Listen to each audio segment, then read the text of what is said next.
It's like we're back in the studio. Los Angeles, 1997. That's a good analogy. Brett Gurwitz behind the controls. This is Brett.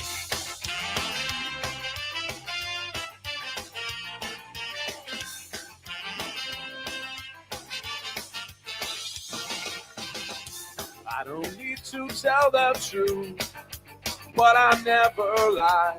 I don't need to bow to you. You're just passing by. I never wanted to be the one you bitch and moan and come home to. But as long as you look good, I'll come back to you. Get inside my troubled mind with all of your threats. Sometimes I think I was blind. Not before we met. I never wanted to be the one that you depend on for your life. When you cry, it smells like soup. Sound like Shonen knife. Never feel how I said all night. I gotta ride. Each time I said all night. No, I just might. You make me stay all night. It's just that side of you tonight that makes me stay all night. I'm gonna stay all night. You're an evil little girl. I'm a twisted man, tearing through your perfect world. Make you understand. I never wanted to be the one you bitch and moan and come home to. But as long as you look good, I'll come back to you and do the things you do. Stay all night. I gotta ride. Each time I stay all night. No, I just might. You make me stay all night. It's just that side of you tonight that makes me stay all night. I'm gonna stay all. I would never treat you bad. You deserve the best from me. If you want to keep your place, you better get down on yours. Yeah, Todd wrote this one. Yeah. You think? This is not mine.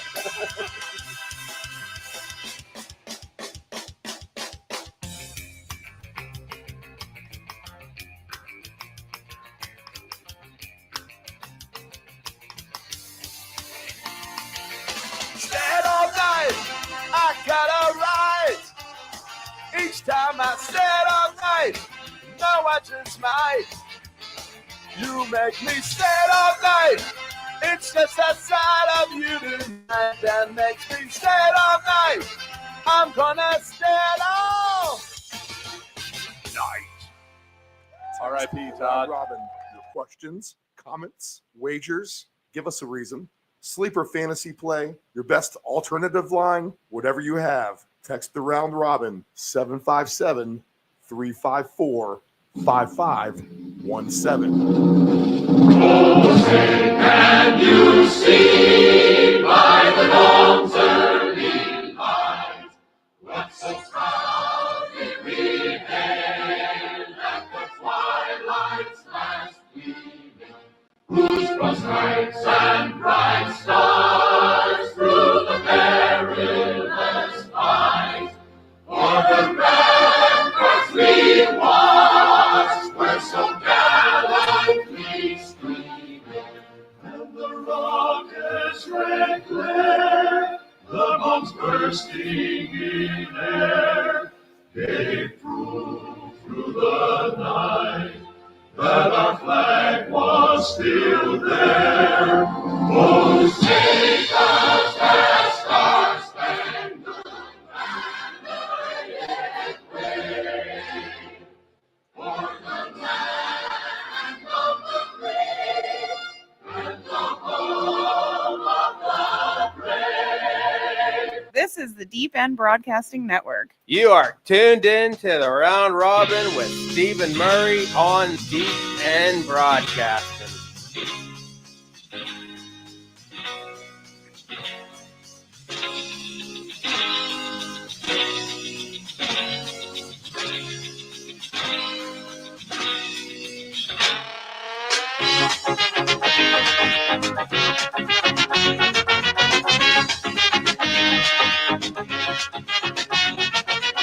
Anytime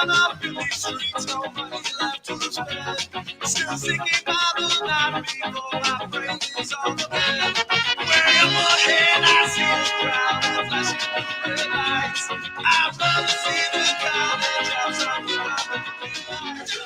emphatic tones of the Pie Tasters kick us off here on the Round Robin NFL Week 13 Sunday edition.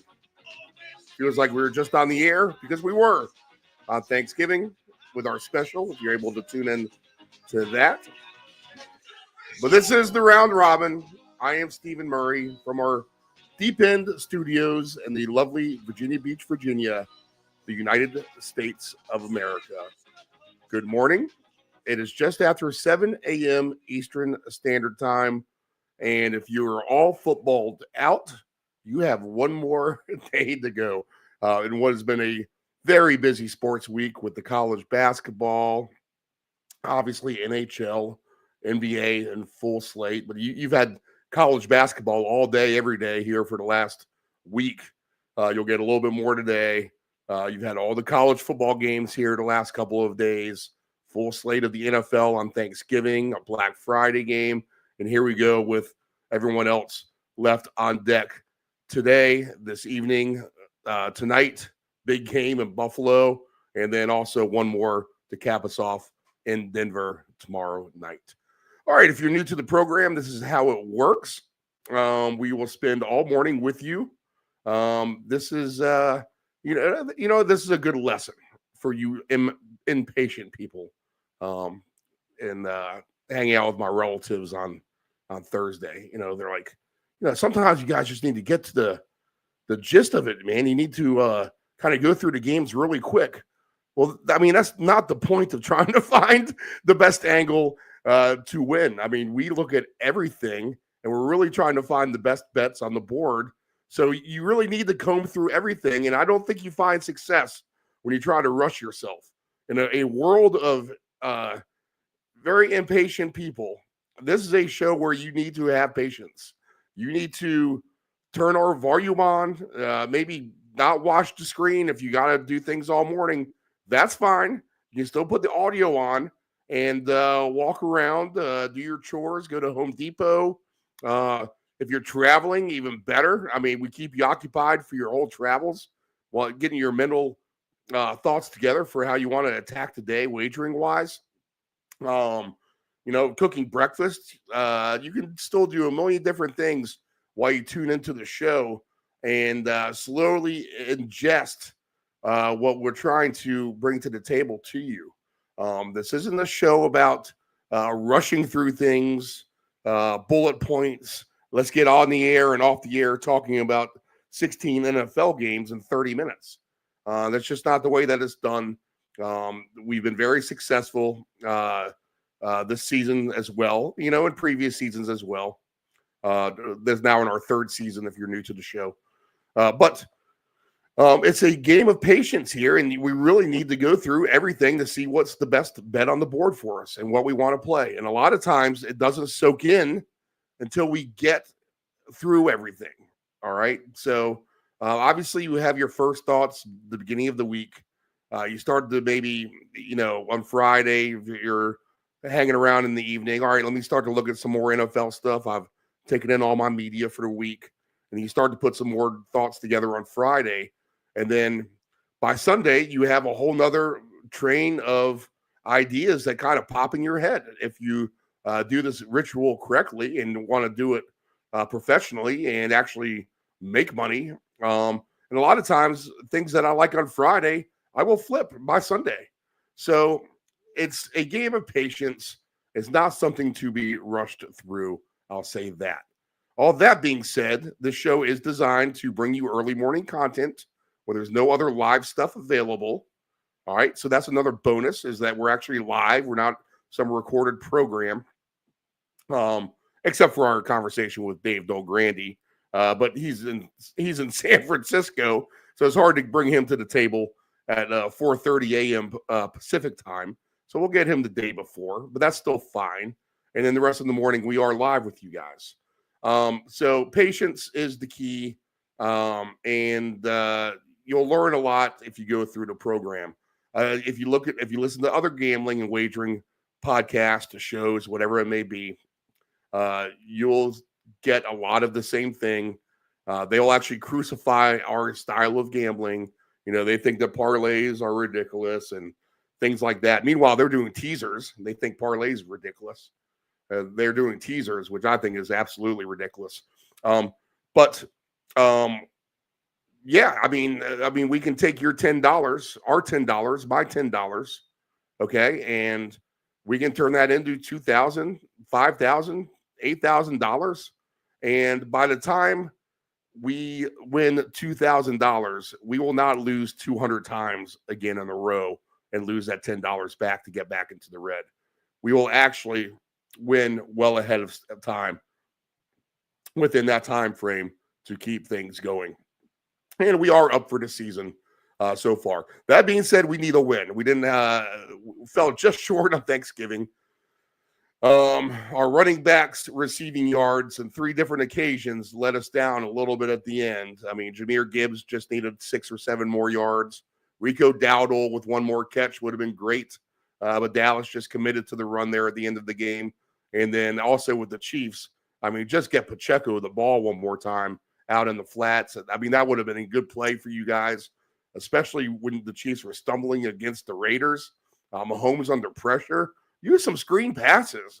I mean, and Andy Reid is kind of king of the screen at times. And I just don't know how you don't dump it off to Pacheco in the flats and let him run for 20 yards. So all that being said, a little bit of a frustrating Thanksgiving for us here in the studio, and we look to make that up this afternoon. Now, if you're following along for the season, we are in week 13. I would say our record is 9-2-1. So we've had 9 winning weeks, 2 in which we haven't done anything, and 1 I'll call a push at the end of the day. And and for the most part, a push is a win when you are doing sports wagering.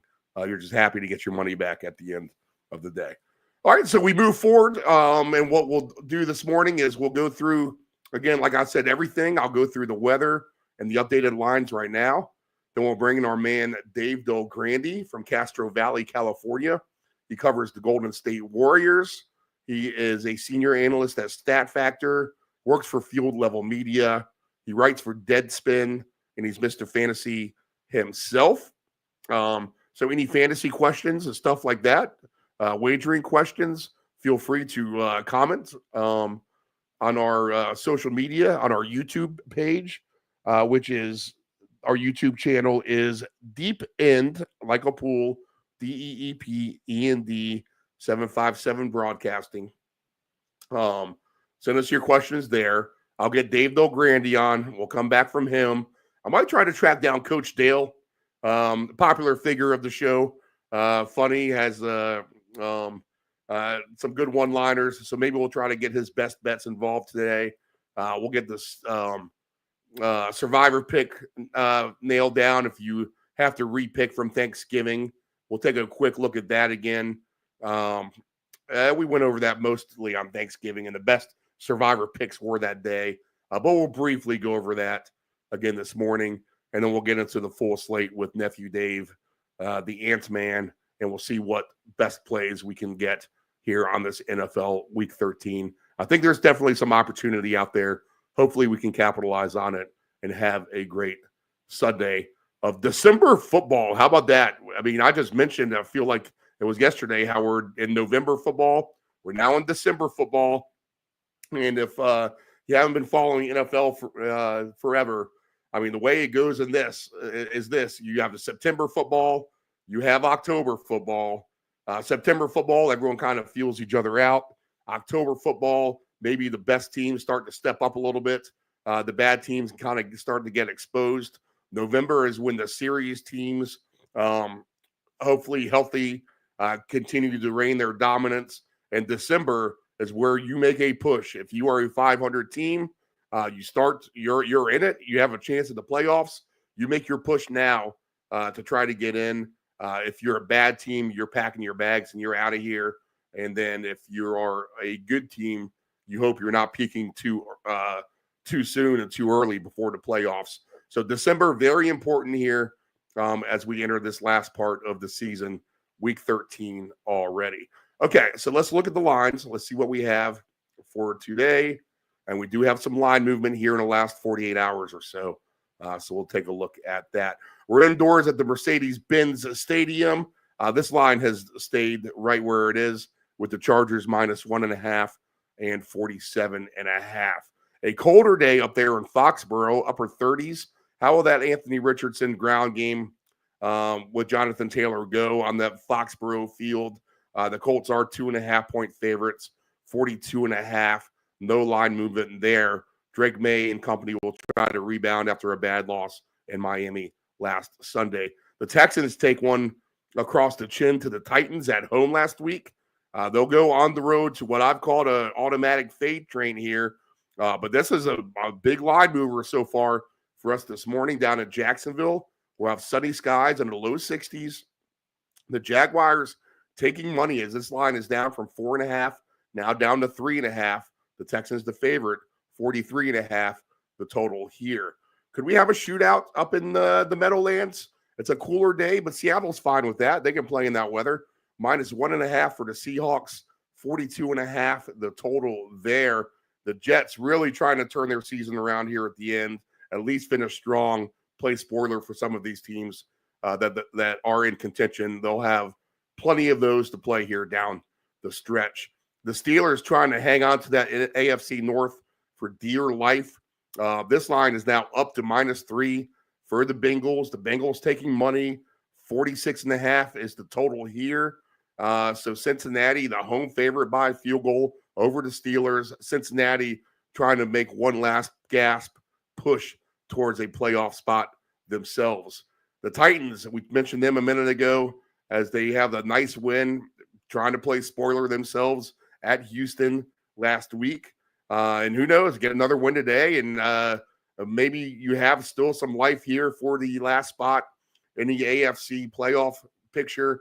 The Commanders -6.5, 44.5 is the total in this game.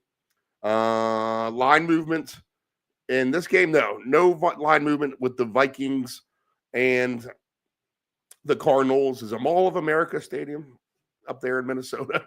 I think that it is. I'm not sure. Minnesota and the Cardinals, two indoor teams. You would think would be a higher, funner scoring game, but both these defenses have been very good here.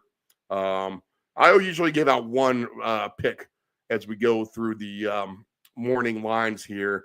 But how about my man James Conner on his receiving yards again against the Brian Flores defense? You got to think he's going to get the ball as Kyler Murray's under duress at some point this afternoon. Tampa Bay, they're a 5.5-point favorite, 46.5 at Carolina. I should have decent weather there, cooler day, but Charlotte's relatively benign as far as hostile environments go. So the Buccaneers, Baker Mayfield, a very determined quarterback against Bryce Young, who since coming off the bench has been much better, have been the Panthers. So interesting game potentially there today. And they two teams that have been higher scoring as well. So 46.5. Panthers allow a lot of points, but now they're scoring points. So 46.5 may be too light in that game. The Rams and the Saints are indoors today. The Rams -2.5, 49.5 is the total there. I would think that this would be a berserk type of game as well. The Saints injuries are a little concerning, but I can see a vision in my head where these Rams receivers are running free all over the Caesars Superdome down there in New Orleans. So Rams -2.5, 49.5 at New Orleans. Great game at 4:25 p.m. Eastern with the Ravens and the Eagles, -3 for Baltimore. And this line is actually down from 51.5 to 50.5 with the Eagles and the Ravens. Both of you fan bases behave up there today. I know this is going to be a little bit of a hostile situation with a lot of Eagle fans infiltrating MMT Stadium. That's what it's called. Yeah, I miss the olden days of all these classic ballpark names.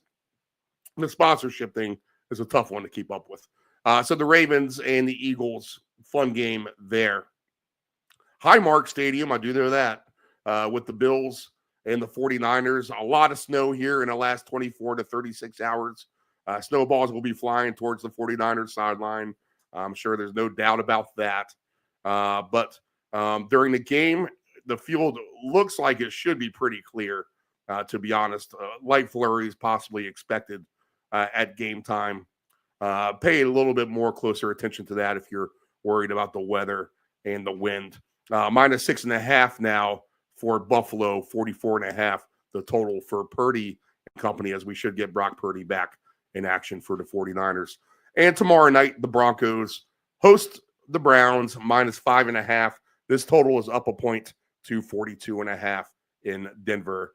Jameis Winston will try to entertain us all after a long holiday weekend with his act on Monday night. All right, so that's your updated lines. Weather, not really an issue for the most part. Just that Buffalo game we need to be concerned about a little bit. Maybe even with the winds more so than the snow. So we'll get more into that as we go through the morning. Okay, so we're updated on the lines. We're updated on the weather. What we'll go ahead do is at 7:23 a.m. Eastern Standard Time. We'll go ahead and queue up our man Dave Del Grande. We'll bring him in right until about 9 o'clock. He is he covers the Golden State Warriors, columnist at Field Level Media, senior analyst at Stat Factor, and he is the founder of MrFantasy.com himself, a writer for Deadspin as well. So let's get to our Week 13 heavy dose of NFL wagering, props, fantasy. Dave Del Grande from Castro Valley, California, joins us.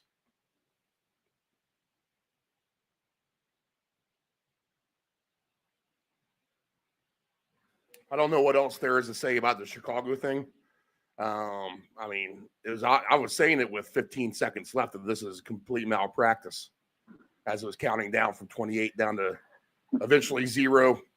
Obviously, Eberflus loses his job over it.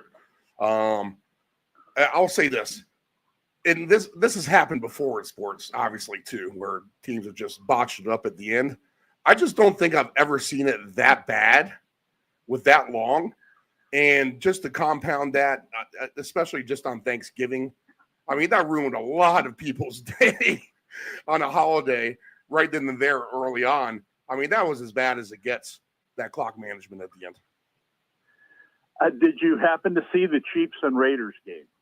Yes, I did. Yes. Yeah, I thought that was worse. Did you really? Wow. Yeah, I did. Well, because there was more to it than just what happened at the end of the game. The Chicago game, first off, I'm not trying to make any excuses here. I'll say in general, I'm shocked how poorly teams managed the end of the game. It's gotten to the point where if coaches don't have a bench coach, whatever you would call it in football. We've talked about that before. The assistant guy, that's his only job. I mean, because they got it right. They got enough to worry about.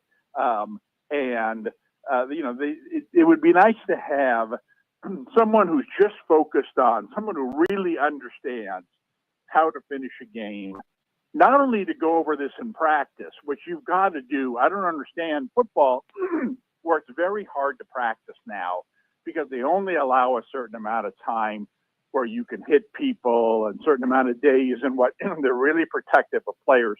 But this doesn't require necessarily you even being on the field. This just requires, let's look at the game film, even the Chicago players. Let's look at the game film of the Raider game, and let's figure out what we would have done differently. And, okay, the floor is yours, Williams. Tell me what you would have done differently than what O'Connell did here or that the Raiders did. And just go over these types of situations time and time again. Excuse me, so that the players who are very young, I understand, but so that the players start to understand what they should be doing, regardless of whether the coach is telling them the right thing or the wrong thing. They kind of need to be on the same page. The problem in the Chicago game was that how in the world does all that time run off the clock in between the second to last play and the last play? I mean, you've got to get these guys to the line of scrimmage. You've got to do something. You don't want to call a timeout. Understand the situation. Get them to the line.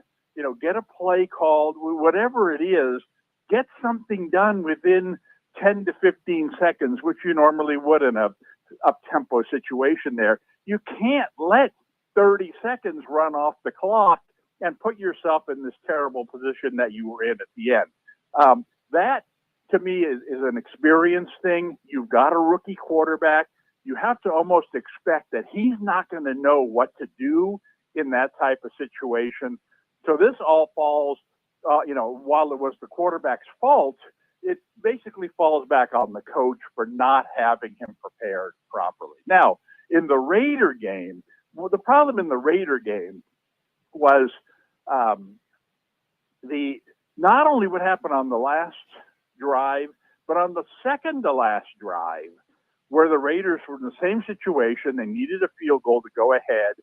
They got 4th and 11 at the Kansas City 40, and they don't know what to do, right? The coach is thinking, well, I can't go for it here on 4th and 11. It's too far to kick a field goal, so punt. It's like, and I'm sure when he said that, everybody else on the team said, what? That's not one of our options. Why are we punting the ball to Mahomes, with 2 minutes to go and he's got a lead? No, let's go for the miracle field goal. And so he then changed his mind, right? He calls a timeout, and that timeout ends up killing him at the end. Because they needed another timeout at the end, but that they didn't have because he didn't know what to do the last time they got into that situation. Well, then you come down to the end, and okay, so they've got this nice little thing going. They advance to the 40. They advance to the 30, right? The clock's running. That's okay because we're in field goal position now. Now they run to now it's like you've got to run to the line of scrimmage, and you've only got, you don't have any timeouts left, right? And so you've got to get to but you've got plenty of time, right? So run to the line of scrimmage, quarterback sneak it up the middle of the field. Just get a couple of more yards for your kicker, so that now on 3rd down you can spike the ball with 2 seconds to go, and your kicker can come in and kick, as opposed to what happened there at the end, where it was 3rd down. Now and there's still a lot of time left, right? And so now you had time to run another play, but you didn't have time to spike the ball because you couldn't. That would have been 4th down. So it's like you got to understand the situation, and this is where. There's a lot of moving parts here. And again, part of this is you messed up by calling that timeout last time when clearly you didn't know what you were doing. And now you're up here at the line of scrimmage. Now you might know what you're doing, but you're in a tough spot. There's 15 seconds to go. You're a 3rd down. You really would like to run one more play to take some time off the clock. You're not going to kick with 15 seconds left. But you can't afford to do it. It's almost like, well, go drop back the pass and throw it out of bounds and, kill, 7 or 8 seconds or whatever it would be. Mm-hmm. But you should have, on the previous play, on 2nd down, like I said, run up to the line. A veteran quarterback, understands. Get to the line of scrimmage. There's still a lot of time left. Okay, take your time, guys. Take your time. Okay, snap it here. We're just going to plunge it forward, whether it's a running back or the quarterback or whatever. Kill the remaining time. Okay, this is great. Time's running down. Tick, tick, tick. I don't have any timeouts. That's okay because it's 3rd down. I'm just going to spike the ball, and then we're going to kick it. And it's just, experience, as a quarterback experiences these types of situations,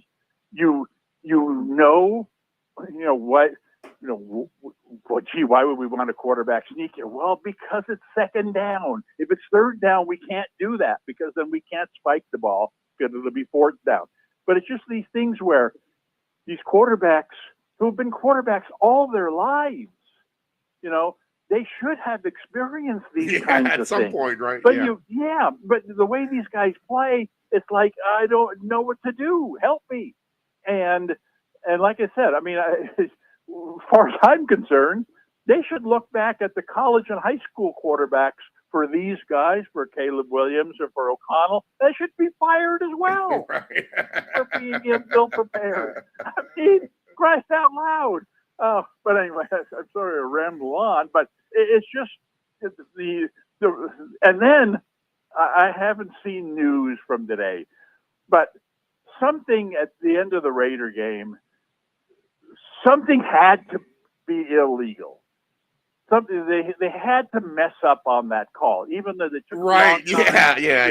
That Obviously seemed went to weird. New That York. seemed weird for sure. Yep. Yeah, that, you know, the difference between illegal shift, Right. which, you know, illegal shift means the play continues, Right.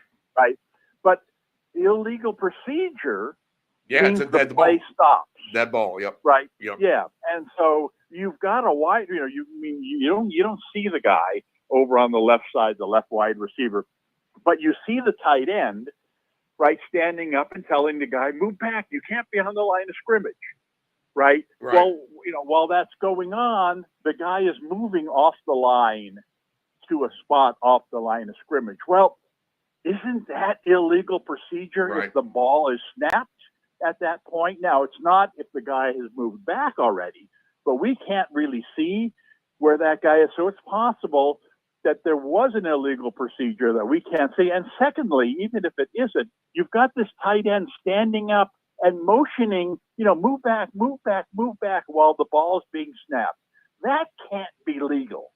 I mean, that's got to be a legal procedure, right? Well, the guy didn't move his feet, so maybe it's not considered movement or whatever. I mean, I find that hard to believe. I think by the letter of the law, one of those two things were, you know, constituted illegal procedure, which would have given them a 5-yard penalty, but would have given them the play again. And so, you know, I'm waiting for the headline that says, you know, New York admits they made the wrong call at the end of that game. Well, not that the Raiders deserved, you know, a good call, but it's. But anyway, I thought this, you know, the Chicago game. Of course, everybody's watching the Raider game.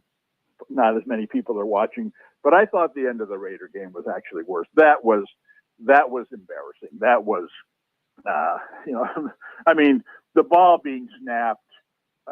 And the quarterback not knowing how much time is on them. I mean, there was 2 seconds to go or 1 second of the play clock. The quarterback has to know the ball is being snapped. And he wasn't up. Man, that was. It's not like the Chiefs fan, the Chiefs conspiracist who think that they get all the you know, don't get the penalties or get all the calls. It's not like they needed any more fuel to their fire either, to be honest. Oh, and yeah, I mean, they are the luckiest team in the history of football. The way their games end. Yeah, the most. It's an NFL record, but most one score wins, right? Yeah, and it's, you know, and it's not like they're beating good teams. They've mixed a couple in there, but I mean, just this is the Raiders.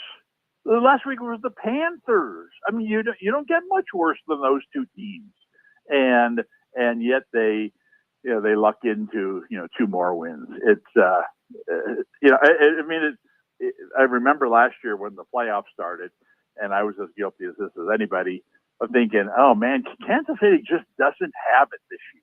You know, they're not going to win. There's no way they're going to sweep through the playoffs again. Not the way they're playing. And then all of a sudden they flip that switch and they played great in the playoffs. I'm kind of in the same position this year. It's like, there's no way Kansas City is going to make it through the playoffs, you know, with this nonsense. And then they do it, right? Yeah, right. But I've learned from last year, never doubt Mahomes. And if there's a conclusion to be drawn from the Bears and the Raiders fiascos at the end of the game, it's just another reason to believe you have the better quarterback, you have the better chance of winning. You put Mahomes in that situation, who probably doesn't have a whole lot of experience, in those types of situations. I guarantee you, whether it's because Reed's gone over this 100 times or what, that they know exactly what they need to do. And that would never happen to the Chiefs, because of the coach, because of the quarterback. Yet it happens to other teams that, like I said, you all the more reason, you pay the quarterbacks, because they're the ones at the end of the game, that win or lose so many of these games. It's what is it? $1 billion business, $1 trillion business? I don't know. I mean, there's so much money involved with the NFL, and it's just crazy how these standalone games at the end, it's one thing or another controversy-wise that seems to happen. Whether it's the Thursday night flags or bad clock management, just with all that money involved, you think it would be polished a little bit better. That's all. Yeah, well, there's a difference between the referees screwing up and the players screwing up. Right. I mean, the referees are not full-time employees. I mean, they're not spending the entire week looking at game films and saying, all right, guys, however many of 100 referees, that there are in the NFL, we're going to all sit together here in this ballroom, and we're going to watch the end of the Raider game. And, you tell me, what would you have made this call? What should have happened here? Going over scenarios like that the football team should be doing. Because like I said, I mean, especially if you play a game, a Friday game where I think today you come back and you watch film, and then you don't practice Sunday, Monday, or Tuesday, right, leading up to next Wednesday. I mean, you're going to have 3 days off doing nothing. Like, why wouldn't you bring the guys in and say, even if you say, hey, it's not mandatory, maybe the league says, oh, sorry, you can't have a mandatory film session on Sundays, whatever. Okay, fine, not mandatory, and have the guys all come in, and we're going to watch film. Like I said, not necessarily of your game, because that's embarrassing. Why would you put Caleb Williams through this time and again and have all the players watching him? And then, but let's watch the end of the Raider game. Let's put ourselves in that situation. What would you have done? Go ahead, Caleb. What would you have done at the end of the Raider game? And have him say, it's second down. Second down. You don't spike the ball on second down. You throw a pass, you run the ball, whatever. You spike the ball on third down. When the clock is run down. Okay, very good. This is good. This could come up in one of our future games. And I just don't know that I don't think, that happens. One of my pet peeves, and I'm sorry, I'm on a rant here, but one of my pet peeves in all of football, but again, as you get to the highest level, you would think the coaching would be the best and the experience of the players would be the best. But one of my pet peeves in the NFL, I can't stand it when this happens, is when a ball is punted toward the goal line. And the guy's standing down by the goal line. He's calling for his fair catch at the 10-yard line. And the two gunners that run down the field, they run and they stand next to the guy. It's like, no, that is not your function. He's calling a fair catch. He's going to catch that ball 99 times out of 100. What's going to happen 50 times out of 100 is the ball's going to go over his head and bounce and go in the end zone. And meanwhile, you're standing here at the 10-yard line watching this guy. Will you go down and stand at the 1-yard line and if he calls for a fair catch and he catches it, all right, fine. If he doesn't, you need to be standing there and keeping the ball from going, oh, man, it happens at least once a game, sometimes multiple times. And it's a big difference. I mean, we saw actually in a couple of games on Thanksgiving where they downed the ball at the 1-yard line. Yep. What a difference it is starting from there rather than starting from the 20. Yeah, I agree. Yep. And yet It's like, what do you do on special teams all week? You know, I mean, there's one thing, you know, well, two things. Number one, stay in your lane when you're running down the field. All right, that's easy to learn. Number two is run down there and protect the goal line. Don't stand there and watch this guy make a fair catch. You know, again, it's some of these things where it's like, oh my God, the special teams coach, and the 49ers are the worst special teams in the NFL. This happens to them. Something goes wrong on special teams for the 49ers every game. It's unbelievable. It's unbelievable that the guy still has his job. But anyway, it's like, what do you guys practice all week? What do you watch on? I mean, there's not that much to go over. You know, so anyway, these airwaves were built for you to vent. So yeah. Vent as long as you need. All right, I think we went over all the headlines between the last show and right now. There's nothing else to really get on. So here's what we do with Dave. We talk about the AFC West, NFC West games. We try to find another fun, high-scoring game potentially outside of that mix. And I think just for the purpose of today, we don't have many topics. We'll bullet point each one of these games. He might not, obviously, maybe a game like New England and the Colts, and we'll just start with that one. You want to run from the hills from. But it looks like we have cold weather. That will probably affect some scoring, you would think. The only potential game with precipitation is that Buffalo-San Fran game, but we'll get to that. And now that I'm even looking at that forecast right now, it doesn't look nearly as bad as what they were saying. So we'll take a look at that in a minute. But let's start with this Patriot-Colt game. We'll go game by game. Is there anything you like here? No. You know, I would think that, first of all, I was looking at New England to see how they've done against running quarterbacks this year. Right. They haven't faced a running quarterback all season. I mean, if you look, it's amazing. If you look down their list, I mean, there's not even one guy that qualifies as, he's a decent runner. Caleb Williams, maybe, right? But he didn't even try, I feel like. Right. I mean, sometimes he runs. Yeah, but, sometimes. you know, I mean, there were a lot of games this year where he ran one or two times. But, yeah, it's you know, so it's like, well, you know, I was hoping to get a clue as to, you know, could they, you know, because Indy's got, you know, has a quarterback who can't pass. They've got receivers who are injured.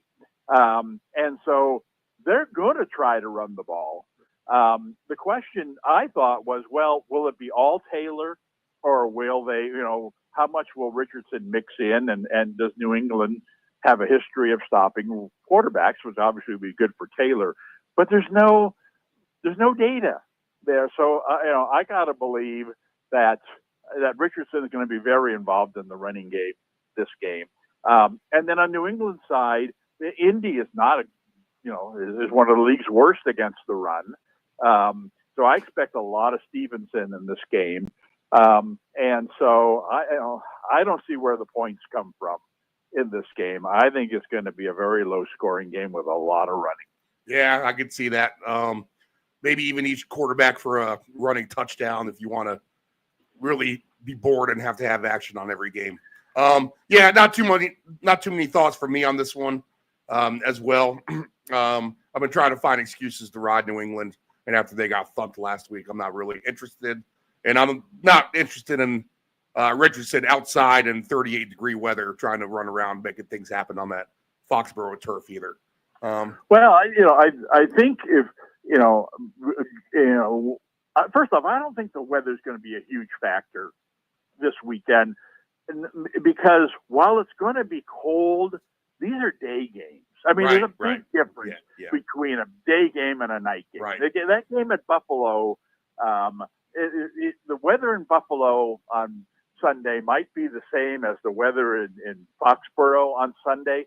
Not that far apart, right?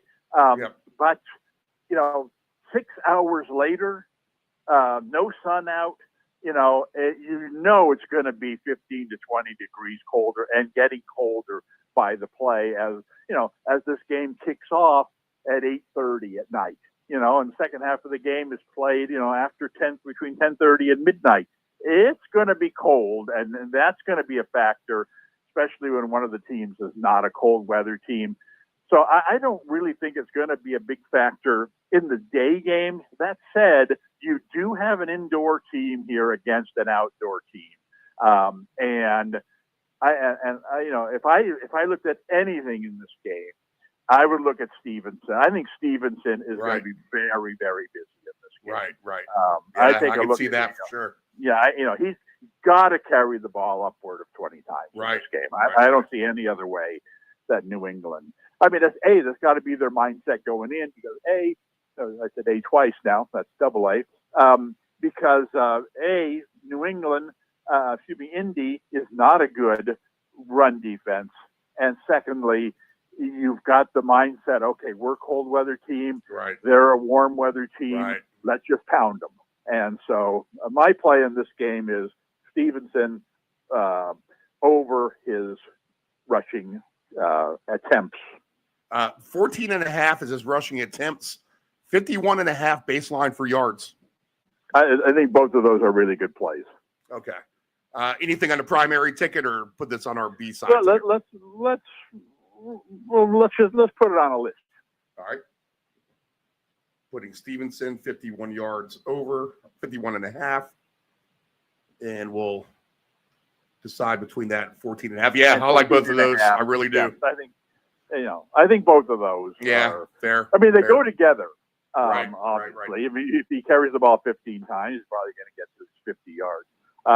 But anyway, as much as he's going to carry the ball more than 14.5 times. Right. And like I said, before I say, wow, that's got to be the play in the game, you start thinking, well, if he does carry the ball that much, he's going to go over this 50-yard total. So that becomes a great play. Right. So I'd want them both. I know you can't usually parlay those two types of things together, but on separate tickets, I'd like both of those things involved. We can certainly get greedy on that too and go plus 380 yards rushing or more. Well, there you go. Or the attempts. I think the attempts is the one where he could easily carry the ball 20 times in this game. Let's see. First quarter rushing yards is 11.5 as well. Well, we've discussed this a lot. So much of that has to do with if you have the ball. Do they get the ball a second time, or do they just get one possession because they kicked off? And remember, this is, as I said, I think both these teams are going to run a lot, so this game could move along really quickly. Okay, yeah, this could be over. Indy has the ball first, and they go 10 plays, 50 yards. Miss a field goal, and you look up, and there's 7:16 to go in the first quarter. And New England gets the ball, and it's like, oh, look, they're giving it to Stevenson. Oh, they're giving it to Stevenson. Well, now they've gone their 50 yards, 3rd and 8 at the Indianapolis 25, and what's the whistle for? The first quarter just ended. They didn't even get a full drive. So that would be a concern of mine in this game. Dave Del Grande, he's getting his turkey sandwich at 12:15, and there it is. You want a greedy ticket here? Here's a play in this game. The total amount of elapsed time between the kickoff and the end of the first quarter of this game, 22.5 minutes, counting commercials.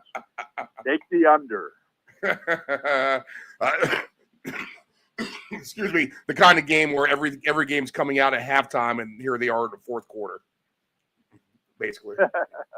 Okay. Yeah, but you know what? That's actually good if you're a New England fan, because you're probably not all that excited about this game, and secondly, the morning schedule is actually fairly attractive. So the earlier your game ends, the more of another good game you're going to be switch able on to the see. TV. So, Right.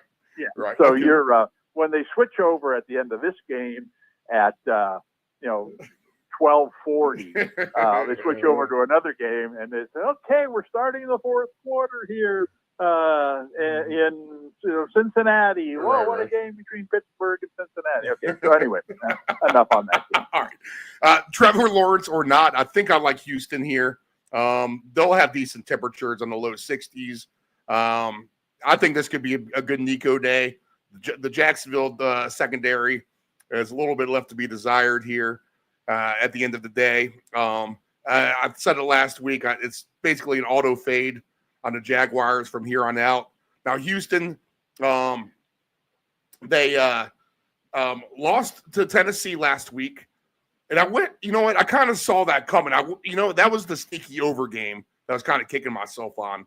I'm like, man, I could have seen a lot of points on this, and I didn't play it. The game between the Texans and the Titans. But I think the Titans got the Texans' attention, and they need to play better if they're going to be any kind of a contender down the stretch here. Plus, it's not like they've exactly run away from the pack here in this division, unlike Buffalo has in the East. So I expect a really good effort from Houston. I'm still down on Jacksonville, even after their bye. 3.5 sounds like an easy enough number to lay on the road. But what I'll do is look at the Houston Texans team points, which is right at 24.5. I think they should be able to get over that. I could see a good day by the receivers as well. Even Mixon getting involved. Mixon, wow, a nice favorite at minus 210 to get a score. But Dell and Nico, I'm not going to be surprised if both of those guys get in the end zone either. So I'll expect a better effort from Houston this week. Their defense will be thankful that they're getting a little bit weaker opponent here in Jacksonville. Even if they do get Lawrence back, they have banged up skill positions all the way around for the most part. So go ahead and give me the Texans, at least with their team points in this one, and I'll look for some receiver props. Any thoughts on this one? Yeah, no, I agree pretty much with everything you said there. I think that there's just no way you can like anything about the Jaguars at this point, especially with the quarterback iffy. Now, if I knew he was definitely out, I think it becomes a stronger play. But it's even still. I mean, Houston's some big game for Houston, and they've been surprisingly, more of a running team than I would have expected. And Mixon, when they get the opportunity, they hand him the ball. I mean, it's like the 49ers with McCaffrey in past years. It's like, why don't we have like a backup back we can throw in there every once in a while? They just hand it to him and hand it to him and hand it to him. I think he's going to be very, very busy in this game, especially if Lawrence isn't playing and they don't have to respect the Jacksonville offense at all. I think they could grind out a very easy 27-10 win in this game. I mean, I can't imagine Houston losing this game, because even if the running game isn't working, like you said, they've got all the, they don't have Diggs, but they have most of their passing arsenal available as well.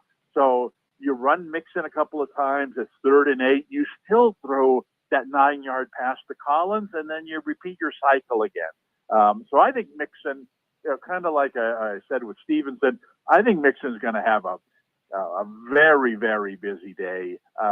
He's another guy who I see going for upward of 20 carries in this game. And if that is the case, that probably means that Houston's in control of the game, which I expect them to be. So, my play in this game would be, you already mentioned, Mixon is a good play to score a touchdown. Minus 210 is not a great price. I'm guessing his yardage in this game is going to be in the 80s somewhere. 84.5. Yeah, that, I can see that happening. But, again, that you're paying a heavy price there. But what are his carries? 21.5. So they're thinking the same thing. All three of those are very high numbers, right, but I think they're all warranted in some way. And so, given, I went in thinking, well, over 16.5 carries would be a really nice play here. But that said, I think that let's be conservative here and just take Mixon to score a touchdown at minus 210. All right. Do you want to put that on a primary ticket? Let's put that on our list here. He scores every week. So minus 210, Joe Mixon, first one to go on our primary Dave Del Grande ticket here. All right, let's see. Next game on the board. That's not an AFC West, NFC West. Let's see here. All right, you mentioned this game a minute ago. The Steelers and the Bengals. Bengals minus 2.5, 47.5. Atrocious schedule for the Steelers. If they want to hang on to this division, it's going to have to start right here in Cincinnati. Cincinnati not out of it yet. I can make a case for the over or the under, I think, in this game, to be honest, or either side to really win it. So go ahead and give me your thoughts here. Yeah, I think it's. I mean, I expect Cincinnati to win this game. I think that while they've been losing a lot of close games, I think they're trending in a good direction.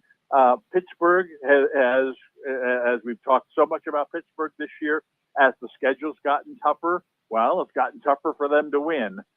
This is another tough game. It's on the road, and it's a big game for the opponent as well as for Pittsburgh.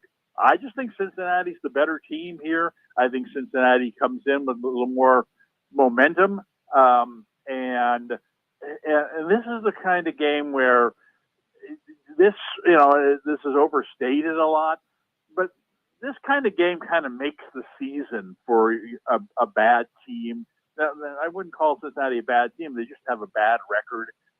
I think they'll pour a lot into this game so that, and then probably have a letdown next week. It's kind of the way their season has gone. But I think they're pouring everything they got into this game, and I think they're the better team. So I wouldn't play this game in any way, shape, or form. But if I had to pick a winner in this game, I would pick Cincinnati. Really since the beginning of the season, I mean, if there's one team who relies on a player more than anyone, I mean, mixing with the Texans, but Jamar Chase, I mean, they get him the ball. And the thing is, it doesn't matter how good the secondary is, they can't cover him. So I expect that same thing today or tomorrow. Sunday. Today will be the day the show airs by the time we get to it. But Jamar Chase, I got to think he's involved here. 77.5. That definitely seems a little light to me.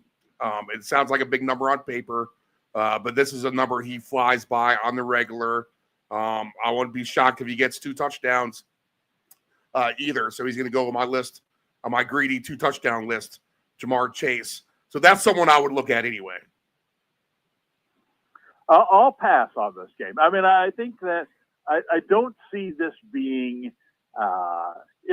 it's a December or, I don't know, it's tomorrow, Sunday, the final day of November, or the first day of December. Anyway, December 1st. December football officially. December NFC North outdoor game. I just don't see either team, exploding into the 30s in this game. I think first team to 20 probably wins this game, and so I got to lay off any of the overs.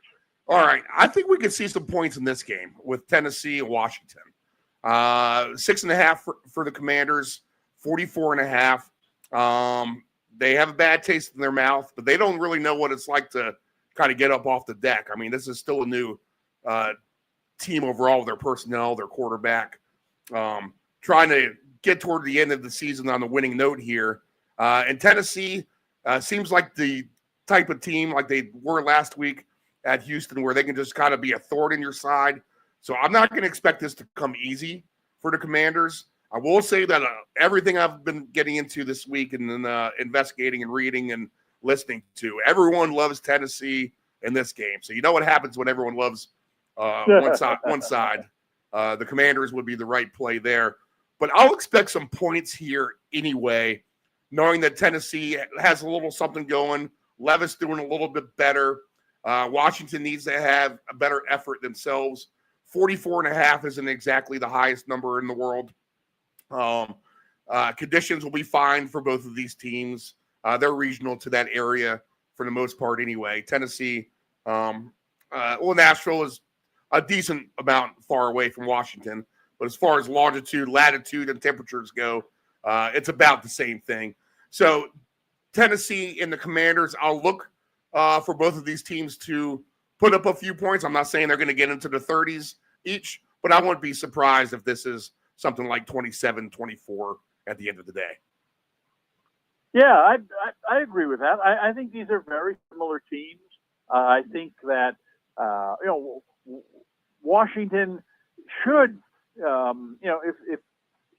if they're firing like they do, seemingly, 2 out of every 3 weeks, they should be able to put up points in this game. And I think Tennessee's offense has gotten to the point where, especially their passing game, has gotten to the point where they can match points with a team like this. So, I'm not sure either team is going to get into the 30s in this game. I wouldn't be surprised if this was a 28, like you said, 28-27, 28-24 type of game.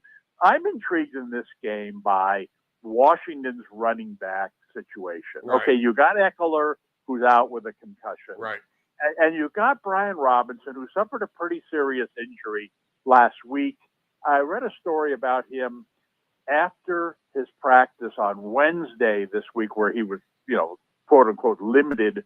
And he said, man, I got to tell you, I was surprised I was able to put my weight on I think it's his ankle. Oh, wow. I was able to put weight on it. I thought it was a lot worse than this, but it was like, oh man, if you're halfway into the week and you're not even sure you can put weight on your leg, are you really, going to play on the weekend? Now he did practice, they said, on Friday, and they say he's going to play in this game, but they've been conservative with him.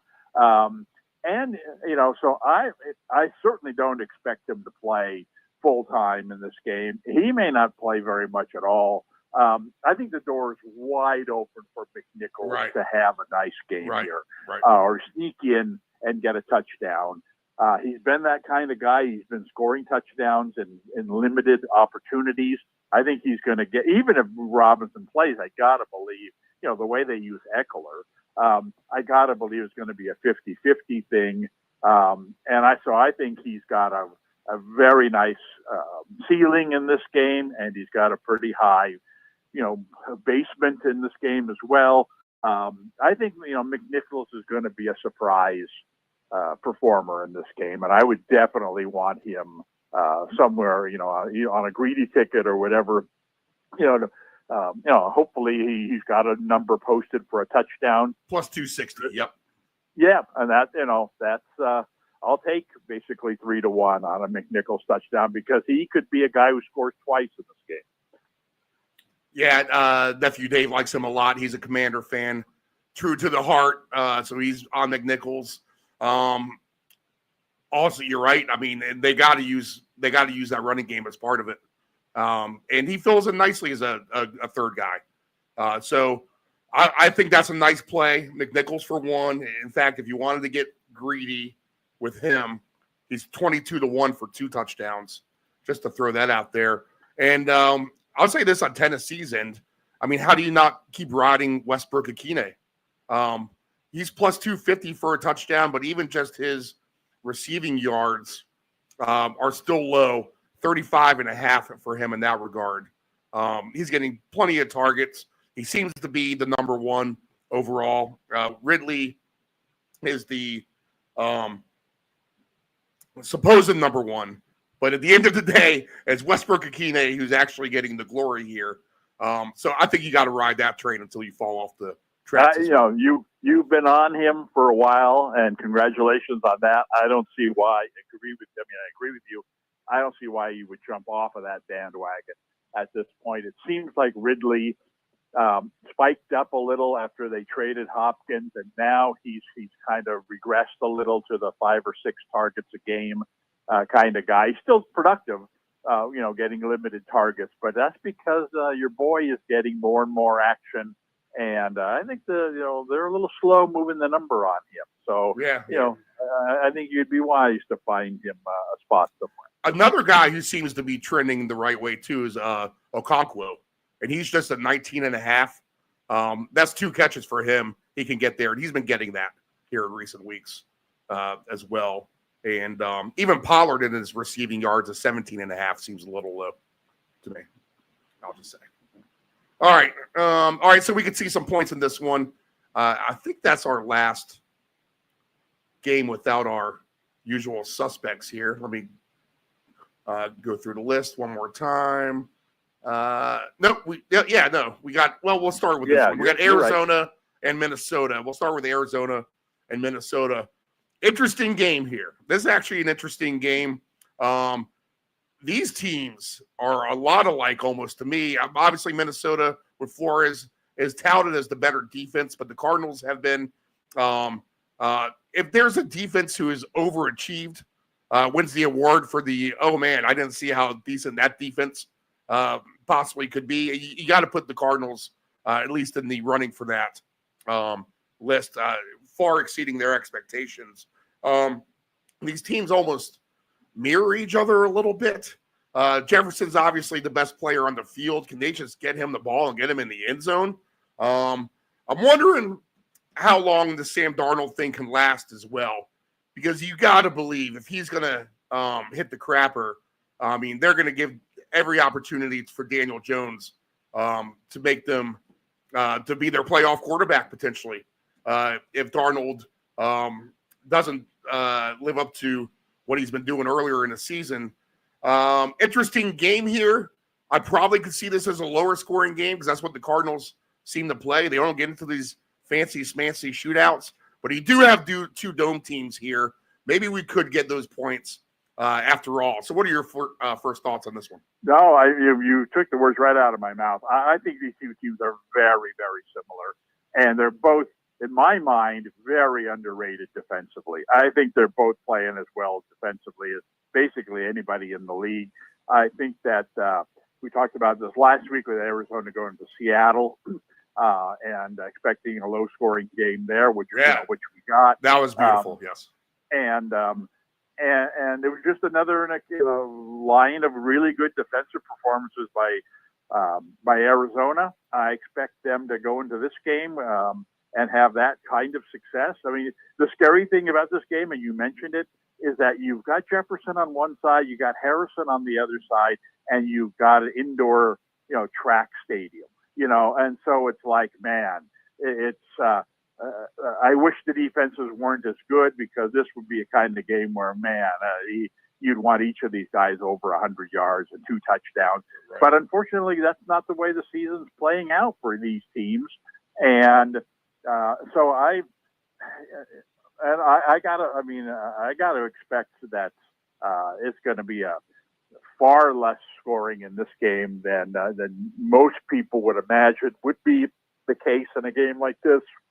And so, and I, while I don't agree with the Daniel Jones thing, there's no way in the world that Daniel Jones is going to be quarterbacking this team at the end of the season. I mean, no disrespect to Daniel Jones, but I'll tell you what, if Daniel Jones is quarterbacking the playoffs for this team this year, the coach is putting his job on the line because this is a team that's had a really good season, and I can't imagine, short of an injury, of course, I can't imagine them, going so far south that they would decide that the Darnold thing is blowing up in their face, and they've got to put Daniel Jones in there.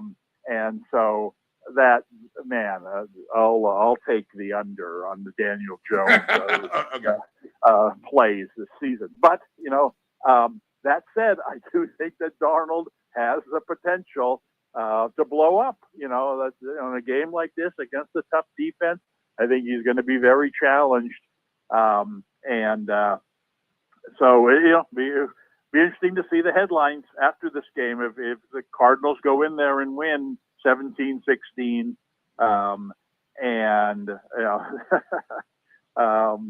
Man, I'm not going to want to be that coach next week when people start talking about Daniel Jones like he's the second coming of Daniel Boone or something.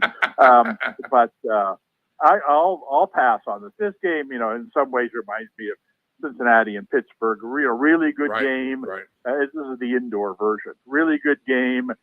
Points are going to be tough to come by. I'll fry bigger fish. one of the more reliable bets of the season has been James Conner and his receiving yards. So I'll at least take a look at that, especially against a Flores defense who probably put pressure on Murray. He's going to be forced to dump it off. And, I mean, who else better than James Conner in the open space to get you 25 or 40 yards, however you bet him. Winner last week with him as well. So I'll go back to the well on some James Conner receiving yards at least. Yeah, this could be a game, especially indoors, where it could turn into a kicker game because you've got, like I said, you've got offensive weapons in this game. They should be able to move the ball even against a good defense, but maybe not, not far enough to get into the end zone. And you got ideal conditions for a kicker. If there was a -1.5 on each kicker, it was one of those things where, man, I'd take both of them over and expect at least one of them to hit. The only thing I have is right now is Chad Ryland. I can probably get it on the other book, but he's over 6.5 points at even money. I don't trust him just because I saw what he did last year in New England, and he's missed a bad kick or two already for Arizona. So I'd have a hard time getting behind him anyway. The Minnesota kicker would be a different story. I'm not sure why he's off the board. I'll have to investigate that a little bit more as we go through the program. All right. This game can be a high-scoring game. I think the reason will be because Dobbins is actually out. I think that's going to actually put the ball into the hands of Herbert. The Falcons don't put a pass rush on quarterbacks anyway. And Harbaugh trusts that quarterback a lot more. I said it about 6 weeks ago. It looks like they're starting to open up this passing game a little bit more. And I was all over the Herbert passing yards every week, and he seems to get over them now. I don't know if he got over it against the Ravens. I'd have to double-check that. But the 5 weeks before that or so, he did pretty good at getting his alt number actually over and paying a good price on that. The Falcons coming off a bye, which I think they needed, even though they trotted out everyone that last game. They were banged up all across the board. You would hope that they would be healthier. You'd hope that after a week off and you're at home now, that you're going to put up a good effort. It's put up or shut up time for these guys if they want to try to win the NFC South. So I'll expect a good effort from Kirk Cousins and company. I could see London actually getting involved here and having a good game. I could just see a lot of points through the air here, indoors with the Chargers and the Falcons. Chargers being forced to throw a little bit because we don't have Dobbins in there, and the Falcons just need to restore their faith within themselves. And I said it last week. They're the biggest pendulum of every team. Oh, man, they can look really, really bad, or they can look really, really good and beat anyone really on any given day. Beat anyone on any given day. I'll give them a chance here to have a good game against the Chargers team that you've called a little overrated at times. So give me over 47.5 points in this game, and this could actually fly over that total, I think. Yeah, it's a high number, but I agree with you. I agree with basically everything you said. I think that in researching the Falcons this week, and this is a little hard to believe, the last 3 games, they've allowed touchdown receptions to the following 5 players. You ready? Yeah. Tolbert. Wow. Valdez-Scantling, Mims, Humphrey, and Franklin. Now, if you put, especially those last 3, maybe even throw Tolbert in there since it's a basketball name, you throw those 4 names out there and say, identify these 4 people, Tolbert, Mims, Humphrey, and Franklin. If the first person that buzzed it in would say, presidential candidates, I'm sorry, that's incorrect. They got to be basketball players who recognize the name Tolbert. I'm sorry, that's incorrect. These guys all scored receiving touchdowns the last 3 weeks against the Falcons. Now you've got the Chargers, who have been a sneaky good passing team, like you said. McConkey has been incredibly good, even though, for crying out loud, our boy Quentin Johnson. Oh, how Yeah, embarrassing! yeah. He was in that last game. He's a pendulum But swinging, still, good or bad. You know, himself. they keep throwing it to him, and just having the threat, the deep ball threat, kind of like the Lions.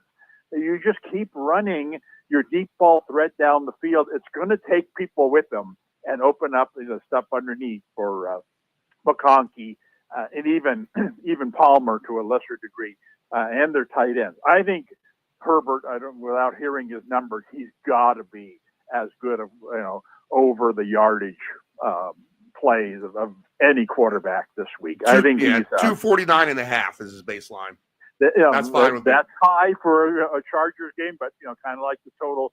People are expecting points in this game, and I think they're right about that. And I agree with what you said as well about Dobbins. Not having Dobbins just means they're going to throw the ball an additional 5 to 8 times, on top of the fact that they've already started throwing the ball a lot. So I think I look at a lot of the over. You mentioned London. This should be a nice game for him as well. I got to look at a lot of the overs in the passing totals in this game. I could get 12-1 on both of these quarterbacks to throw for 300 yards or more. I think that's live. Each one is listed as 12-1. Well, that's a parlay. That's a parlay. Herbert is plus 310. Cousins plus 400. Yeah, I mean, but see, there's your thinking compared to my thinking. You're thinking parlay these together, get 12-1. I look at it and say, take at least one, and you'll separate. Yeah. And if one hits, you've doubled, almost tripled your money. Right, so, right. Yep. But I think Herbert's got to be, on our number one ticket here. Whether it's TD passes, total yards. I would start with total yards as the top play there. 249.5, and for him to have 2 touchdowns or more is at minus 108. 3.6 plus 360 if he has 3 or more. Well, I think what's that? Over 1.5 TDs, that's yes. minus 108. Yep. Yeah. So if he gets 2, you cash. Yep. Yeah, I like both of those. Okay. I'd look at, like I said, I'd look at McConkey in some way in terms of yards or total receptions, and I'd look at London same way. All right, let's see. McConkey is 64.5. London is 65.5 for their baseline yards, and then what's McConkey? You say 64.5. Yeah, I mean, I think both of those are reasonable. Yep. Plus 155 McConkey for a touchdown. Plus 170 for London for a touchdown as well. I think both of those are reasonable. Right. All right. So the best play, Herbert yards, 249.5. For me, yes. Okay. And we'll put him with Mixon. I think that's all we have for a primary ticket so far. We have Stevenson waiting on deck, baby. Let's see here. All right, yeah, so we're agreeing on most everything. I don't know if that's scary or good here. All right, that's it for 1 o'clock, right? Or the 10. No, you conveniently forgot Aaron. Oh, the Seattle Jets game. Honestly, well, I thought I heard Breece Hall was out, but I see that he's listed here as well. I saw questionable. Yeah, so we're going to have to pay a little bit closer attention to that. Not that Braylon Allen might not be too far off. I'll say this, Braylon Allen's plus 400 for a touchdown right now, if we think that Breece Hall may be held back some in this game. I just think Seattle's a little bit better organized than the Jets. I don't think that's a stretch to say here.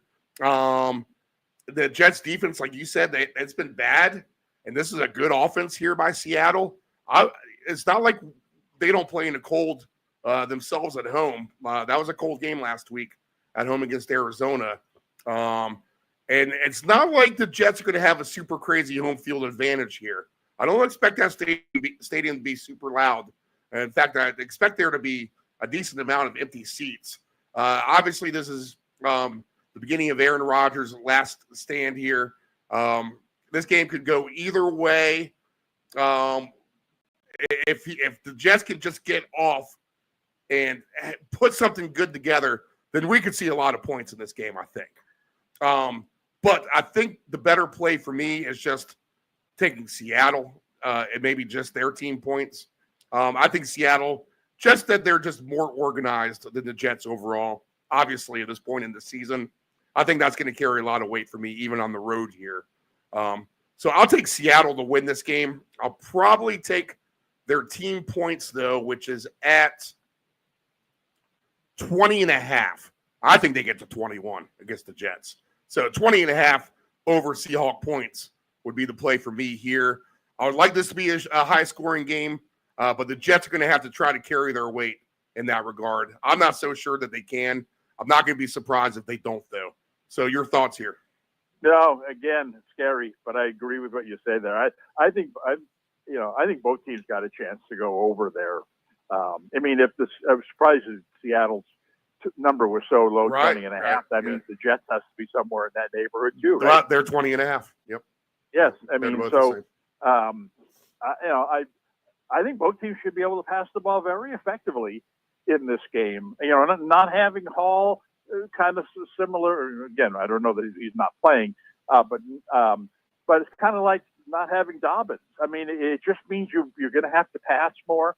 I've seen Seattle play a lot against this type of passing attack. Like the 49ers have a similar, quality wide receiver run crossing patterns, and the 49ers always find a way to score points against Seattle. I think the Jets, should be able to, Rodgers should, with his receivers are healthy. I think they should be able to put up big points against, in this game. And at the same time, mentioned this before, I've been very disappointed in the Jets pass rush this year. They tend to give a lot of time to the quarterback, and you give Geno a lot of time with his weapons on the outside. That's a recipe for disaster. So I think both teams, both quarterbacks should have very nice passing games here. I think both teams are going to put up points. I think this game has a chance to be the highest scoring or one of the highest scoring games of the day. Hope the weather holds on, which it sounds like it's going to. So I think you can look at similar to the Chargers game, maybe even more so. I think you could look at this game as definitely green light in many different areas here.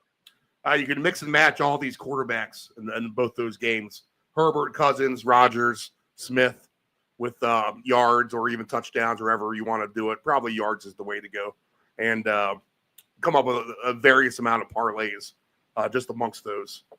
So if one or the other were to hit in either game, you get a nice payout. Or we could just do it Dave Del Grande style and take your over 300 on each of them and straight up, and maybe you get 3 of the 4. Let's see. The yards for Rodgers to go to 300 is going to be good, plus 680. Wow. And you could dumb that down to 275 and plus 370 if you wanted to, and you'll get 4-1 on Geno to go over 300. So good numbers there. Wow. That's interesting. That's to me, that you talk about a greedy ticket. What about taking all 4 of those guys over 300 yards and just round robin? Oh, yeah. Yeah, that's just what I was saying. Yeah, you can mix and match. Yep, on the round robin. Let's see. Primary play for you on this then would be?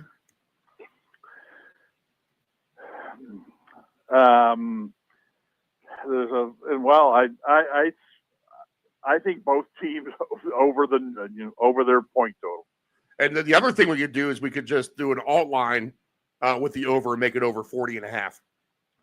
That way, both teams get over 20, or one team gets over 20 and the other gets 20. We're good to go. I don't see how either team doesn't score 20 points in this game. Right. It's just the quarterback should have really big numbers. I think you could look, make a case for several of the receivers, to get into the end zone, because they don't, you don't really worried about, well, they throw a lot to the tight end or the quarterback runs in a lot. And no, not the case here in this game. I mean, for New York, it's going to be Wilson or it's going to be Adams. And for Seattle, it's going to be Metcalf or it's going to be Smith and Jigba. Yeah. You know, I mean, and so 2-1 on DK plus 200 for Metcalf to get in there. Wilson's plus 190. Devontae's plus 140. I think that there's I mean, it's like Thanksgiving dinner. Too much good stuff. Yeah, just proceed with caution, all you listeners out there with Breece Hall would be the one thing. And if you think that he's not going to play, I mean, 4-1 on Braylon Allen is a nice number at the end of the day. Because he will catch the ball as well. They will throw him the ball if there is no Breece Hall. All right, so we'll put on the primary ticket. How about we just put both of these guys over 20.5? Yes, I think that's a good idea. Okay, all right. So we're now at 8-1. Mixon with a touchdown. Remember, he's a heavy favorite. Herbert over 249.5 yards. Seahawks and Jets both over 20.5 points. All right, the evening slate. I think we can get points across the board here. I really, really do. We have 3 late Eastern time PM kickoffs, early 1 o'clock time window, Pacific time kickoffs. We'll start with Tampa Bay and Carolina. Tampa Bay is minus 5.5, 46.5. Carolina playing more competitive, which we mentioned on the show before. Good effort against the Chiefs. But I got to believe, and I've heard some more Panthers talk this week as well, that a determined Tampa Bay team is just going to be better than this Carolina team at the end of the day. I think the Buccaneers defense is gelling a little bit. I mentioned that a few weeks ago. You're kind of questioning that, them being the silver lining for them at the end of the day. And I get it. They still have some more work to do. And even if they make the Carolina look ugly here on offense, their defense still has to prove themselves a little bit more probably. But if you're going to give me Baker against Bryce Young, go ahead and give me Baker at the end of the day here. He's going to have his little array of running back weapons, the tight end. He's got Evans back as well. Carolina is amongst the worst in the secondary amongst these teams in the NFL. They're on the list of two-handed bad defenses. The Buccaneers teetering on there, but willing to take them off. I just think if it's less than a touchdown, give me Tampa Bay here. They're determined. They have a lot to play for. Bucky Hodges is fantastic. I might take him for the first touchdown scorer. Bucky Irving, I'm sorry. I might take him for the first touchdown scorer in this game as well for Tampa Bay and Carolina. But I'll take Tampa Bay in this game. They can beat Carolina. And I think we can see some points here. 46.5. I think the Buccaneers can probably get into the 30s, and I'll give Carolina credit for 17 anyway. If that's the case, 34-17, then this game's going to go over the total. But I like the Buccaneers in this spot at Carolina. Yeah, I mean, I respect what Carolina's done lately. Yeah, they're improving nicely. Yeah. Yeah, I think Tampa Bay has played very well, and I think that they could be an upset pick in a playoff game. The way that they've hung in there and played really well almost every game this year. But I also, like I said, I respect what Carolina's done lately, especially in their passing game. And now, Thielen came back last week, and after a long layoff, and had they used him somewhat sparingly, but he did catch some passes. They had a guy named Moore, get a bunch of targets last week. I got to believe that Thielen is going to get more targets this week against what I consider to be a terrible pass defense. I think Tampa Bay gives up a lot of points. I think they're going to give up a lot of points in this game. But I do think Tampa, has a way of outscoring people. And I don't know how they do it. A lot of it has to do with the quarterback. Having Evans back obviously helps. I think Evans for a touchdown in this game, probably a fairly heavy favorite, minus 160. Let's see here. Evans for a touchdown in this game is at plus 125. Plus 125. Yep. Well, that's, I certainly like that play. And I think Thielen's going to go over his receiving numbers. All right. Thielen's receiving numbers it is at 41.5. So that's fairly low. That's way low. I mean, last week they threw 4 balls to him. And remember, last week, Kansas City, right? I mean, so a pretty good team they're playing. They only got 4 balls thrown to him. He caught 3 for 57 yards. I got to believe he gets at least twice as many balls thrown to him this week. Like I said, they don't really have a second receiver. Again, this guy Moore came out of nowhere last week to get 10 targets. Right. They had a guy Coker who I talked about earlier this Right. year, but he's injured now. Thielen is their pass receiver, and he's, it'd be one thing if this was his first game back, like last week, where you have to worry, boy, they're only going to throw 4 balls to him. But they did last week, and he still caught for 57 yards. I look see double that. I think his receiving number is probably the best number I've seen of any of the plays so far today. Oh, okay. You want to throw Thielen on the primary ticket? I think he should be on the ticket. I think Evans, the score key, should be on the ticket. I think both of those are really, especially at Evans' price. Right. This, like you said, this has a sneaky potential to be, a game where 50 points are scored. Right. Yep. It's not a game where you're going to worry about cold weather or what have you.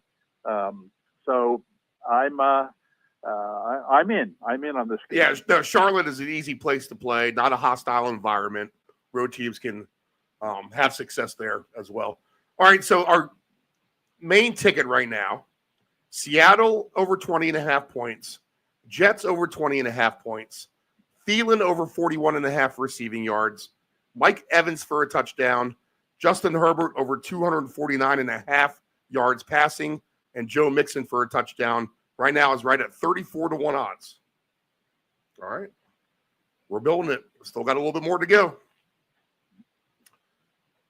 Yeah, this could be an underrated, higher scoring game, fun game for sure. Honestly, now this game could be a dud only because I've seen these teams, supposed high scoring teams at times do like you said. The Rams look like they should be a shootout team, but they're not. They win games 24-17, et cetera, et cetera. I could see a case where this Rams and Saints game could absolutely be berserk here. I could see a lot of points scored here if luck strikes them that right way here. Obviously, it's another later kickoff. The over is going to be an attractive play for a lot of people. The next thing you know, it's 7-0 in the second quarter, Rams. But the Saints have a nice thing working down there. And the Rams need this game as well. They have plenty of talent on their offensive side of the ball. They're laying 2.5. It's a high over under of 49.5. But man, I could really see this being like the Tampa Bay and Saints game earlier in the season where they had 42 points at halftime. That would not shock me at all if it's 24-17 Rams at halftime, 21-21, something like that. I think we have a chance for yards for both of these quarterbacks. I think we have a chance for a lot of points here. So tell me why I'm wrong or why you agree. No, I'm not nearly as excited about the game as you are, but at the same time, you would think this game would be a close game, and B would be somewhere in the mid-20s to upper 20s scoring. That total is awfully high. I don't see how either team necessarily is going to score in the 30s in this game, and which means getting to 50 points is going to be difficult. But I can see bad secondaries. That's how 28, 27. Yeah, I mean, what's Olave's status? still out, right? Yeah. Listen. And that hurts. My boy Taysom Hill, Right. coming off his monster game. I'm wondering if they're, given how productive he was last game, whether they're going to, give him more opportunities this week than he's had before. And you're right about the Rams. The Rams seem like a passing team, but they pass 5 yards at a time. And they catch, Kupp catches the ball, and Nakua catches the ball. They must have fewer 30 or more yard plays of any team, the fewest in the league. I can't believe they've had more than 5 all season. They just keep throwing the ball short. They run the ball with Williams. I can see I can see a lot of back and forth in this game. Can these teams get in the end zone? I don't know. I think kickers are going to be involved in this game. I think that, like I said, I see a lot of ball movement, but I don't really see how teams are necessarily getting into the end zone against each other. I'm going to predict 26-23 here. Rams win, where their kicker kicks 4 field goals and the other guy's kicker kicks 3.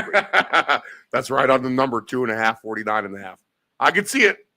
What is the correct score, Pat? I don't see, nothing to me stands out in this game.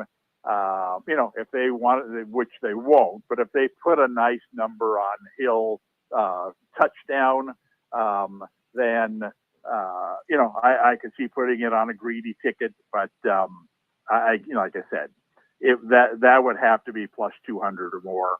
Yeah, all his good numbers are gone. He's at plus 120.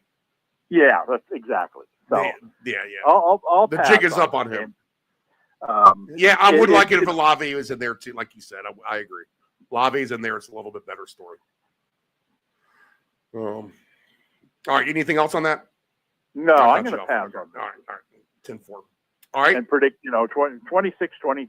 This Eagles-Ravens game reminds me a lot of the Eagles-Bills game of last year when they scored into the 70s. So I'm going to give this a chance to be a higher scoring game as well.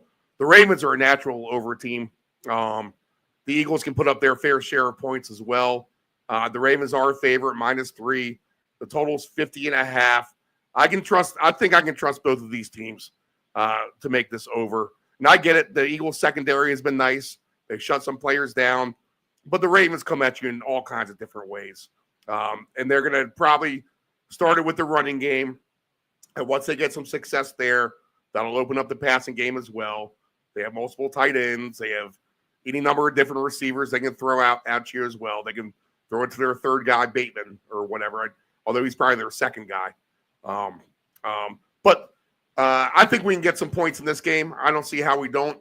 On a greedy ticket, I could even see the old and I know Barkley counterfeits Hurts at this point, but I could see a combination of either 2 touchdowns for Barkley, 2 for Henry, or a combination of 2 for Hurts and 2 for Lamar, or maybe even all of that, to be honest. But I think we can get points in this one. Your thoughts? Yeah, I mean, I don't know. I'm concerned a little about the late start in this game. I think the Philly defense has been playing very well. That scares me. But like you said, Baltimore's games have been very high scoring. And so something's going to have to give there. I don't see either of these teams running the ball effectively against the other. I think it's going to come down to which quarterback plays the best. I have my feeling is the quarterback that runs the best in this game is going to have a big advantage. And I think that you're going to see both quarterbacks run the ball, close to 10, maybe, double figures times for each one of these guys. And I just think the defenses are good enough to slow down the other team's primary running attack. And that's going to mean more running for the quarterbacks. So I don't know. It's a big game. That scares me in terms of, these two good teams are not going to play a 35-31 game, are they really? I think it's more likely to be a 26-21 kind of game. I'm not really crazy about anything in this game, but I'd be interested in the quarterback rushing numbers. I don't have attempts, but I have rushing number-wise. I have yard-wise. I've Hurts at 37.5 and Lamar at 41.5.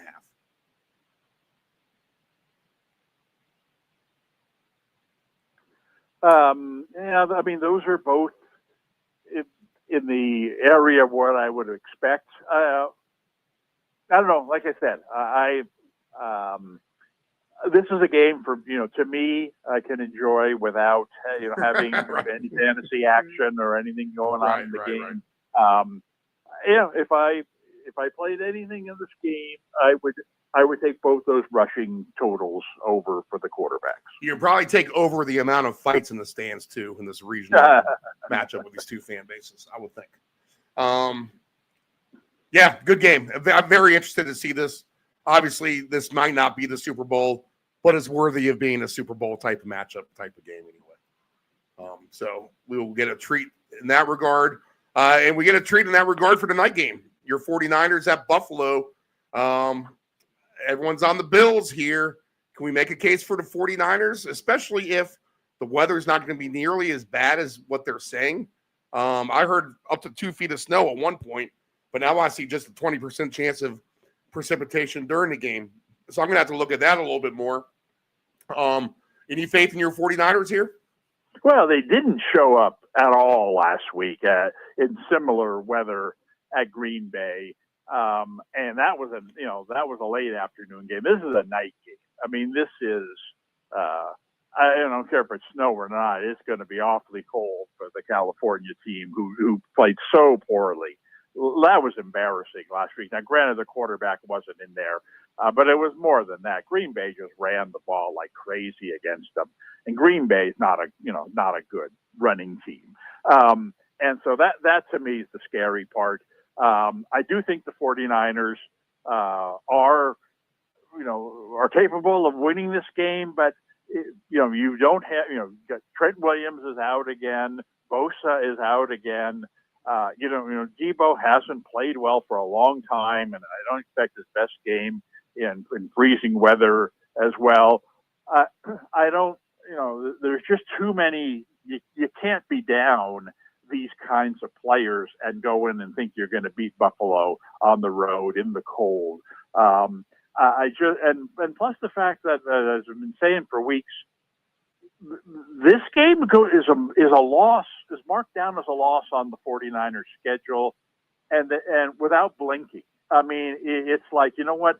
They can win the rest of the games on their schedule after this one and still make the playoffs, and they're all winnable games down the stretch. I mean, they can beat the Rams, they can beat the Cardinals. I think they play the Dolphins, and I think they play the Bears next week even.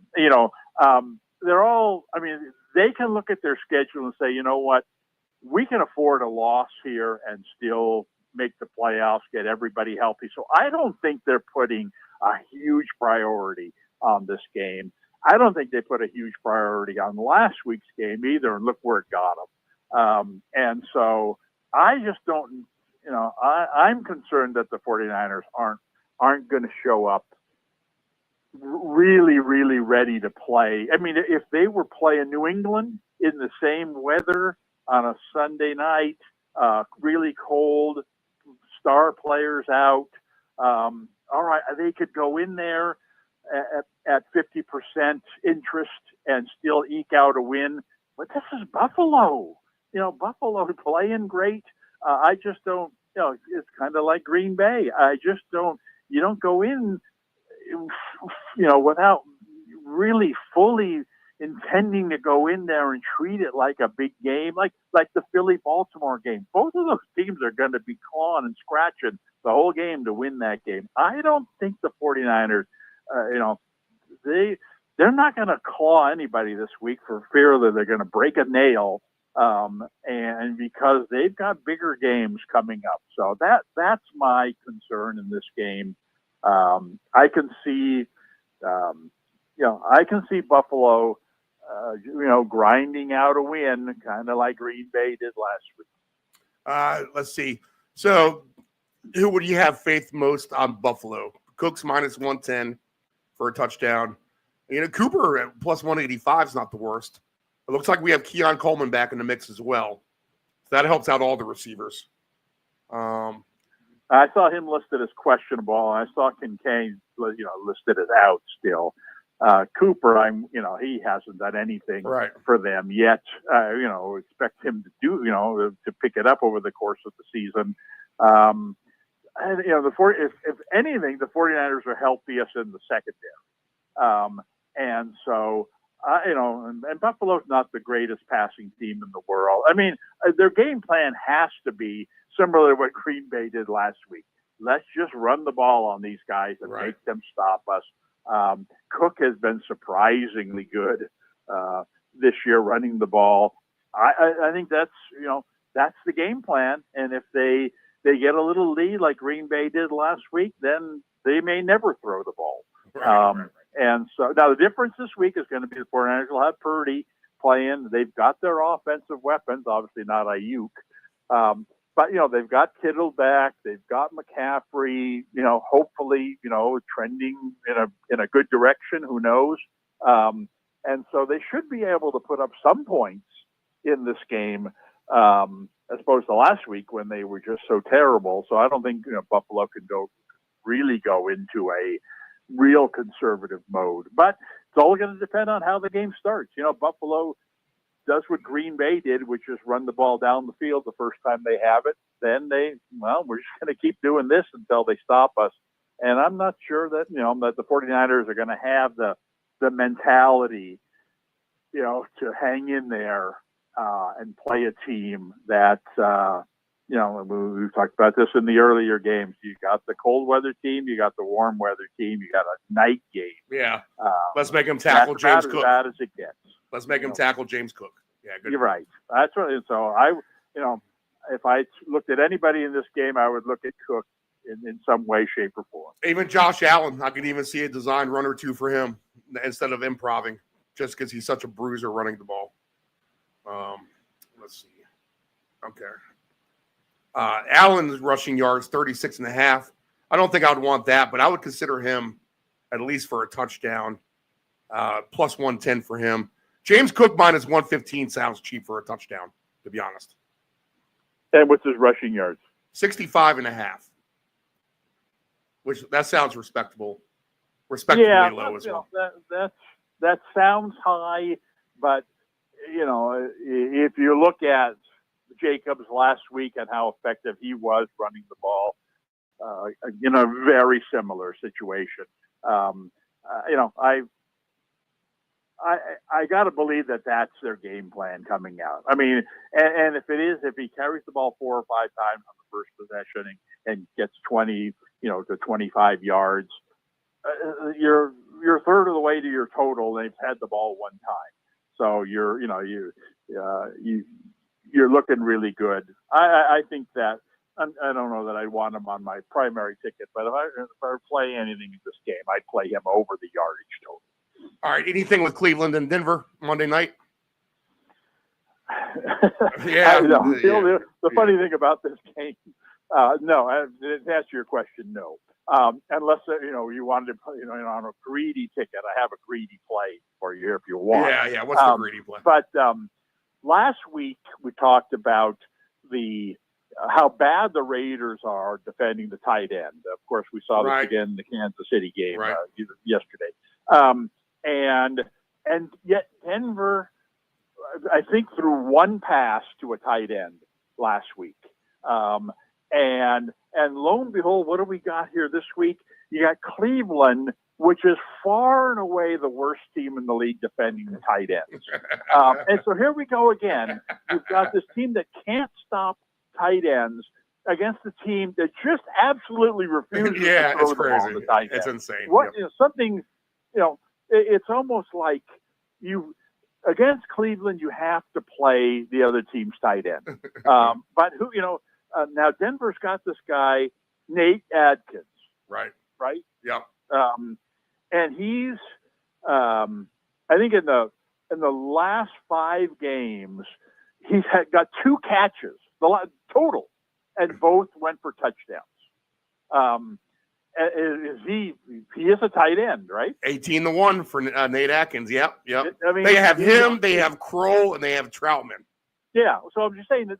At least with Adkins, he has. They have plays designed by the goal line clearly, where they throw the ball to him. Might as well, for all I know, he's a glorified offensive tackle. But the fact is that he's caught 2 passes in the last 5 weeks. They've both been for touchdowns, and they're playing a team that has absolutely doesn't even guard, that doesn't think the tight end's an eligible position. They don't even bother guarding tight end. So you want on a greedy ticket. There's my guy at 22-1. Is that what you said? Yeah, 22-1. No, 18-1 for him. The other tight ends, Lucas Kroll, 11-1. Troutman, who has two touchdown game in the last month, 6-1. So maybe you just play all 3 for $10, and you hope you come out with a tight end winner. It didn't pay off for us, and when I was watching the Lions Bears game, almost right away. We talked about, mainly me talked about the other, right? Scoring a touchdown in that game, and then you saw the tackle reverse play. He's going to throw a pass, and this happened pretty early in the game. And I thought, oh man, this other TD is going to be a lock. My man Zaki or whatever his name was. He's going to, it didn't pan out in the end. So I'm doubling down here on Adkins for a TD in the nightcap. Yeah, we were 6 Jahmyr Gibbs receiving yards away from a nice hit. So that was a little. I was hoping to get into overtime, and the Bears screwed that up for us. Obviously, some of the things.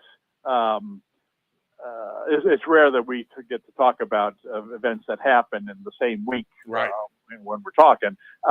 But I was happy that some of the things that we talked about, and some came through, and some came close to coming through. Like for example, Dallas scoring a touchdown. We had Dallas defensive scoring touchdown. a touchdown at plus 950. That's great. Dowdle going over 100 yards at plus 300. That's another thing that hit. And then we talked about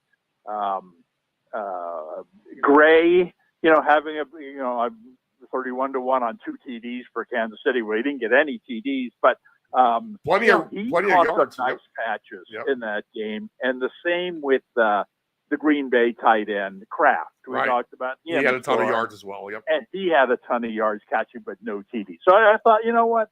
All things considered, I thought those games went well. But there's so I feel a little momentum going. Right. When you're sniffing on the right track, it gives you confidence. Except for me, I'm not gonna say shell shocked. I gotta keep my cool. But I'm just a few yards away from a nice hitting ticket. I feel like every day here in the last few days. I just needed one more catch by Pacheco, and he could have thrown it to him yesterday as well. And I know better. He's not going to get the full bulk of the load, but his number was so low. It's just at 8.5 receiving yards, and he had the 5.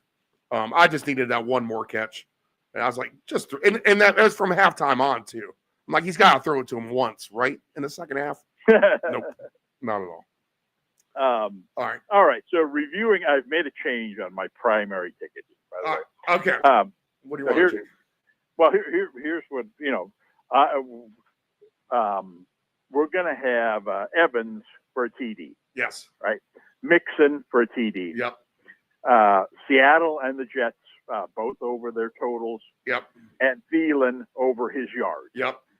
Okay, that's those 5 will go on the primary ticket. All right, Herbert gets knocked off. Now Herbert. Now see, we talked about this, and this will be my greedy ticket. Right. I want Herbert and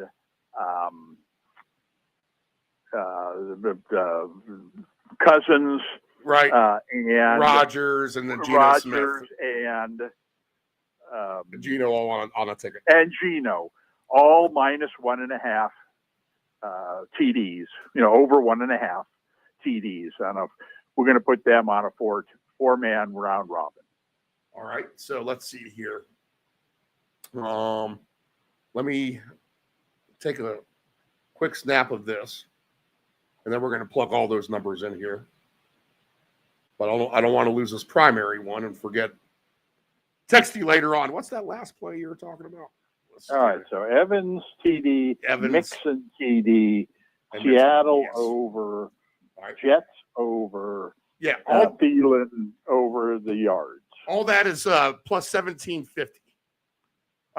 So $10. Let's see, wins you 175. $25 wins you 437. So that's a nice little modest payout for a $25 investment. Let's get rid of that. And let's plug in these quarterbacks here. And the interesting thing about the round robin, when you set it up on the computer, they won't give you the options of doing all 3. You actually have to plug those in individually. They'll give us options of the 2. Just because it's in the same game, they make it weird. They make it harder. They make you do more work to get the 3 guys hooked together. But we'll do that to give you an idea of what we're looking at. Let's see here. Passing prop wise, all these guys for 300 yards? No, minus 1.5 TDs. Over 1.5 TDs. Over 1.5 touchdowns. Okay. Yes. Let's see. Passing touchdowns, Herbert. Cousins, Geno, and Rodgers. All right, so Herbert's minus 108. Cousins is at minus 106. Geno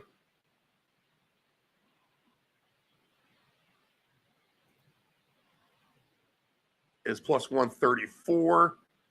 So those 3, just for an example, you'll get about plus 650 on each of them. If you can get all 4, for a combination of the 3, it's plus 650.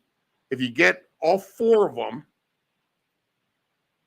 we're looking at 13-1 odds. And then if you just have 2 of them, you're looking at your standard, basically 2.5, 3-1 payout.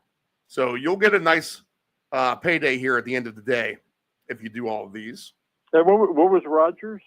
Rodgers is at plus 136. Geno plus 134. Right. Okay. Well, that's good. That'll be a fun. That's my fun ticket. Do you want to hear the super greedy version of this real quick? And then I need to ask you a fantasy question, at least for myself. So let's just take them all for 3. That'll give you an idea of the extravagant payout here. So if we do, of course, that deleted. All right, Herbert for 3, Cousins for 3. Each of them for 3. The average payout ticket will be $10 will win you $925 if 3 of the 4 can get there. And then if all 4 of them have 3 touchdowns passing, $10 will win you $3,300. So that's super greedy right there. All right. Fantasy-wise, let me look at my team because we have a scenario here where I am number 2 in the league and I'm playing number 1 in the league. Wow. And right now I'm up after Thursday. I'm up 21.7 to 17.4. I've used 1 less player than him. Jacobs continues to be a great player for me. He has used up Jahmyr Gibbs, and the Green Bay defense. So my question would be this. I have, let's see here. I have Walker the third as my running back. Daniels is my quarterback. A.J. Brown's my wide receiver. Kittles is my tight end. So my question is going to come down to my flex and my other wide receiver, I think. I got to leave Walker in there. So my options will be Chase Brown. And then I also have at my disposal that I can use, and I think you answered it already, is Amari Cooper. I was trending towards Cooper just because I feel like he's kind of due to have a nice game for Buffalo. But, man, Chase Brown seems to be very consistent. So I have Chase Brown in there right now. I have Cooper on the bench. And, I also have Wilson in that mix. I got to play Garrett Wilson, right? No, yeah, absolutely. Yeah. Okay, yeah, that. So now it just comes down to either Brown or Cooper. Yes. Well, I'll say this. Is Thielen available on waivers? You know what? Let's see. He is? Yeah, I mean, I'd play him ahead of either of those guys. Wow. All right, so if I add Thielen, now I need to drop I can drop some easy ones. I can drop Keyshawn Boutte from the Patriots. That's easy enough. I had to pick him up out of a bye week necessity. All right, I got Thielen. So put Thielen in as my secret little play this week. I like it. So put Cooper on the bench, put Chase Brown on the bench, and play Thielen in the flex. I would. All right. Flex. Thielen. All right, there we go. We're locked in. And I got to play Wilson over Cooper. Okay, yep. The Jets just scared me in that regard.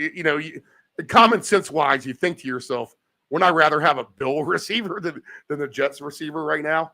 But, yes, I think I agree with you that game could definitely get a lot of points there.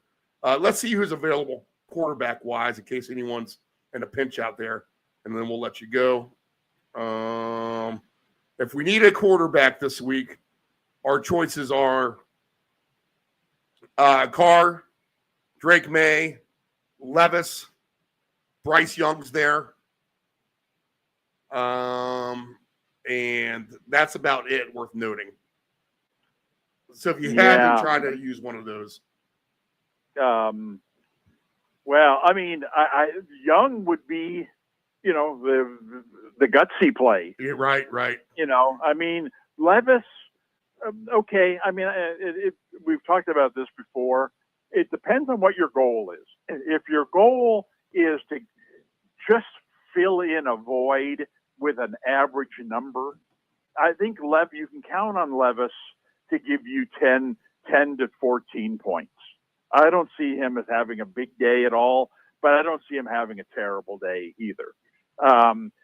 May is a big wild card. I don't think I like him in that game. I don't like the matchup this week. You also talked about Carr again. Big hit or miss. No Olave. I don't want him. And then that brings us down to Young. Now, I think Young has much more potential this week than Levis does, but Young also has the potential to be terrible. I played Young once. I think it was earlier this year. And oh my God, he was just the worst performance of the year. But he's trending in a good direction. If it's one of those things where you've had a bad Thursday, you need to catch up, you need a quarterback, do I put Levis in there and get, 12.8 points, or do I put Young in there and potentially get 20 or potentially get 4? Well, you're behind. You need to, roll the dice a little. Then you go with Young. I mean, that to me is the decision. All right. Yep. That's why they call it gambling right there. All right, Dave, what about your fantasy team? Any like? Not good. No, it's, Oh my goodness! Are you in Cabos right now? I'm officially out of playoff contention. Last week, it comes down. I mean, there's no way. There's no way I'm going to win. It comes down to the Monday night game with the Chargers game against the Ravens. Was that Monday or Sunday? Monday night. Anyway, Monday night. Exactly. I'm ahead by 10 points. Sounds good, right? He's got Henry. Okay. Oh boy, sounds bad. I have Disley. Right? Okay. I got a chance, right? It's going to be close. One problem. He's also got Flowers. Oh my God. There's no way. I got no chance of winning this matchup. But the game is going, at halftime of the game, I'm still ahead by 5. It's like, you know what? If the second half is the same as the first half, I've got a chance. Well, then Flowers catches a TD. Now, Henry, goes over 100 yards, but no TDs. Comes down to the last drive of the game. I'm losing by 6-point-something points, 6.8 points or 6.6, one or the other. Last drive, Chargers are driving. They get, the meaningless last drive. They get down, pass interference in the end zone. They get the ball at the 1-yard line. They had no timeouts, 30 seconds to go. There's no way they're going to run the ball up the middle. They're going to fake it. They're going to throw to Disley. He's going to catch it.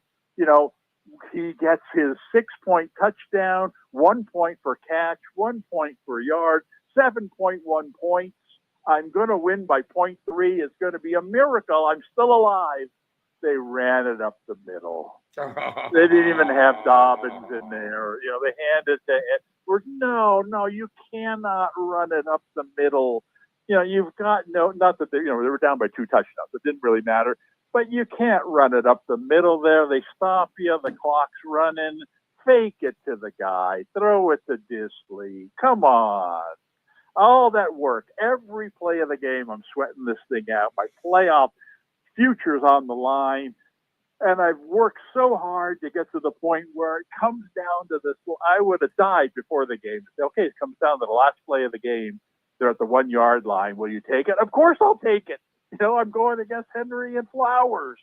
There's no way I'm going to hang in there. But I did. I hung in there. They didn't do great. But I had a chance. And I was watching the game with my daughter's boyfriend. And it was on that last drive, that last meaningless drive, I said to him, can't you see Disley catching a meaningless touchdown pass at the very end, last play of the game? And he said, yeah, I really can. Yeah, me too. I just saw it coming. I knew it was coming. And then it disappeared. So the season blows up in my face. And which is, I'm probably going to lose. As it turns out, I'm probably going to lose this week anyway because I didn't have a great.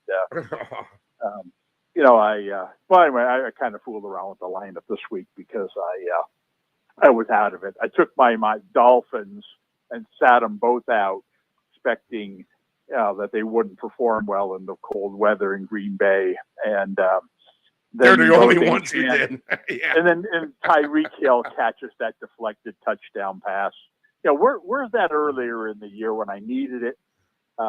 They both, Tyreek and Achane, both scored over 20, and I didn't have either one of them in the lineup. So anyway, but it doesn't really matter. And I'm still, I'll still try to win this week, but it's not looking good already. So that's the season. And my son's playing this year at college for the first time, and his team is doing well. So at least I have something to root for moving forward. Okay, all right. So he has a chance for the playoffs then. Yeah, he was like, I don't know what, 7-1 or 8-1 or something. Right. In his Oh league. wow, yeah. Now it's starting to fall apart. Mm-hmm. He's first time playing, and I helped him with a draft list, but no draft strategy, and so he doesn't know draft strategy, so he just kind of went by my list, And he ended up with 3 Lions, Goff and both their running backs. Right. It's like, you've got to be kidding me. I wouldn't even draft 2 guys. I would have trouble drafting 2 guys from the same team. I would never draft 2 running backs from the same team, let alone their quarterback as well. But you know what? The only way that can be successful is if that team scores 40 points every week, and the Lions have scored that's what they 40 are points every week. But already this week, no TDs for Gibbs, no TDs for Montgomery. Actually, Goff had a decent game, had the best of the 3 of them. So he's been slumping, and he's fallen behind his matchup this week. But that 8-1 start or whatever it is should be enough to get him into the 4-team playoffs. And then as you know, at that point it's there are no point spreads. There's no home field advantage. The number 4 team can beat the number 1 team, very easily. Mm-hmm. And so just get in.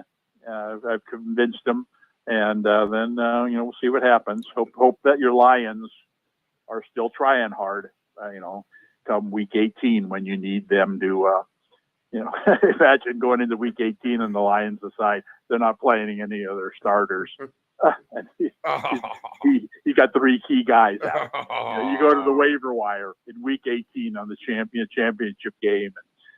Well, should I play Levis or should I play Young with my championship on the line? Now that's the decision you do not want to have.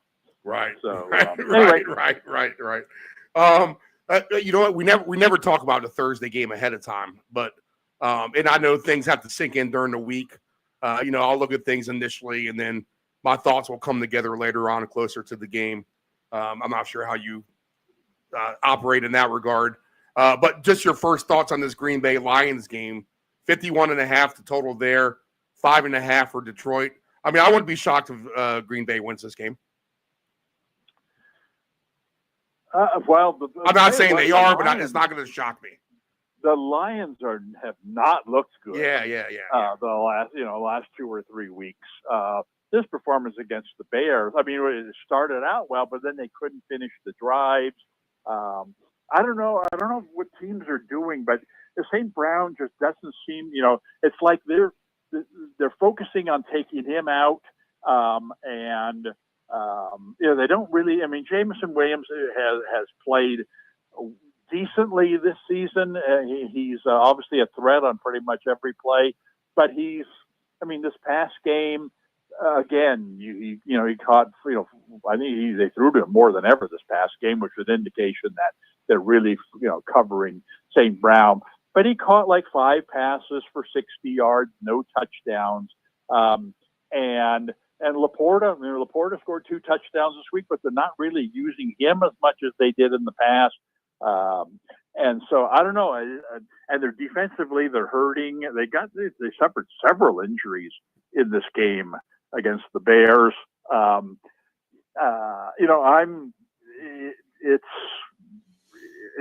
They're not trending in a good direction. The Packers are, they're been very consistently good. And so I think it's going to be a great game. I agree with you. I think Green Bay has got a chance to win that game. I also don't see any way that game is not high scoring. Right. I mean, this game's got to be, 20-17 at half. Right. Yeah. If not 21-21 or something like that. Yeah. Right. Exactly. Yeah. So I think, I look forward to watching the game. I think it's going to be a lot of fun. I think it's going to be very high scoring, very entertaining game. And like I said, it's Green Bay's playing really well. Detroit's not playing really well. I give Green Bay a chance in that game.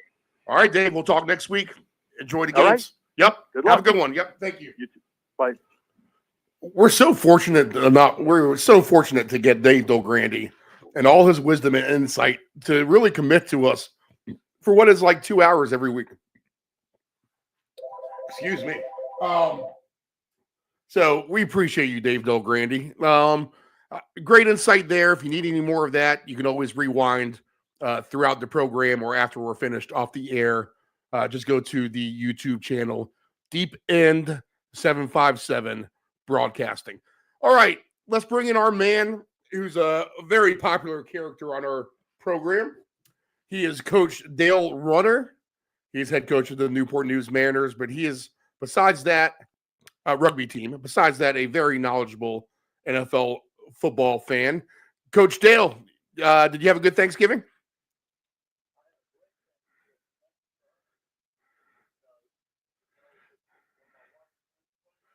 Yep. All right, good stuff. You got some Nebraska football, which kind of probably upsets your stomach a little bit, right?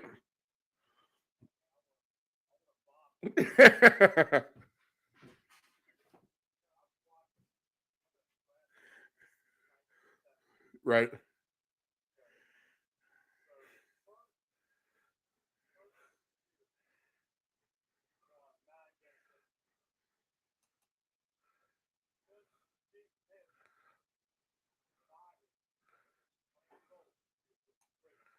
Right.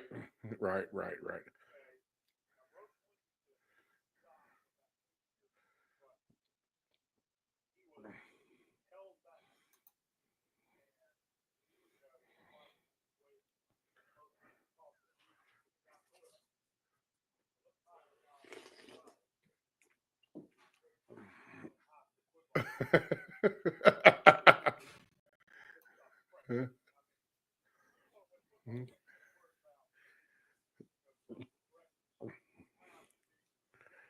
Yeah, I hear you, man. And to rub it in even further, Zolish goes on to Ohio University and completely turns that program around and makes them a contender in that MAC conference for the duration of his tenure, right? And still relevant now. The after effect even still going strong with him.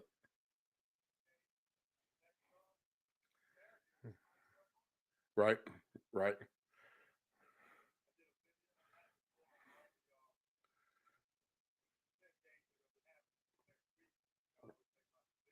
Right.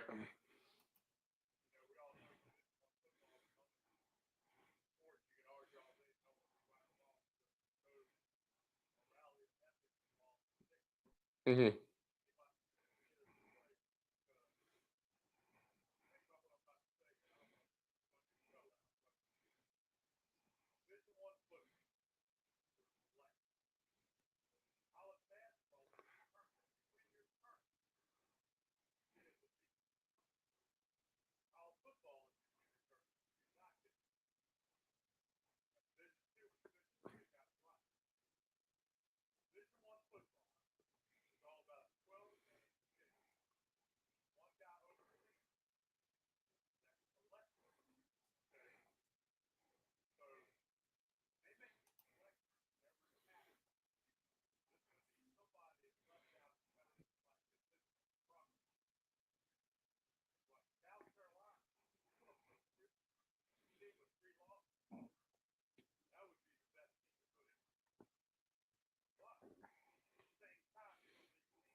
Well, I mean, I keep going, Dale, but I've been saying to myself, the team who's going to win the national title is going to be the team who doesn't want to win it last, if that makes sense.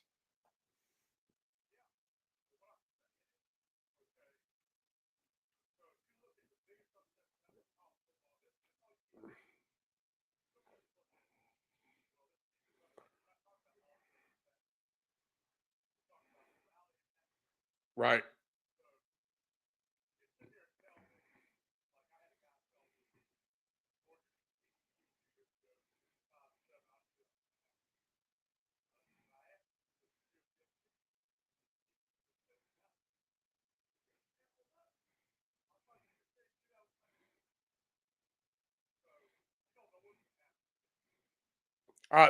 The Fiesta Bowl with Boise State with that Statue of Liberty play when they beat Oklahoma, I believe is who it was. Right. Right.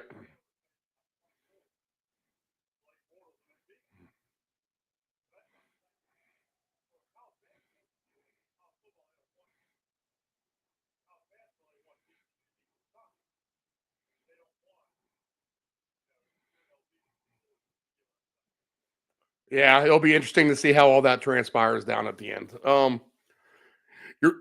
You're also a Raider fan too. Bad taste in your mouth from the way that game ended.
Yeah. I mean, a lot of times it's just coming down to executing the basics and the fundamentals, to be honest.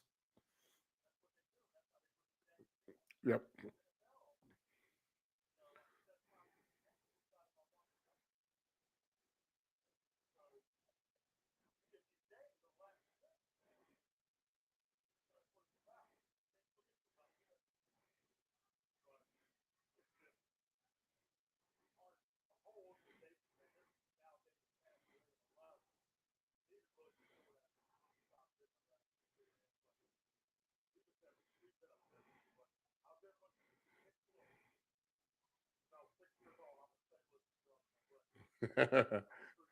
All right. Yep.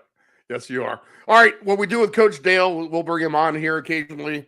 We'll get his upset of the day. We'll get his best quarterback, his best receiver, his best rusher.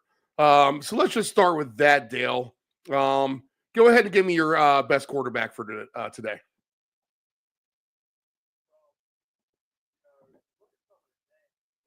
Mhm.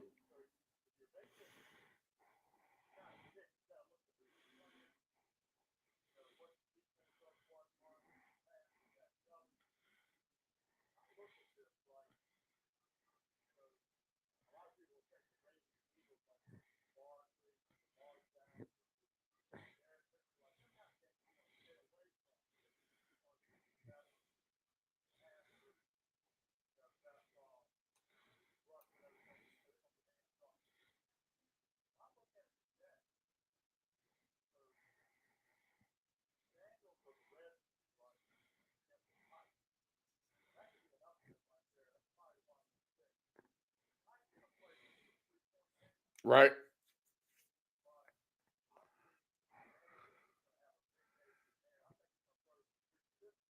Wow. I got him for 300, so I like it. Okay, cool.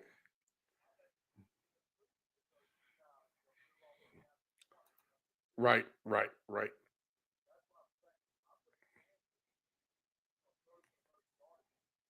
He's got some banged up running backs. He's got to go through the air more than likely. Yep.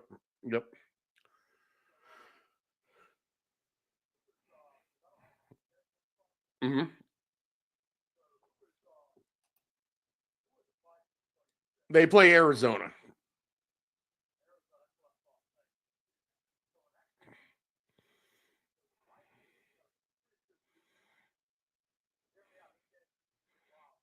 Yeah. Yes.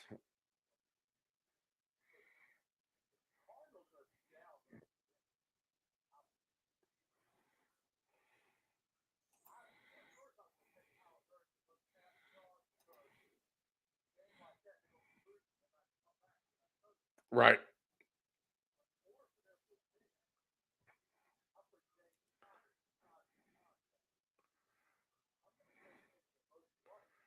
Oh yeah, good pick. I like James Conner today.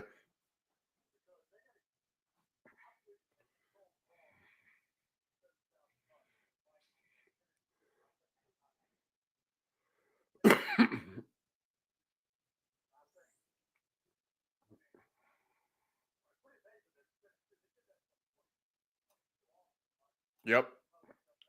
Yep.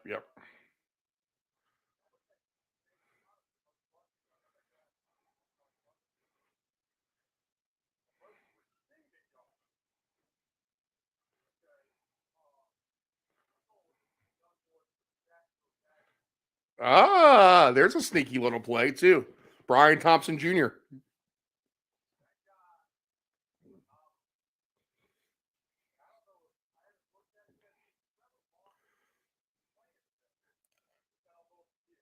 We'll get that news this morning as the program goes. He's trending towards playing, but unknown on the active list as of right now. I'll tell you this: if I look at the passing props, I do have Trevor Lawrence listed. So it looks like he will be a go right now because I have him listed at 212 yards and a half passing today.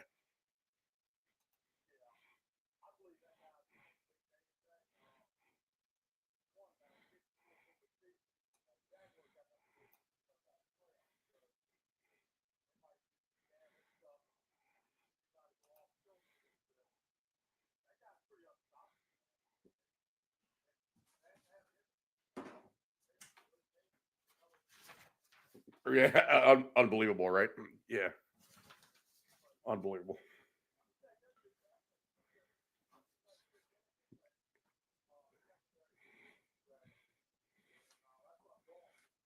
You know what? The point spread's down from 4.5 to 3.5.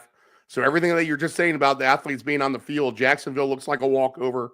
I said this that they would be an automatic fade for me because it seemed like they checked out. But maybe the bye week did them right. Maybe Lawrence gives them a boost here, and they're actually taking money with that point spread coming lower. The A-Man on this show likes Thomas Jr. as well. So that's a couple of people here who are going to be on him as a sneaky play. So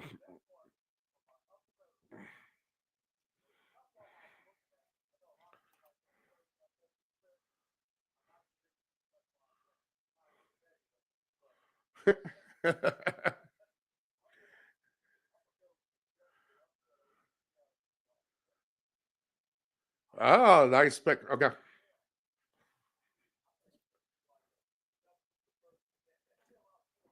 Oh, interesting. All right. I kind of like the over in that game.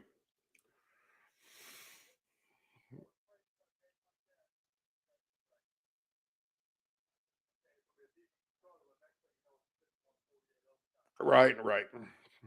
And the opposite applies as well, of course.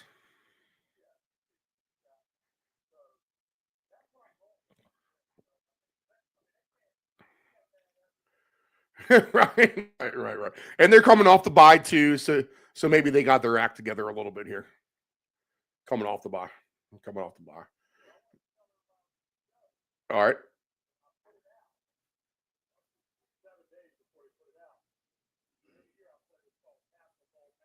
Yep.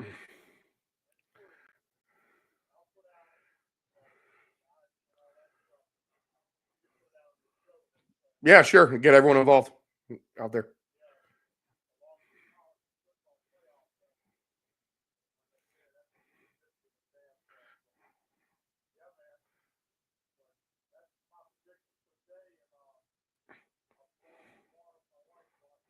Are you going up to Muggsy's? You going to the warehouse? What are you doing? Okay. All right. Sounds good, Coach Dale. Good luck on your picks. I'll catch up with you this week, and we'll talk more about this college football playoff as we near that coming up. All right. Who do you think wins it right now at the end of the day? I like Notre Dame, perhaps. To me, they look like the best team, actually, which I think they're still under the radar a little bit. Are you leaning towards anyone right now?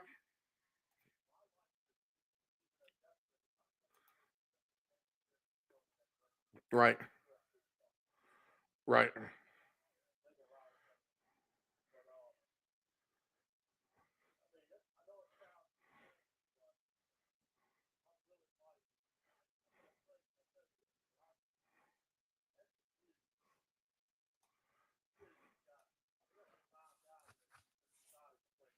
Good team. Yeah.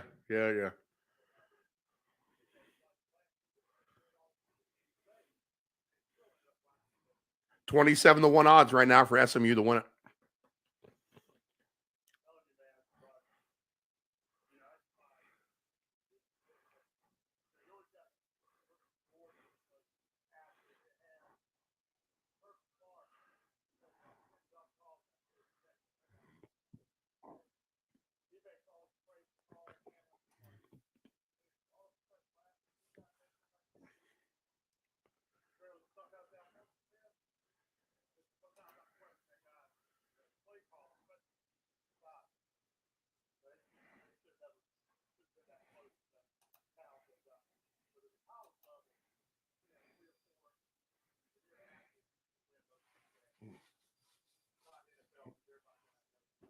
Right.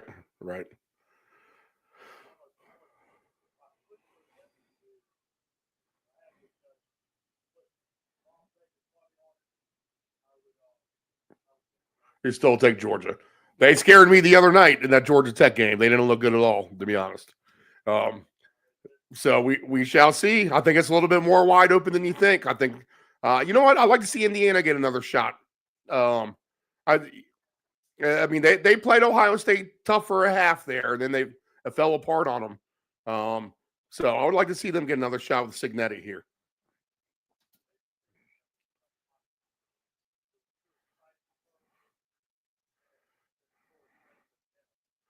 Yep. They put up 66 points on a snowy field. I mean, that was a snowy field they played on.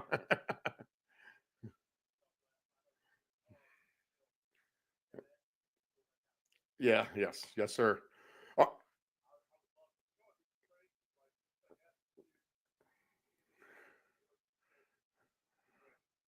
Wow, yep.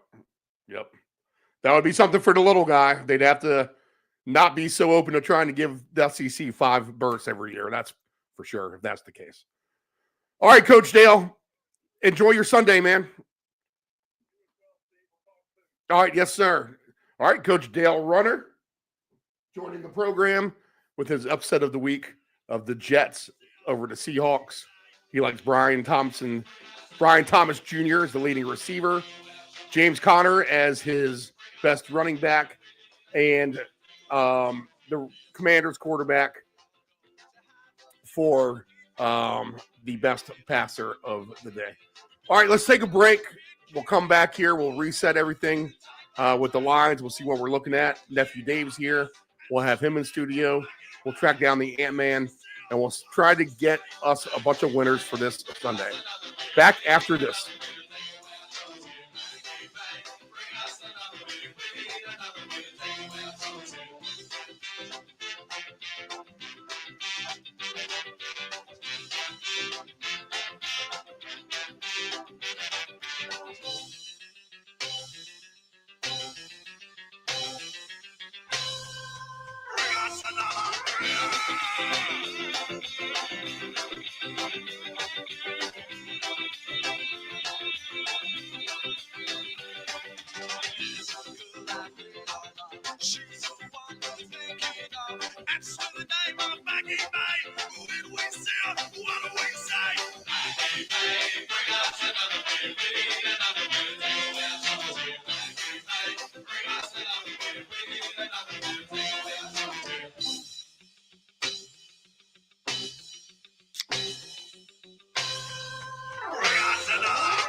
Dependable Solutions can provide all voice-over services for your advanced audio production needs. Think of us as an inexpensive option, no matter what the size of the project is. From one-word cameos to full-script productions, contact Dependable Solutions at 757-354-5517. Know your gambling limits.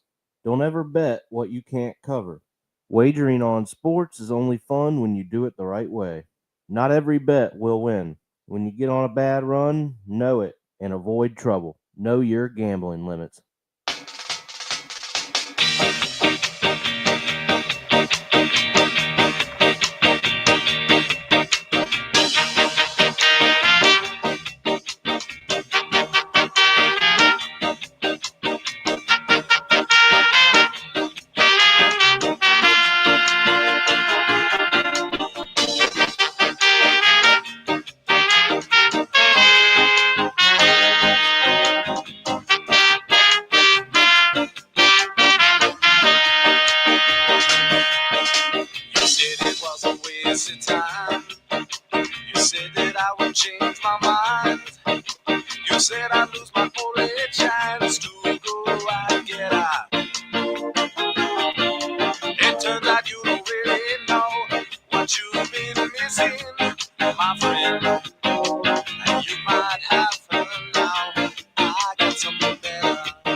Family owned and operated, CP Shucker's Cafe and Raw Bar specializes in delicious cuisine, refreshing drinks, and a laid-back atmosphere. We opened our doors in 1995 and have enjoyed being a place to either relax or celebrate ever since. Whether you are in the mood to indulge in a great meal with your friends and family or watch the game, we promise that our inventive menu, attentive service, and skilled bartenders will have you truly satisfied. Both of our locations have spacious outdoor patios for enjoying the breeze and catching a little sun. Our friendly staff at CP Shuckers will make your next dining experience a pleasant one by delivering personal care. We are open until 2 a.m. Full menu will be served until 10 p.m. and late night limited menu until 1 a.m. For larger parties, please give the location of choice a call. Pacific Avenue, 757-425-8676 or Shore Drive, 757-412-2929. More information at cpshuckers.com. Thank you for your continued support and have a shuckin' good time. Control your alcohol. Don't fight. Don't drink and drive. Your one punch could kill someone. It happens. If you're behind the wheel, you may think you are fine, but then the other driver is under the influence of texting, and then you are done. Control your alcohol.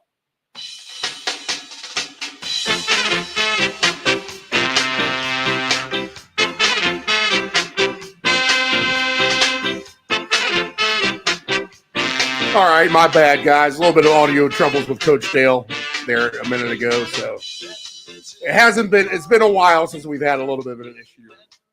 But basically, the gist of our conversation was this. James Conner for his running back of the day, Brian Thomas Jr., his receiver, and the Jets will be his upset. He thinks the little man and SMU definitely has a chance to get to the championship game and win it in college football, and disgusted as a Nebraska and old school Oakland Raider fan he is after their performances on Thursday and Friday, respectively, in reverse order. All right, this is the Round Robin. I am Stephen Murray. It is 9:45 a.m., so we're on a good pace right here. Here's what we do. We're going to go through the lines real quick. We're going to look at Survivor in case you have to do a double pick for today real quick. We'll take a look at that. Nephew Dave's Survivor is done. My Survivor is done. So we will, done as a winner, side note. So we will briefly go down a list, give our thoughts if that's a Survivor or not. We'll get an updated point spread as we go to see where the line is at right now. And then after that, we will start diving into this full slate of the games and look at all the numbers and come up here with our best bets. So, Dave, you got a Survivor list ready to go? Yes, sir. And updated lines. What do we got? Good morning, Nephew Dave, by the way. Good morning. All right, what do we got? All right, let's start here. Tennessee traveling to Washington. Washington -6. Your over-under is 45. That was 44.5 last night on my book. Yeah, it's up right now. So it's up. Steve, no Survivor here. No Survivor, and I do like the over. Go ahead. Pittsburgh going to Cincinnati, take on the Bengals. Bengals -3 at home. 46.5 is the number. Steve, divisional game, no Survivor here. No Survivor, line up to 3 from 2.5. Texans going down to Jacksonville, take on the Jaguars. Texans -3.5 on the road. Your over-under is 44. I do not like it. No Survivor. Scary. I like Houston today, but, man, that spread's going the wrong way. So what is up with Jacksonville taking the money this morning? That is kind of interesting. I need the Jeopardy theme song on here is what I need on my sound effects. No Survivor for me, I think. I'll stay away. All right, Chargers taking on the Falcons in Atlanta today. Chargers, Steve's favorite number of -1. Your over-under is 47.5. Ooh, interesting. So the Falcons taking money now. I'll pass on Survivor. Yeah, I don't have a pick here either. Cardinals traveling to Minnesota to take on the Vikings. -3 for the Vikings. Over-under is 45. Maybe the Vikings, but I think this game may be closer than we think. Yeah, I would try to avoid this as Survivor, actually. All right, Seahawks at the Jets today.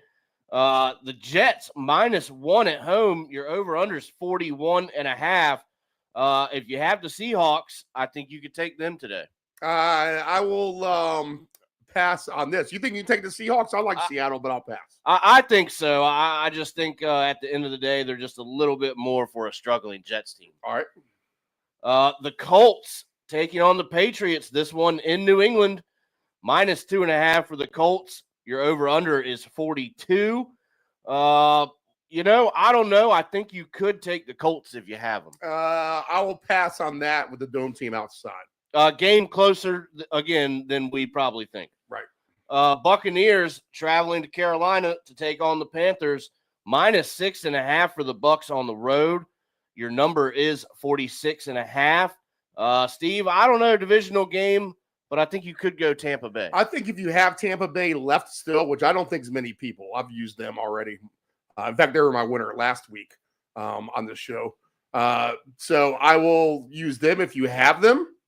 But I have another sneaky one that probably most people have here in a minute. Go ahead. All right, the Rams taking on the Saints. This one in New Orleans, -3 for the Rams. Your over-under is 49. The more I look at this game, the more it makes sense to take the Rams in this game. Just from the injuries factor alone for New Orleans. And the fact that their back end can give up a lot of yards here. I think the Rams can have a big day through the air and put up a decent amount of points here. I think the Rams team total is a great play today. So I would take the Rams over the Saints. I thought this would be a higher scoring game, but the no Olave thing kind of scares me here. New Orleans does have a good thing working. They've been winning some games and still in contention for that division. But I think the Rams find a way to win this game and maybe even win it by 10 points or so. All right. Philly taking on Baltimore. This one in Baltimore. Ravens -3.5. Your over-under here is 51. No survivor for me. No survivor there. Nope. All right. The 49ers taking on the Bills tonight, 8:20 in Buffalo. -6.5 for the Bills. Your over-under is 44.5. Weather could be a factor in this one. Steve, I would probably take the Bills in that weather at home. I think so as well. Just the fact that it's a California team.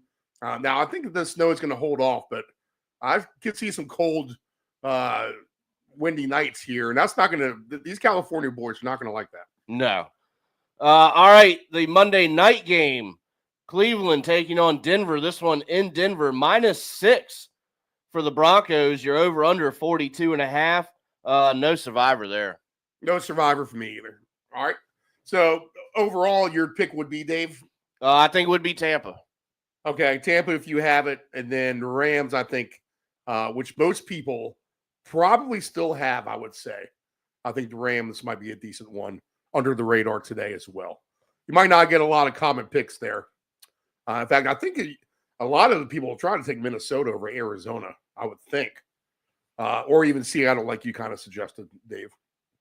All right. What we'll do now is we'll get into the whole list of games for the slate today. 1 o'clock Eastern Standard Time, 10 o'clock Pacific. We'll start right from the top here, Dave. Chargers and the Falcons. I still see 1.5 by the Chargers, but yes, I hate that 1.5. 47.5 is the total. If just take the Chargers on the money line if you like them.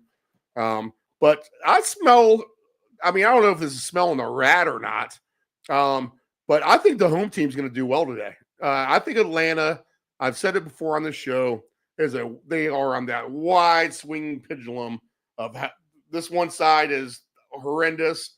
The other side is they can beat anybody in the league. And I'm thinking it's going to be kind of swinging towards the better part of that pendulum today for Atlanta. The fact is that they're probably going to be healthier than they've been in weeks. They're coming off a bye. You're getting this team, the Chargers, coming off a short week, going on the road, and now they're missing their running back as well. So I expect a few things here, even on the Chargers front. One, I think Herbert's going to put the ball in the air some, and a decent amount. I've talked to me and Del Grande, both agreed on that, that Herbert could have a big day here. And I think you get it all from Atlanta. I think you get Cousins playing well. I think you get Bijan playing well. And I think they put their best foot forward this afternoon also. I think over the total is a good play. I think you probably take Atlanta team points as well. Let's see here. The Atlanta team points is at 23.5. I think that goes over. And the Chargers team points is at 24.5. So I'll put the Falcons on my list for team points. I'll even probably take a look at an alternate on that one. And I get it. The Chargers have a good defense. It's Harbaugh ball. The type of way he wants to run things, grind it out and play good defense. But I'm not so sure they have a capable running back. They got Gus Edwards, that's for sure. They got backups beyond that, but Dobbins has been fantastic. I think he's been giving the ball to Herbert more to throw it, and Herbert's been coming through kind of with flying colors. Every week he's been going over his prop. He's down to 246.5 now, so that was up to 249.5 yesterday. So this is actually down a little bit. Cousins is at 239.5.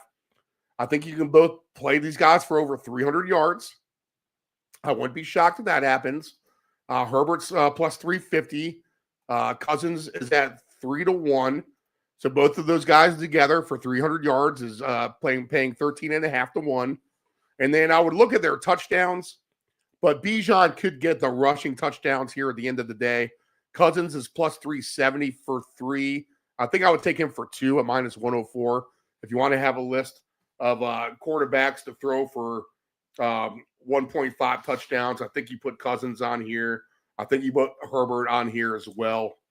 The receiving props go as follows. Ladd McConkey, 64.5. Quentin Johnston, 38.5. I expect him to rebound after his bad drop balls last week. Joshua Palmer, 38.5. Bijan's 29.5. Drake London is 63.5, which seems low to me in this game. Kyle Pitts at 39.5 to me seems low. Mooney is at 52.5. McLeod, 28.5. There's Will Dissly, 40.5 yards. I think he'll get over that, to be honest, as well. So I got to note him on another list here for Dissly. And then the rushing props will go as follows. Gus Edwards will get the bulk of the load, 45.5. Herbert's at 22.5 for a quarterback rusher. I'll stay away from that. You know, we like quarterback rushing yards if you listen to this program. Bijan's at 76.5. Algier is at 26.5. I'll stay away from all the rushing props. I'll get to the touchdown numbers here in a minute. But Dave, what are your first thoughts here? So yeah, I'm kind of with you there with the total. I'm going to start off with two guys here from each team. I agree with Quentin Johnston. He is on an anytime ticket. Figure he's set to bounce back today. And then we're going to go with Darnell Mooney to score as well, Steve. You know, this is a pretty interesting matchup, I think. So I'll be pretty intrigued to see what happens in this one. We can definitely see some points, I think, Steve. And if we can, then maybe we're going to take a stab here at each team with a touchdown and a field goal in each half. I do believe that number is, if we want to take a look at it real quick, 14-1. So go ahead and sign me up for that prop. You know, the prop that we love here, if we're going to see some points today. I could see that field goal and touchdown. Each team, each half, right? Yep. That's how it breaks down. All right, touchdown scores in this game. Let's see. Bijan's minus 170, Edwards plus 125, McConkey plus 155, Drake London plus 165, Mooney plus 230. It's just, Dave, I'll play Mooney. He does nothing. If I don't, he does everything. So I'll let everyone else win with him. Quentin Johnston plus 240, Algier plus 250. Dissly at plus 260 is an interesting number. Palmer at plus 290 is an interesting number. How about Kyle Pitts 3-1 for a touchdown today? I'm going to have to take a look at that and put him on a touchdown scorer ticket. Kyle Pitts at plus 300 seems like a nice payout for him to score today in what could be a higher scoring game. Herbert plus 310. Ray McLeod plus 320. If you think Vidal can get involved today, plus 470 for him. Hassan Haskins plus 390. Jalen Rager dropped balls himself last week, 7-1. All right, 2 touchdown scores in this game. Bijan's plus 340. I like that today. Gus Edwards is 8-1. Lad McConkey 12-1. I know the Ant-Man likes that. Drake London's 12-1. Mooney's 21-1. Quentin Johnston's 21-1. Algier 22-1. Disley at 24-1. It's an interesting play. What we do is we do touchdown madness on this program, and let's go ahead and throw Will Disley in there as the first one. In fact, we'll take both Disley and Pitts. Disley 24-1, Kyle Pitts 29-1, both for 2 touchdowns today. All right. Anything else you like on this, Dave? No, like I said, should be an interesting matchup, I think. I just think the indoor environment there too, and it's not exactly a super hostile crowd. Right. I've been there. It's not overwhelmingly loud for the home team. In fact, when I went there for a Patriots game, it seemed like it was almost about half and half, Patriots and Falcons. There are a ton of Patriot fans in that game. But I'll start touchdown madness, which is our kind of 2 of our longer shot guys. But these guys aren't long shots by any stretch. They're just going to pay off a good price here if they can hit. And that's Disley for 2 and Kyle Pitts for 2. Just the 2 of them for, let's see here, $2 wins $693. In fact, let me go ahead and add some funds into this account real quick. That way we can play along here as I like to add on to these tickets as they go. I've decided. So we got to play just the 2 guys straight up. Right. Because when we round robin it, we don't have that option of a 2-game parlay. So let's go ahead and knock these guys out. And we'll put $2 on them to win. Actually, we'll do $2.50 to win $866. So that's how this program works, people. Investing the minimum to make the maximum. All right, so 2 touchdown madness with Disley and Pitts. And our next game is, let's see here.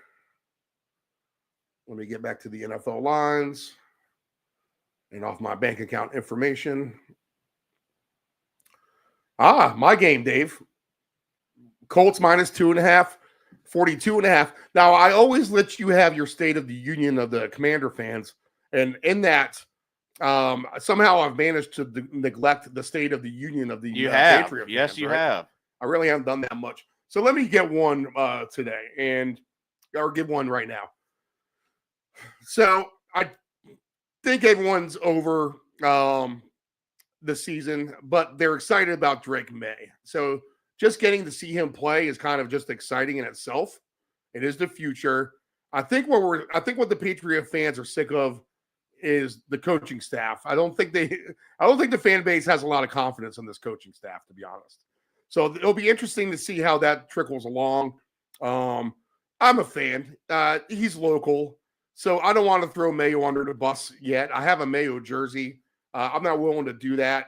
He has a little bit of a learning curve himself trying to be a head coach and a successful head coach, following in the steps of Bill Belichick. I'm wondering if ownership isn't kind of Cowboys-esque a little bit in a way, kind of screwing things up a little bit as well. So where Robert Kraft was a true hero in Foxborough, saving that team and keeping them in the area, I'm not so sure the new school Patriot fan is super appreciative of Mr. Kraft and all that he has done. Everything's about him, it seems like to us, which is kind of like a Jerry Jones type of feel. All right, so what you hope to see today in a game against the Colts where their secondary is not the best, their defense can get run over completely. We got to know that the game plan is going to be with Ramondre Stevenson. Del Grande said it too. It just makes sense that we try to run over the Colts here in this game. But, man, I would love to see Drake May try to let it out. I would love to somehow see both of these quarterbacks kind of get turned loose through the air. I have the feeling this is going to be like the old 1970s hand it off on both sides type of deal. So if that's the case, let's just look at the rushing props first. I think the Patriot fans do feel there are better days ahead of Drake May, I think is the moral of that story. The rushing props, 28.5. Richardson, 42.5. Jonathan Taylor, 81.5.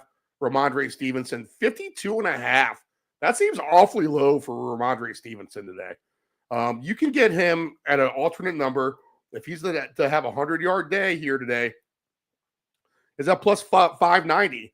Even if you want to cheapen that down to 80 yards, he's at plus 285.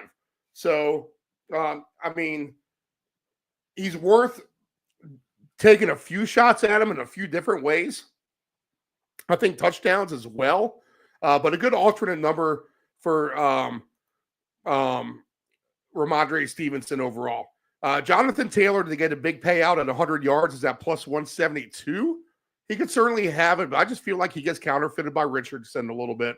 Richardson for 40 yards is only minus 134. A good payout for Richardson rushing is plus 130. I'm just real hesitant to try to get a big payout of like 70 yards on the quarterback to rush. I feel like you're big. If you get the 40, I feel like that's an achievement for a quarterback. And you want to look at the C.J. Strouds of the world at a big plus number to get there. Not a Richardson at a minus 134 because he's not even liable to get to that number. It's not a layup per se. You're going to get low hangers on the receivers today. I can almost guarantee it. So we're going to have to play some of this stuff. Jonathan Taylor, it's just 9.5 receiving yards. Alec Pierce, 37.5. Excuse me. Pittman Jr., 50.5. Ramondre Stevenson, 11.5. Hooper is 18.5. I mean, the Stevenson and Taylor one seemed low to me. Bourne, 24.5.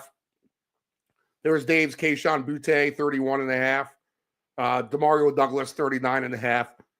Hunter Henry is 45.5.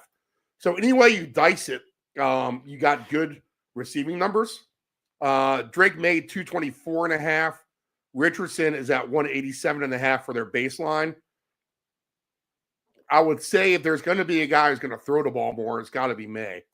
Plus 630 for him to get to 300 yards.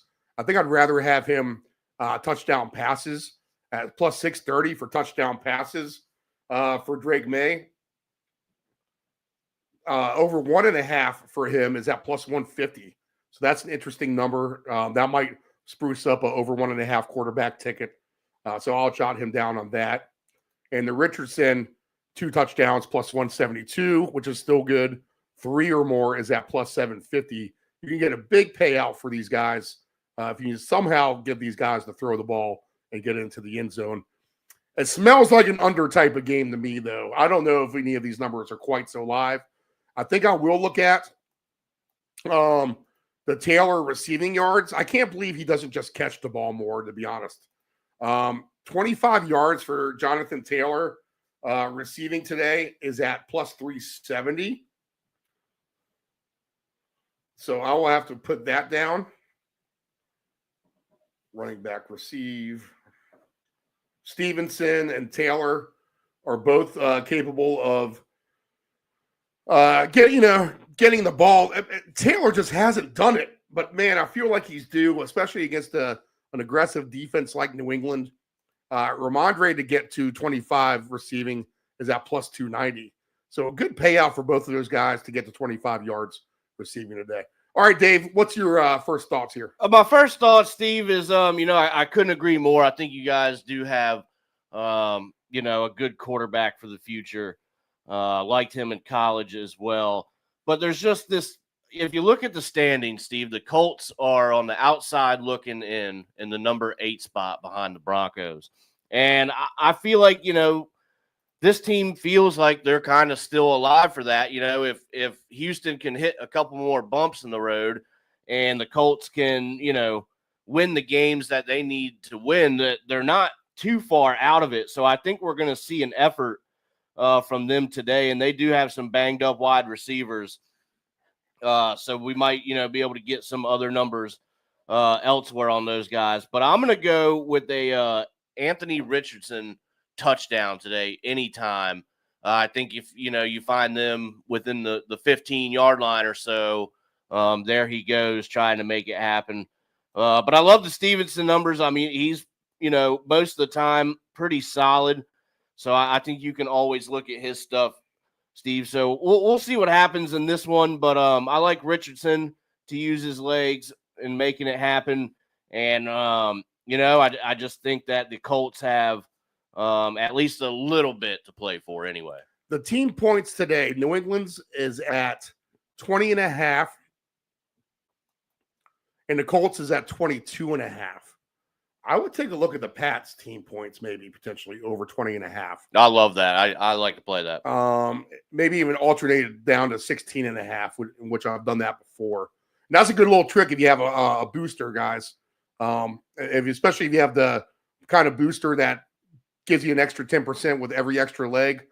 Dumb some of these numbers down. Instead of Patriots 20.5, make them over 16.5. A lot of these NFL numbers hit right on.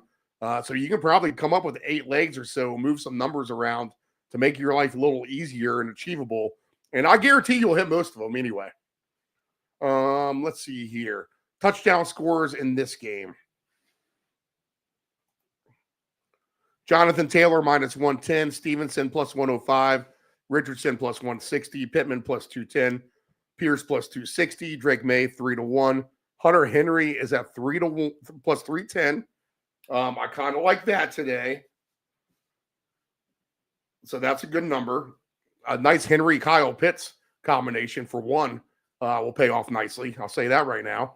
Adonai Mitchell plus 320, Demario Douglas plus 350, Kayshon Boutte plus 350, Austin Hooper plus 450, Kendrick Bourne 5-1. Antonio Gibson getting involved a little bit more as well, plus 550. New England defense 8-1. Colts defense is at 8-1 today as well. I would be reluctant to put the quarterback for the Colts on the interception list. I just don't know if he's going to have enough attempts there if they're trying to really keep the ball on the ground. But a Patriots defense at 8-1 is interesting. If I do a defensive ticket here, I might have to throw them on there just as a ringer type of play. All right, Dave, anything else on this one? No. But was there a quarterback you wanted me to jot down in the first game we talked about? I don't think so. All right. I think they have a lot of success. They'll probably both throw a pick. Cousins the more likely of one, I would say. But we'll pass on that. Jonathan Taylor, and what Dave's talking about is our interception list. We've been doing quarterbacks to throw an interception, trying to come up with a little list. To some success. We've won one ticket, right? Yeah, yep. We hit it once, and then the other one, I think we've done it 3 or 4 weeks. We've won one time. Well, we were close the other one. Wasn't a win, but we were close, and then the other two were kind of So we're ahead. Yeah, exactly. All right, 2 touchdowns. Jonathan Taylor, 6-1. Ramondre Stevenson, plus 650. Anthony Richardson, 11-1. Pittman Jr., 18-1. Alec Pierce, 27-1. Drake May, 28-1. Hunter Henry, 30-1. Demario Douglas, 33-1. Adonai Mitchell, 34-1. Kayshon Boutte, 39-1. New England defense, 100-1. Let's go ahead and throw Drake May on Touchdown Madness just for the heck of it. That way we have something to root for him for. So right now we have Kyle Pitts, Disley, and Drake May. 25 cents pays $2,500 if all 3 of those guys get 2 touchdowns. Let's keep adding to that list. All right, next game is Houston at Jacksonville. Houston minus 3.5, 43.5. Dave, do you smell the rat in this game? You never want to say that with Jacksonville, but there could be, Steve. There could be. Houston they just don't seem like they did in the start. So I think it's possible. All right. The spread 3.5, 43.5. Touchdown scores in this game. Mixon minus 190. That's down from plus or minus 230. So that's a good little drop. Nico Collins at plus 130. Tank Dell plus 180. Travis Etienne plus 190. Brian Thomas Jr. plus 210. Tank Bigsby plus 240. Evan Ingram plus 240. Dalton Schultz plus 370. Parker Washington plus 440. Trevor Lawrence at 6-1. Houston defense 6-1. Mechie the third at plus 650. CJ Stroud to run one in at 7-1. I'll tell you what, Dalton Schultz at plus 370 isn't the worst either. I might have to put him with Henry and Pitts and a little tight end kind of scramble here. I think my thoughts are this. The team points for Houston are at, I think Houston gets their points. What's Jacksonville going to give you is the question here. So Houston at over 24.5 plus 102, I think will be my pick. I think they can score 28. It's just going to be a matter of what Jacksonville can give you themselves. Their over-under is at 20.5. This, I don't know. I kind of like Houston a lot better than the minus 3.5. I know the spreads and the money's going towards Jacksonville. I'm not quite sure I'm buying that today. What's Houston to get to 31 points? Let's see. Plus 285 to get to 31 points. So not the worst number there. If they can have some success through the air. I do like me some Nico Collins today. I do like me some Mixon today. Not going to be surprised if we get Tank Dell involved for 2 scores. Someone's going to have 2 scores. And most likely, I think it's going to be the Texans. Mixon's 3-1. Nico's 9-1. ETN 14-1. Tank Dell 15-1. Brian Thomas Jr. 17-1. Bigsby 19-1. Evan Ingram 23-1. Dalton Schultz 37-1. Parker Washington 55-1. Trevor Lawrence 70-1. Stroud 100-1. Damian Pierce 110-1. Mechie is at 110-1. Wow, man, he's tempting to throw a Mechie in there somewhere as well. So I'll notate him. You know what? Just for touchdown madness sake, let's throw in that Dalton Schultz. Why not? Maybe the tight end wreaks havoc here against the Jaguars secondary. 25 cents for Schultz, May, Disley, and Pitts. Now pays $101,000, Dave, on 25 cents. So touchdown madness off to a roaring start in that regard. Passing props, Trevor Lawrence 210.5, Stroud 262.5. Lawrence passing yards for 300 is at 8-1. That's interesting, right? That's a big number. Stroud for 300 or more is at plus 230. I got to think the Stroud does it is through the air with the touchdowns and rather the yards. 3 touchdowns passing for Stroud is plus 420. 2 is at plus 104. Trevor Lawrence, 2 touchdowns is at plus 162 today, Dave. Plus 1 is at minus 350 for 1 touchdown. 3 touchdowns plus 630. Receiving wise, who are the low hangers here? Brenton Strange, 10.5 yards. Schultz is at, let's see here, receiving Schultz. I got to put him above this. 27.5. Mixon, 21.5. Nico Collins, 87.5. Tank Dell, 51.5. Seems kind of low for Dell. Mechie, 22.5. Brian Thomas Jr., 53.5. 20.5 for Parker Washington. All right, Dave, what might you like here? I'm going to look at a Joe Mixon over 21.5 receiving yards in this one. He always gets his receiving yards. Yeah, and you got to figure he's going to have a bunch to do with it, just like Nico. I do have Nico for 2. But, Steve, I took 2 guys in this one. And for the other side, we're going to go ahead and get Tank Bigsby involved today. We got him going in anytime, touchdown. He had a pretty good number to do that. I just feel like, it's always him. He's at the plus 160. So give me the Nico, big day from Nico. Obviously, I have him for 1 as well. So 1 and 2. Tank Bigsby for 1 and some receiving yards I can see today if the Texans are going to do well for Mixon. Dave, can you go grab the text hotline on the charger there? Yep. And I'll cut that on here in case any of you guys have sent us something. Go ahead and do that. If text us any questions you might have, fantasy, give us your best bet, prop questions, whatever you got. 757-354-5517, 757-354-5517. Or you can go ahead and comment on the YouTube or the Facebook. The YouTube is at Deep End 757 Broadcasting. Deep End, like a pool, 757 Broadcasting. The Facebook, you just need to go to my profile, look up Steven with a PH, Patrick Son, like Patrick with a SON at the end. That is my alias. That's my Karate Kid alias, nephew Dave.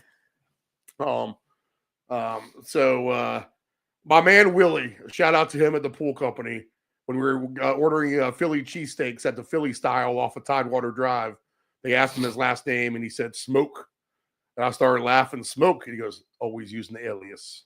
Always using the alias. So since then, Stephen Patrickson on the old Facebook. All right here. Yeah, interesting game here. 2 touchdown scores. I'm just going to believe the Texans are better than the Jags. And the 2 touchdown scores, we'll throw Dalton Schultz 37-1 here on the touchdown madness. All right, anything else here? Nope.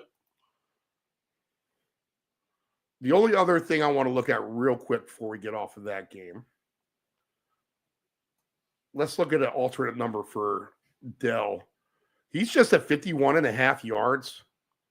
And if he can get off today, figure 70 will probably look pretty good. 70 is plus 186. Yep. 100 is at plus 520. And let's see, Mechie. What's Mechie for 40? Plus 245, plus 650 for 60, plus 410 for 50. And then the other guy I wanted to look at was Mixon with you. What do you have for Mixon for 40? I see plus 118 at 25. Yeah, it was.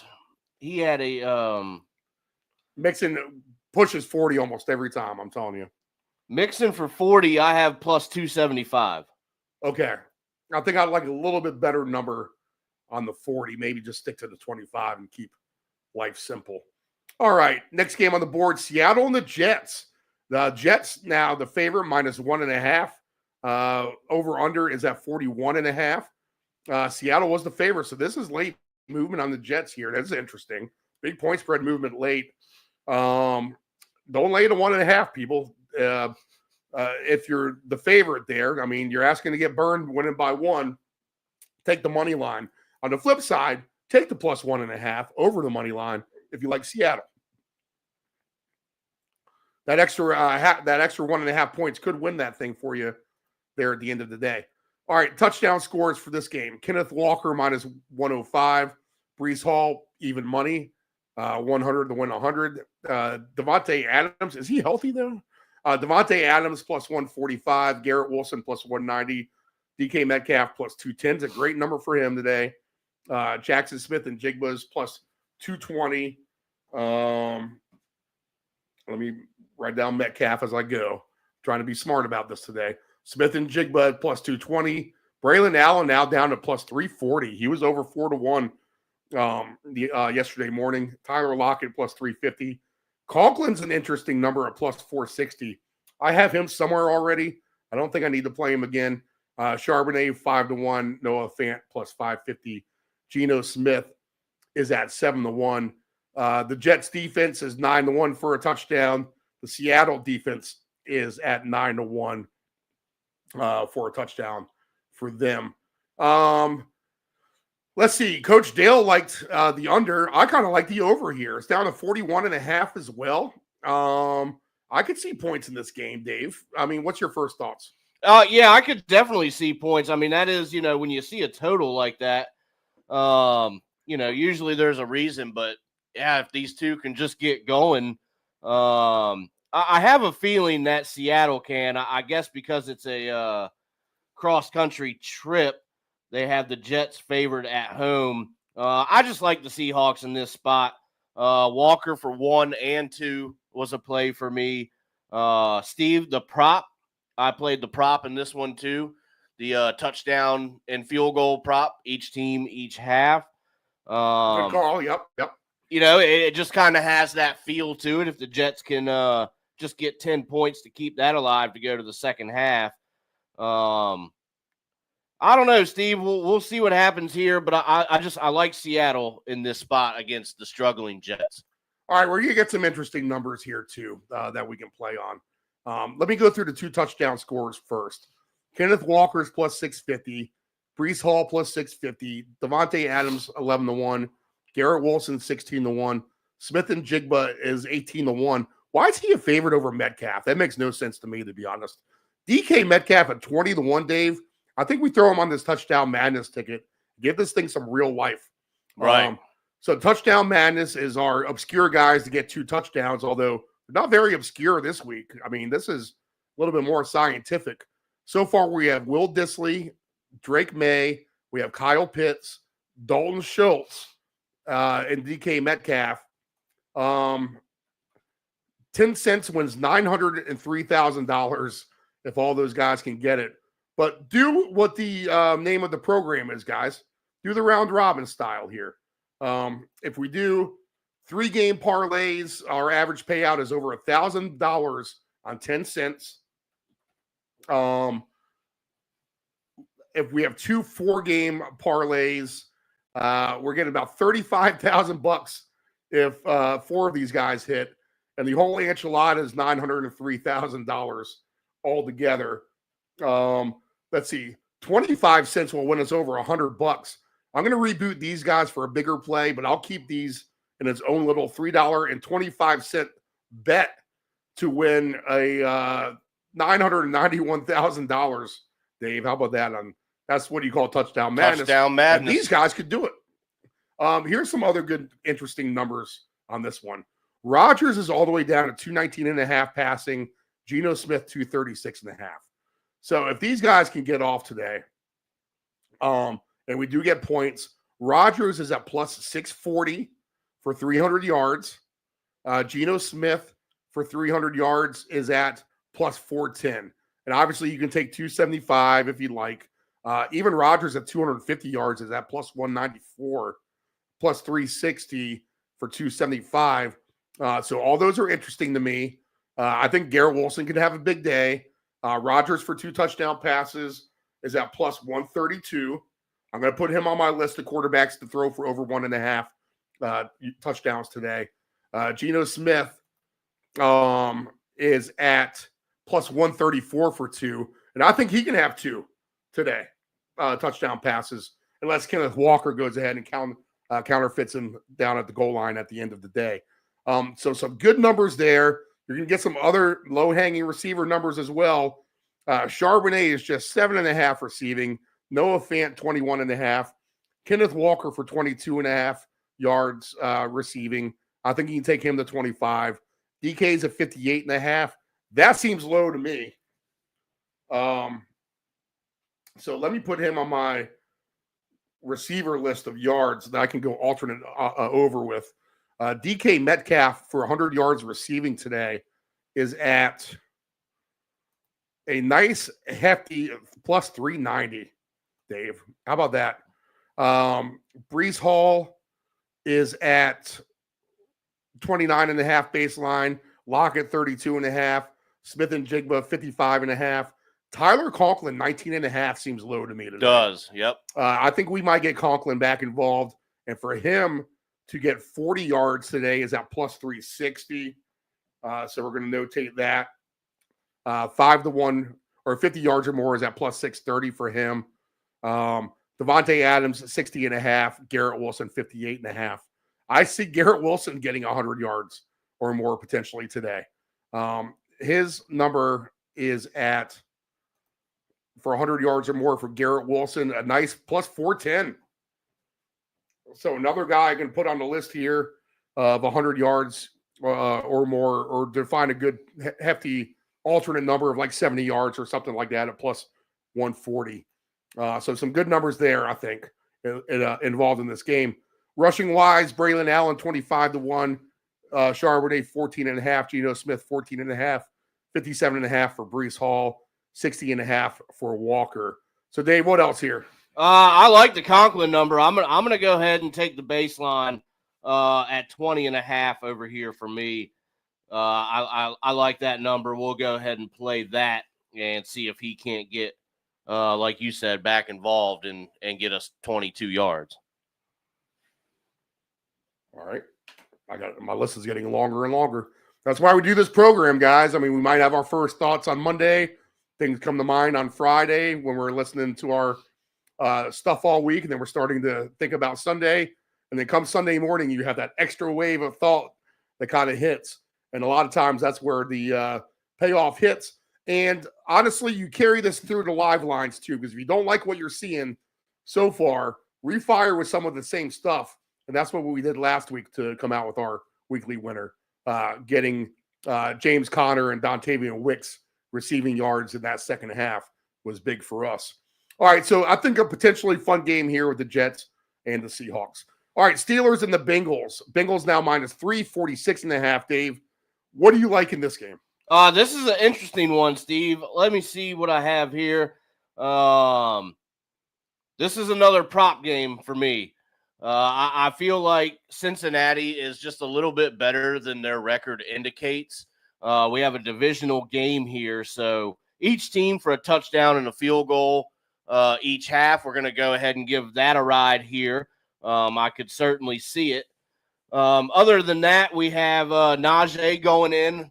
I think he finds himself today and has a nice game. And then George Pickens as well. So I'm going to ride here with the Steelers. I think just at the end of the day, maybe a little bit too much for the Bengals. But I think we could be in for points here, Steve. Okay, yeah, these AFC North games seem to be higher scoring for sure to me. Touchdown scores stay in this one. And I'm kind of neutral, but I think I like the Bengals here. I mean, I think I like the Bengals at least -3, maybe on their team points. I'm going to have to, let's see here. T. Higgins a play today as well. The team baseline points for the Bengals is at 24.5. So I think they can get to 27, 30, somewhere like that. Can Pittsburgh keep up? The Pittsburgh points at just 22.5. I'm going to go more Bengal points on this one. I'm going to have to play them on some sort of alternate total here at the end of the day as well. Let's see, 2 touchdown scores. Jamar Chase is at +550. Let's put him as the ringer playing touchdown madness because he just scores all the time, and I'm not convinced that anyone can stop him, to be honest. Chase Brown is at 5-1. Najee Harris 8-1. George Pickens 10-1. T. Higgins 10-1. Jalen Warren 20-1. Freiermuth 38-1. Gesicki 38-1. He would be a good option for 2 touchdowns in the madness today as well. Calvin Austin 41-1. Isis is at 50-1. Burrow is at 60-1. The Pittsburgh defense is at 70-1. I'm tempted to take. I already have Chase for 2. Do you have Chase for 2 somewhere already? I do not. I almost want to throw Gesicki in there because he would be the real madness of this ticket.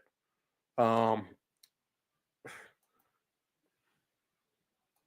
man, I'm pulling my teeth on this one. Let me get back to that in a second. Single touchdowns: Chase Brown -125, Jamar Chase -110, Najee +125, Higgins +140, Pickens +145, Jalen Warren +260, Gesicki +360, Freiermuth +370, Calvin Austin III +390, Isis +470. Joe Burrow 5-1. Mike Williams is at +550. Passing prop wise, Burrow's baseline 264.5. I like him over, and Russell Wilson is at 224.5. For touchdown passes today, Burrow for 2 is at -160. You got to throw him on the over 1.5 touchdown list. Let's see, 3 touchdowns for Burrow is +250. Russell Wilson for 2 is at +126. 3 for him is at +540. And for the yards, Burrow to get to 300 is at +210. And for Russell Wilson to get to 300 is at 630. Rushing prop wise, Burrow 7.5. He's been going over that. Chase Brown 65.5. Najee 56.5. Jalen Warren 37.5. Russell Wilson 8.5. He has not been going over his, but I think he did the last game, or he missed it by half a yard, I believe, is what it really was. Receiving wise, T. Higgins 68.5. Jamar Chase 78.5. Najee 10.5. Freiermuth 35.5. Pickens 72.5. Calvin Austin III 25.5. Jalen Warren 15.5. Darnell Washington 17.5. Gesicki 25.5. I would look at the Jalen Warrens of the world on the side of the Steelers. Jalen Warren to get to 40 yards is at plus 540. That's a big number if he can break free. Najee Harris, I would take a look at him potentially for 25 receiving yards at plus 310. He's plus 880 for 40. So that's a big number. And then Darnell Washington, I mean, I always like him. 40 yards for him is at plus 390. He gets targeted a little bit more than Freiermuth, although Freiermuth broke out here lately. And I think you can take Chase to have a big day. I mean, he can get 125 yards easily to me. Again, I just don't think people can cover this guy at the end of the day, regardless of who you are. He burns secondaries, and he's at plus 370, and he's been consistently. There have been a few guys who do this consistently this year. It's been Mixon. It's been Jamar Chase.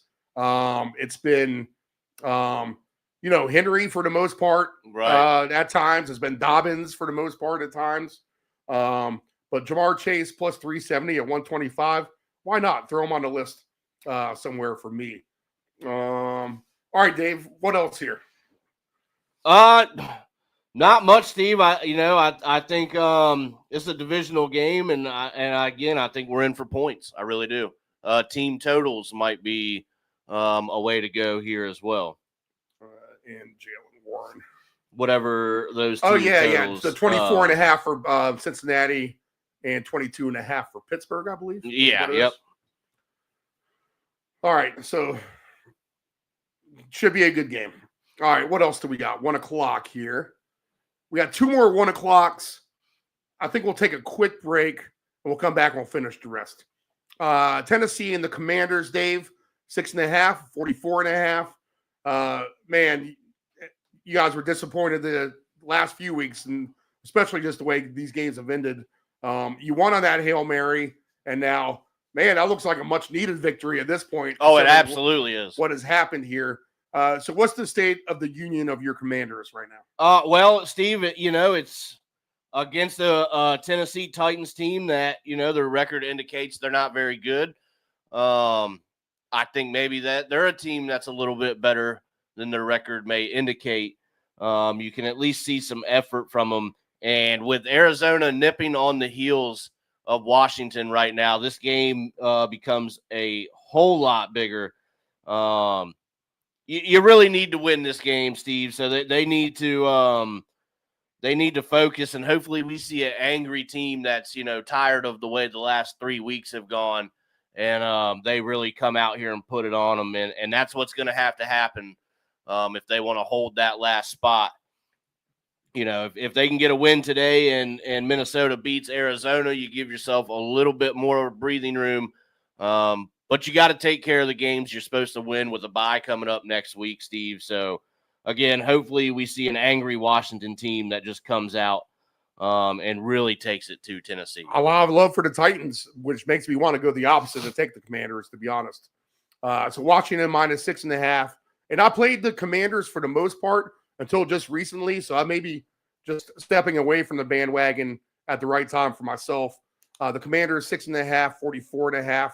The total here. I think we can get some points, Dave. Oh, absolutely. I think we can throw it through the air here with our man, Jaden Daniels. 220.5 seems low baseline. Will Levis, 205.5 kind of seems low, actually, for him at this point. He's been trending the right way. Levis for 250 yards or more is at plus 270. Jaden Daniels for his 300 yards passing today is at plus 640, Dave. How about that for a number? Wow. Then Jaden Daniels, alternate passing touchdowns, 2 is at plus 126. Might have to throw him on this over 1.5 list. I think I got to. 3 touchdowns for him is at plus 520. Will Levis. Go ahead and put Levis on our interception list. Yep, just jotted him down. Levis for his passing touchdowns today. For 2 is at plus 142. For 3 is at plus 560. Receiving wise, our man Nick Westbrook at Keeney has been as good as it gets. His number is still low, 32.5. I mean, how do you not take him over, to be honest? I did take him for 40. Noah Brown, 40.5. Calvin Ridley, 61.5. McLaurin, 58.5. Zach Ertz has been as good as it gets for tight ends, 34.5. Okonkwo is trending up at 19.5 baseline for him.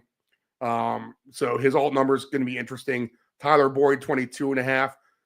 Tony Pollard just 14.5, and Tajay Spears just 11.5. Both of those seem pretty low to me. The Pollard number for 25 is at plus 225. Let's see. Ertz for 40 is plus 124. Keeney for 40 plus 124. 50 is at plus 194. So that's a good number. How about Scary? Does he have a big day here, Dave? I think it's possible. I have he's him for another one. guy, even though Tennessee is a good secondary, McLaurin can burn secondaries. So I'll go ahead and put him on a list for long reception yards today. Plus 370 for 100 or more. Sounds good to me. Right now, I do have a nice little 100-yard receiver ticket of London, Wilson, Metcalf, and McLaurin working. That would be a nice big payout, even on the round robin type of style. Let's see here. Rushing prop wise, Daniels 42.5, Levis 21.5, Brian Robinson Jr. 58.5. But how healthy is he? Is the question. Right. Tony Pollard 62.5, Tajay Spears just 21.5. I don't have anything on McNichols as of right now. And touchdown scorer wise, Robinson Jr. minus 115, Pollard plus 145. Jana Daniels plus 170, McLaurin plus 180, Calvin Ridley plus 220, Ertz plus 270, Nick Westbrook at Keeney plus 270, Noah Brown plus 290, Jeremy McNichols 3-1, Tajay Spears plus 360, Tyler Boyd. Where have you been, Tyler Boyd?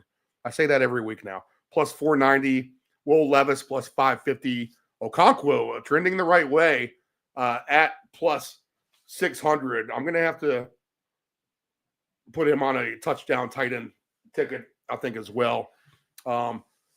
Olimity Zacchaeus, I always want to call him Zacharias, plus 650. And there's your Chris Rodriguez Jr. at plus 650 as well. All right, Dave, so what are your final thoughts here on this? Final thoughts is, Steve, I mean, we need the guys to step up. You got to find a way to get Terry McLaurin the ball. I mean, you just look what happens every time you do it. It's really, it's simple. Get your guys the ball. All right, let's see here. One more game, and we'll take a quick break, stretch out the legs, and we'll come round out the last 5 games of this long holiday weekend for you. Minnesota and Arizona. Minnesota's minus 3.5, 44.5. Dave, I'll start with you. What do you like in this game? All right. Let's see here. I like Minnesota. Let's see what we had going here. No, where is this? Oh, here we go. All right. I like a man, where is all my struggling here? Sorry. Where was my I like Minnesota in this one anyway, Steve. Arizona just I don't know if this defense from Minnesota is going to be a little much. I actually do have a little bit of a long shot guy, Jalen Naylor, to get in. If you look, he does have 4 touchdowns on the year, which as far as receiving goes on that roster of receivers is actually up there. So he's getting his chances. I think he scored last week. So we're going to give him a ride there, Steve. But I just like Minnesota in this spot. I think the defense kind of hold Arizona at bay a little bit. This is what I'm reluctant to get involved with, I think, at the end of the day. Both of these defenses have been, we know about the Minnesota defense and Flores. We know they're good. But just secretly under the radar more than any other unit is this Arizona defense. I mean, they were picked last, odds-wise, to be the worst defense in the league. And they are far from that. I mean, they are legit. They play hard. Kyler Murray doesn't exactly light it up for you on offense either. This just is a team that plays lower scoring games, even though they're in a dome and on the road in a dome as well today. And just side note from the Commander game, I'm going to go ahead and throw McLaurin on 2 touchdown madness. There you go. Which, again, we're not using super long shots here, but this is kind of an attractive ticket right now. So we're going to stick with it. We'll get to that again in a minute. Touchdown scores for this game: Aaron Jones minus 120, Jefferson plus 120, James Conner plus 130, Marvin Harrison Jr. plus 175, Trey McBride is at 2-1, Jordan Addison plus 230, Hawkinson plus 260, Michael Wilson plus 340, Kyler Murray plus 370, Cam Akers plus 380, Trey Benson plus 490, Sam Darnold plus 550. Dave loves some Jalen Naylor plus 550 is what I see here. The Minnesota defense is at plus 650. I would take a shot at the Minnesota defense to score a touchdown potentially today as well. I'm going to throw your Commanders on there too, Dave. All right. In a sneaky way. Let's see. 2 touchdowns for this game. Aaron Jones 5-1, Jefferson 8-1, James Conner plus 850, Marvin Harrison Jr. 14-1, Trey McBride 18-1, Addison 20-1. Let's go ahead and throw Hawkinson at 22-1. He is due for 2. I'm going to tell you that right now.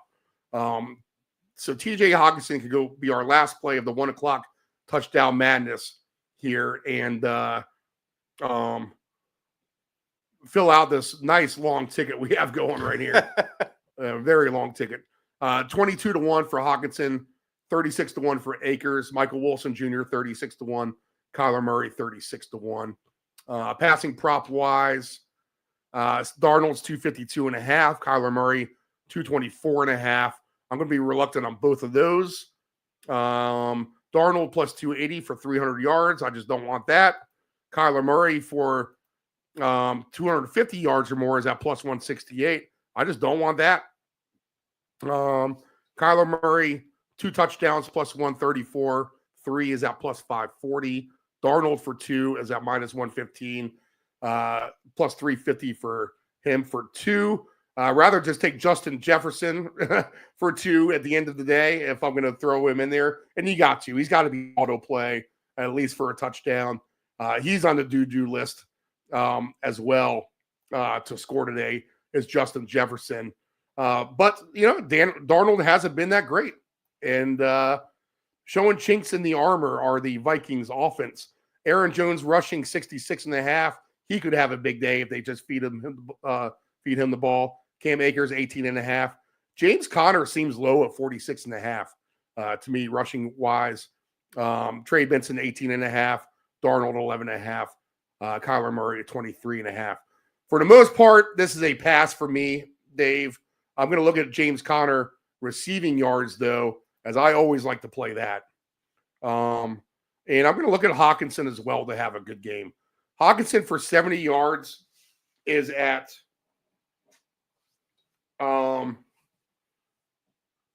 let's see, plus 280.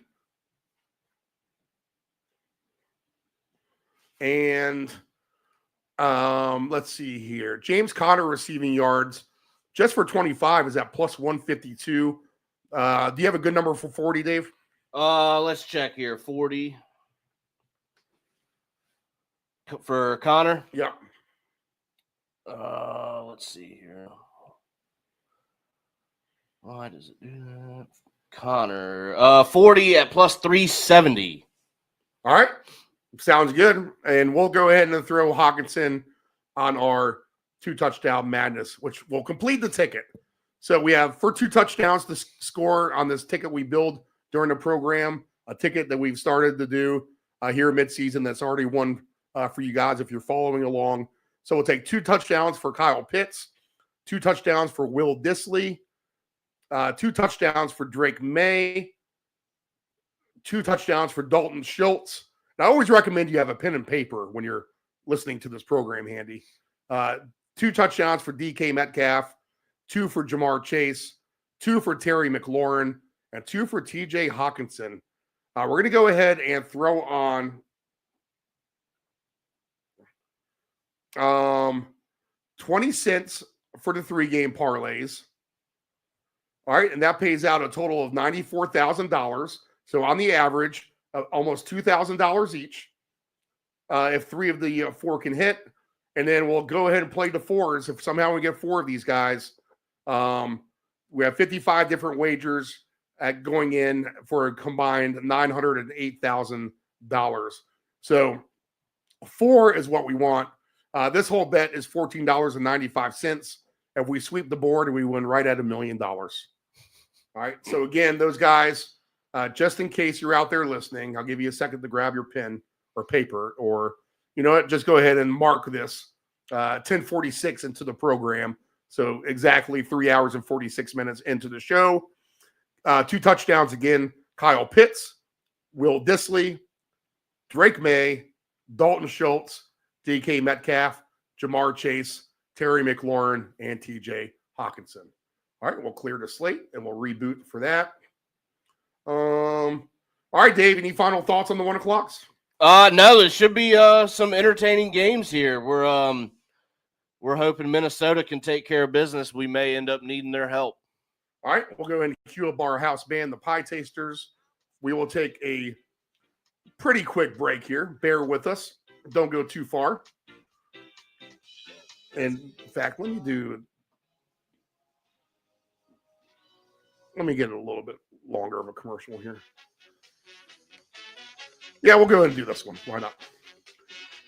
All right, so this is the round robin here on the Deep End Broadcasting Network. I am Stephen Murray, nephew Dave alongside. Maybe we'll get the Ant-Man. We'll take a quick break. We'll be right back after this, and we'll go through the rest of the slate, 4 p.m. Eastern Standard Times, and the 2 night games. Back after this. Every time I hear a favorite song, now you're gone. There's just emptiness. I only reminisce the happiness is true. We used to dance to the music, make romance to the music. Now it's a same old song, but with a different meaning. It's a human now. It's a same old song, but with a different meaning. It's a human now.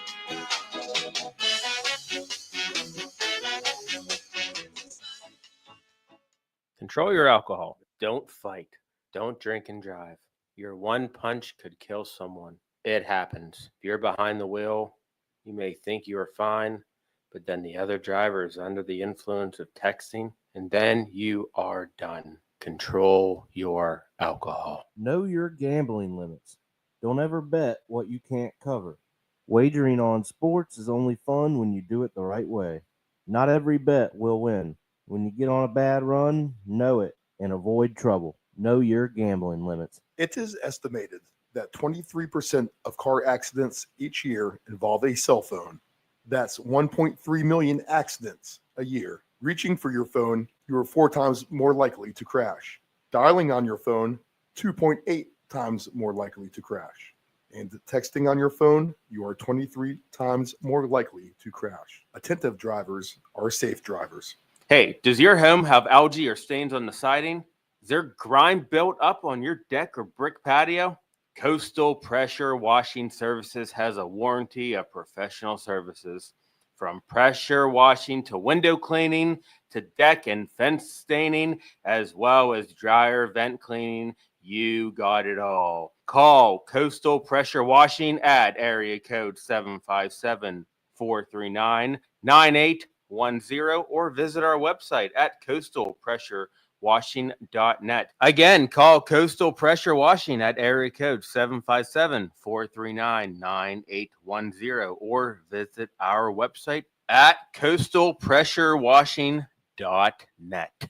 Dependable Solutions can provide all voiceover services for your advanced audio production needs. Think of us as an inexpensive option, no matter what the size of the project is. From one-word cameos to full script productions, contact Dependable Solutions at 757-354-5517.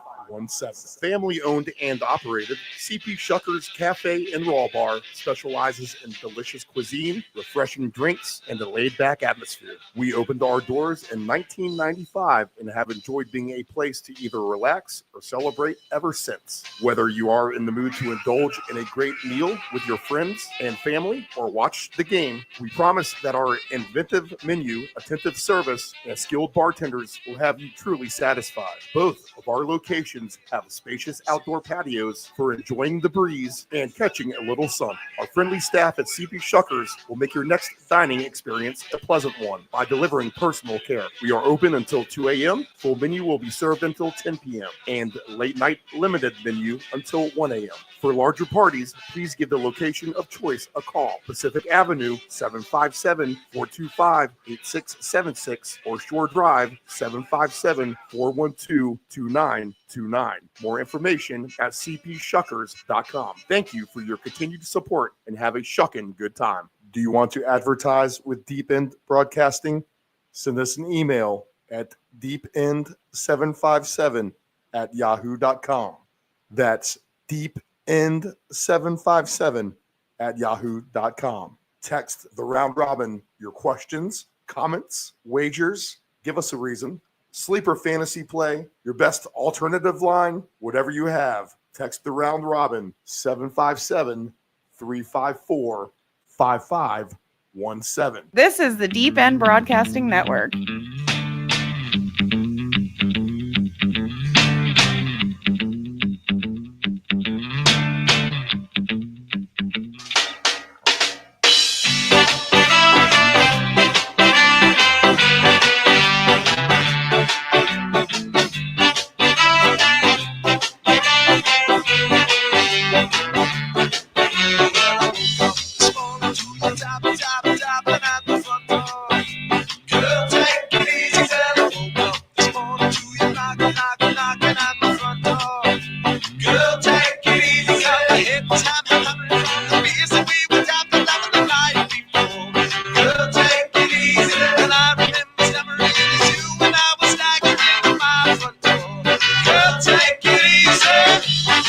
You're tuning in. I see a bunch of viewers out there. We appreciate you chiming in this morning.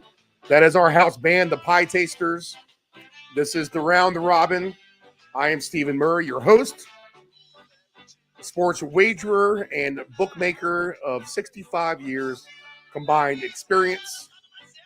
Nephew Dave alongside as well, our NFC East expert. Nephew Dave. How about that NFC East? How about the Giants and the Cowboys there? Oh, there you go. Good call. Back up. Back up. How about the Giants and Cowboys? Did that ruin your Thanksgiving dinner having to watch those? Oh, no. The food was so good, Steve. But, yeah, what a game. I was hoping the Giants could come back and pull that out. But, close but no cigar. All right. What we got now is rotating tickets up on the screen. We've had that for the last portion of the program. So read those as a click through if you're in a position to. If you're driving, I don't recommend it, but pull over maybe and get some screenshots here. All right, Dave, the 4 p.m. Eastern Standard games here. Let's get back to it. First game on the board will be, let's start with the Buccaneers and the Panthers. Buccaneers now 6.5, 46.5. To me, this is an over game. Both of these teams have been natural over teams, mainly Carolina because of their defense. But now they're adding some offense to the mix as well. And although the Buccaneers defense seems to be gelling at the right time, they're still a little bit flawed as well. Del Grande recommended I pick up Adam Thielen on fantasy if he's out there. So if you need a receiver today, maybe Adam Thielen, really trending in the right way for Carolina. I went ahead and picked him up and started him. I don't need a receiver. But he's going to get the nod over Chase Brown today, and he's going to get the nod over Amari Cooper, if that tells you his potential in this game and what he's done here since he's come back off of injury. But I like the Buccaneers in a higher scoring game here. I could see this being a 3-point game at the end of the day, potentially. I could see the Bucs winning this by double digits easily. But regardless, I see points on behalf of Tampa Bay. So I'm going to have to put them on my team point list. Their baseline today is at, let's see here, 26.5. So I think they get to 27, 28. Carolina's is at 19.5. And I think that's about right where they end up. 20. I could see them even with 21, 24, potentially. But I think the Buccaneers get into the 30s here. So I'll give them a chance on that. Touchdown scores for this game are minus 105 for Bucky, Chuba minus 115, Evans plus 130, Rachaad White plus 140, Cade Otton plus 220, Xavier Leggett plus 270, Thielen plus 280 is interesting for a touchdown today. Sterling Shepard 3-1, David Moore plus 340, Jonathan Brooks, does he get involved at plus 460? That's an interesting number, to be honest. Baker Mayfield plus 410 is always worth a stab to put on some sort of a touchdown ticket. Tommy Tremble, there he is, plus 430 for him. We haven't mentioned Tommy Tremble since Anthony's Jack and Jill trembling down the tree parlay, if you remember that several weeks ago. Let's see, 2 touchdown scores in this game. It's a higher scoring game, so there's a chance here. I like Bucky Irving 6-1, Chuba Hubbard's plus 550, Rachaad White 9-1, Evans 9-1, Cade Otton is at 19-1, Leggett's at 24-1, Thielen's at 26-1, Shepard is at 30-1, David Moore is at 33-1, Brooks is at 50-1, Tremble 48-1, Baker Mayfield 41-1, Sean Tucker 46-1, Jalen McMillan 55-1. The Tampa defense is at 70-1. Throw it to the Tampa defense on our interception list, Dave. I would venture to say that. All right. And I might even take them for a defensive touchdown today. So Bryce Young. Yeah. Yep. Got that. And let's throw the 4 p.m. touchdown madness ticket. Let's throw Thielen on there at 26-1. And then we'll also back that up with a good old maybe Mr. Reliable here. I don't know. I want to take Bucky Irvin at 6-1. Let's take Mike Evans. You know what? Let's take Cade Otton since that secondary is so bad. 19-1 for him. Thielen's 26-1. 25 cents on those guys alone. Well, it's 312-1. So $1.50 will pay $468. Let's do $2.50. Pays $7.81 for Thielen for 2 and Cade Otton for 2 in this game, and we'll keep adding to the list. Let's see, passing prop wise, Bryce Young 205.5, so you can get him at a big number going through the air. Baker Mayfield 237.5. You're gonna be able to get him at a big number passing today. 300 yards for Mayfield is at plus 430. Bryce Young for 300 yards today is a whopping plus 880. He's been above 300 recently, so he's been able to do it. 3 touchdown passes for him is 8-1. That's interesting. If you think this is going to be a higher scoring game, and Baker Mayfield for 3 touchdowns passing is at plus 340. The receiving numbers, starting with the low hangers, Chuba 15.5, Sterling Shepard 21.5, Jalen McMillan 18.5, Cade Otton 42.5. Bucky Irving seems low at 20.5. Rachaad White seems low at 17.5. Mike Evans is 64.5. Tampa Bay dumps it off to their running backs as good as any team, to be honest. David Moore is 39.5. Leggett 39.5. Thielen 41.5 seems kind of low. And Tremble over 20.5. Rushing prop wise, Bucky's 57.5. Chuba 65.5. Rashad White 36.5, Bryce Young 13.5, Baker 12.5. Give me over on both of those. Jonathan Brooks 11.5. So give me the Baker and Bryce Young quarterback rush yards. So I'll note that. Give me the receive yards for Thielen. Give me the receive yards for White and Bucky Irving.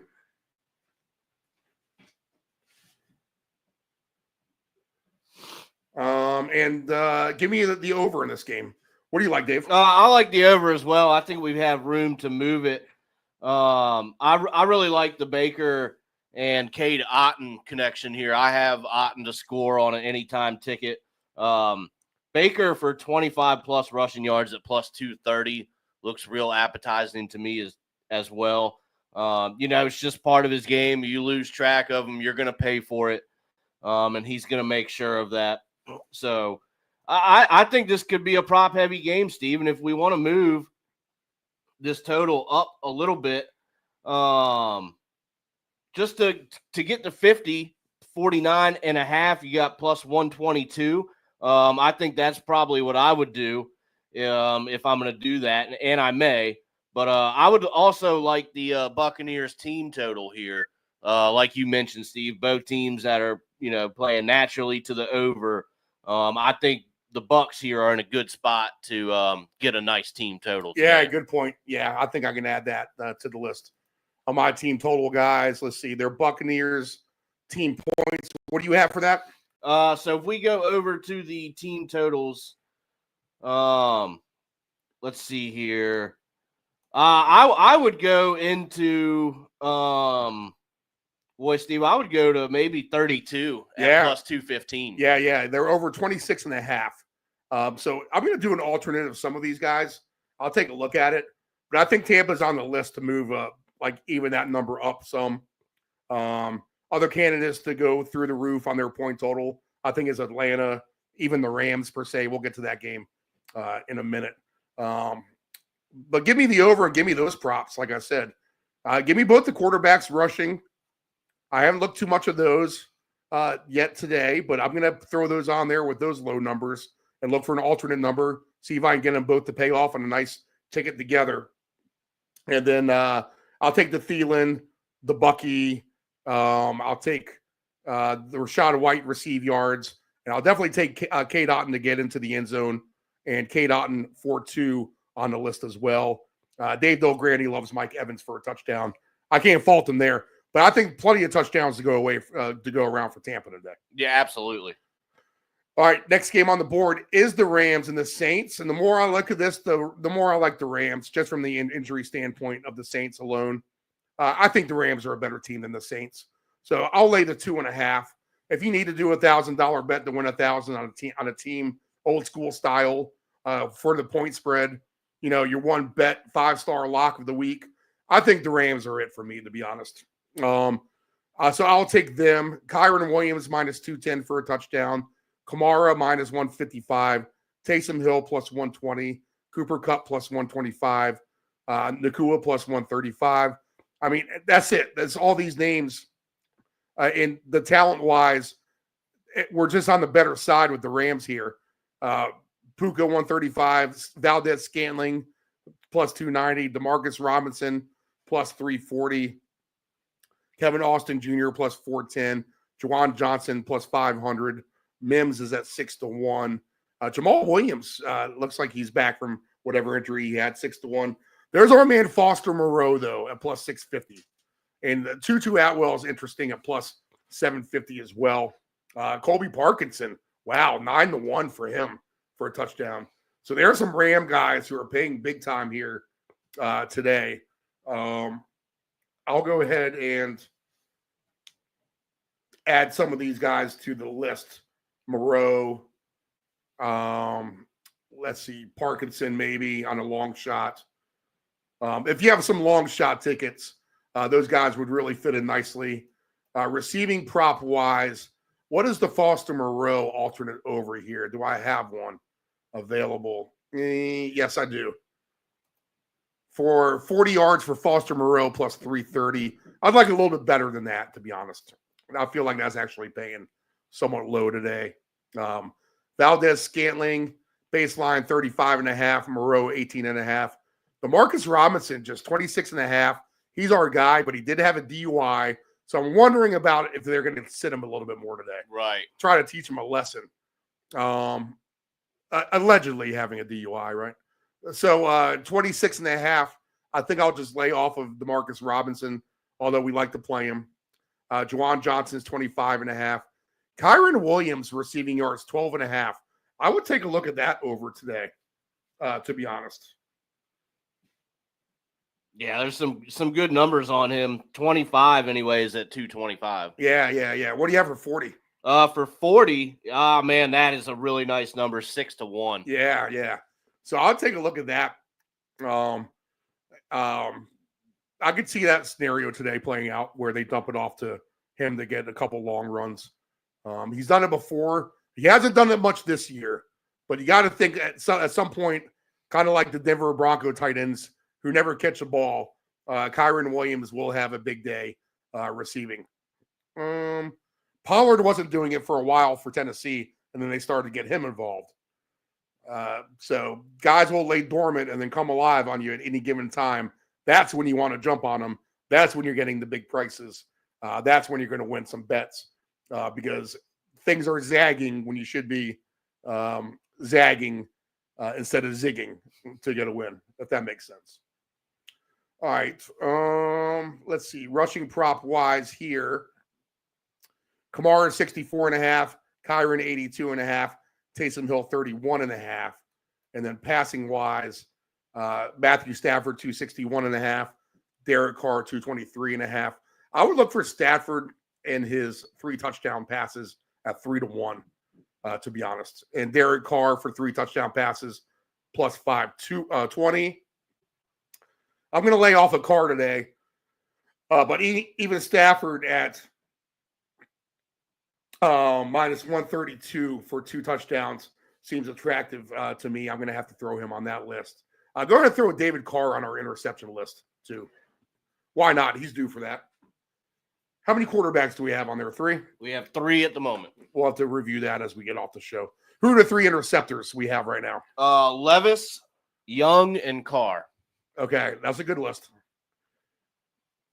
So starting off strong in that regard. Starting off strong in that regard. Okay, but I think the Rams at the end of the day, minus 2.5 are your straight up $1,000 old school minus 2.5 bet of the week. What do you like in this game, Dave? Yeah, Steve, I like the Rams. I like some of the low hangers that you mentioned or the big numbers with the anytime touchdowns. I wouldn't be afraid to move this a hair.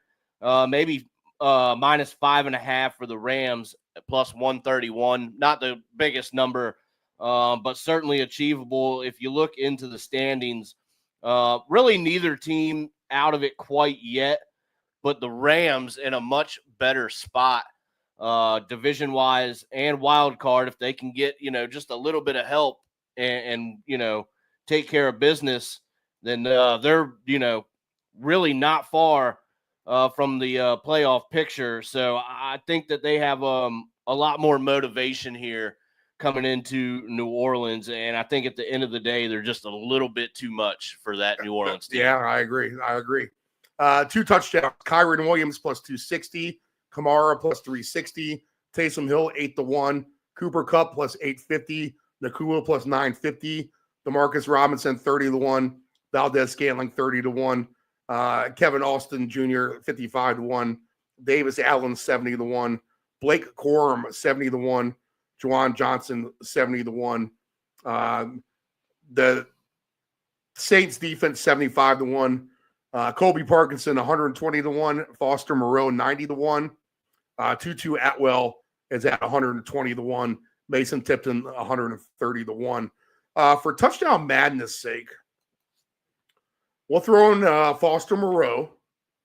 And I think the Robinson is going to breed opportunity for the other receivers. So do we want to throw a long shot Tutu Atwell in there? Or do we want to throw in a nice Colby Parkinson? Both of them are paying 120-1 to score twice. Or do we want to just keep it simple and maybe take Puka Nacua at plus 950? Let's go ahead and throw Puka on there as somewhat of a ringer play.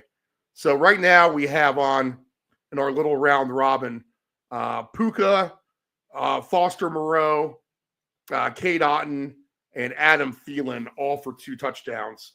Obviously, Moreau is the long shot on that one, but 25 cents pays off $43,000 for those 4, and we'll keep the ticket going here. All right, anything else on this, Dave? No, I like that. I was going to say Puka. I have fantasy interest in that as well, so we'll be rooting for that. All right, double interest there.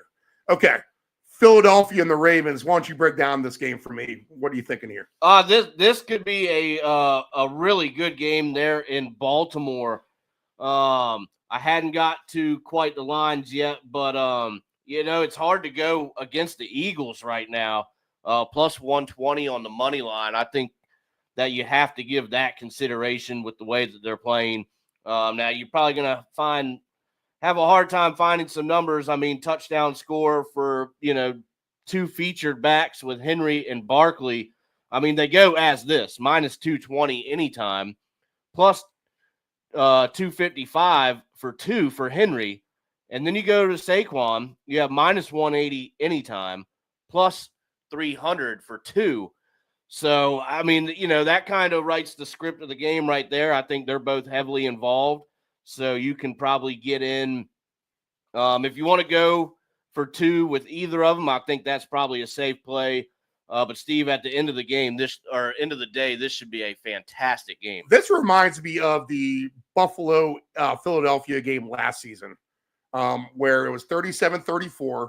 I could see completely the same thing happening in this game. I could see everybody going off. Saquon. I'll say this. In that Buffalo Eagles game, we had 2 touchdowns for Hurts and 2 for Josh Allen. I could see 2 in any kind of combo, Lamar Jackson and Hurts. But how do you not do 2 touchdowns each for Barkley and Henry on an El Cheapo ticket or something? Right. Just for some insurance on the day. How do you not do something like Mark Andrews and Dallas Goedert for 2, to be honest? For touchdown madness sake, we'll throw in Mark Andrews at 18-1, Dallas Goedert at 34-1, Lamar Jackson's 18-1, Bateman is 22-1, Zay Flowers 12-1, AJ Brown, he's on my fantasy, 850 for him. I mean, you can even do a Zay Flowers at plus 1200, AJ Brown for 2 at plus 850 ticket. Barkley's plus 330, Henry plus 280, Hurts plus 550, Isaiah Likely 37-1. Justice Hill, man, he's been scoring 50-1 for 2. I got to have him somewhere today on a ticket as well. Let me mark him down, Justice Hill. Yeah, this game could be full of 2 touchdowns. I need a 4 p.m. special page right here. Yeah, everything Ravens is what I really should be writing on this ticket, and everything Eagles. I think this is a full green light for everybody. Del Grande thinks this will be a lower scoring game. I don't think so. I think you can bet the over of fights in the stands amongst Eagles and Raven fans today as well. I don't know what that number is, but I'm sure security will be awfully busy on BMT Stadium or whatever they call that place that the Ravens play. But yeah, I think a phenomenal game at the end of the day. Passing prop wise, let's see. Lamar's 222.5. Hurts is at 230.5 for 300 yards. Lamar's plus 580. For Hurts for 300 is plus 550. 3 passing touchdowns for Hurts is at 6-1. Lamar Jackson for 3 is at plus 330 for him. He's getting a lot more respect in that passing touchdown market. His numbers are definitely down from what they were overall. Rushing prop wise, Barkley's 89.5. Man, that's a lot. Henry's 84.5. I mean, how do you maybe not take both of those guys for 150 just on a whim, to see what that pays off of? I can't get rid of this 2 touchdown madness ticket, but go ahead and plug in 150 yards for Henry and 150 for Barkley and see what you get. I can guesstimate it. Let's see what we got. Henry for 150 yards is at plus 730. And Saquon for 150 yards rushing is at plus 760. So that's a nice payout, Dave. I mean, that's $10 to win $500, $600, $700 or something like that. And that's just at least worth a shot. That's going to happen before your $10 wins any kind of lottery ticket for that amount inside the 7-Eleven. So you could play all the numbers through the roof on those guys, I think. Henry for 175 yards, 13-1. Barkley for 175 or more, 15-1. Put $2 on that for an even crazier payout, to be honest.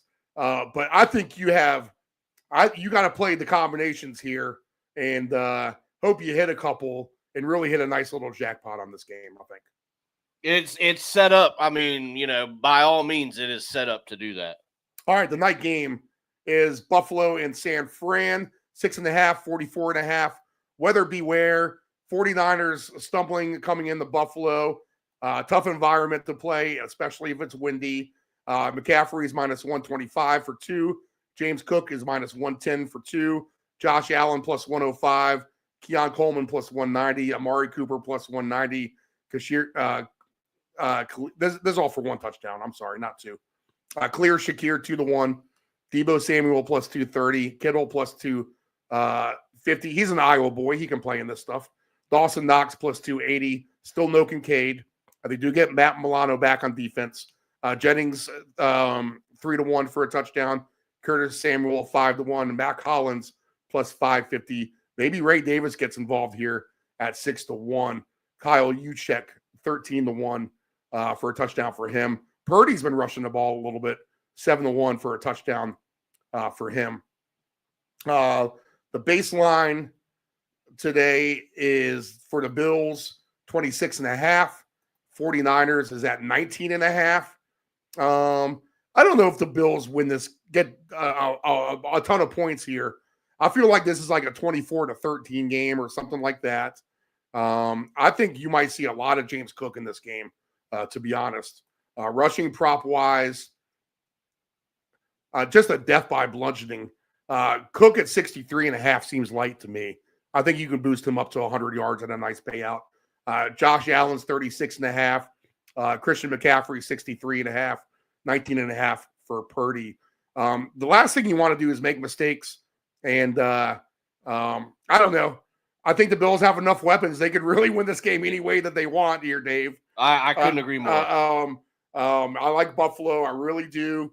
But I think you'll get a heavy dose of James Cook to start, and they'll feed off of that a little bit. So your thoughts on this? Yeah, Steve, I mean, I really couldn't agree more. I mean, Buffalo at home, even if it's not snowing, I think it's still going to be on the ground. It's still going to be cold, especially if there's wind involved.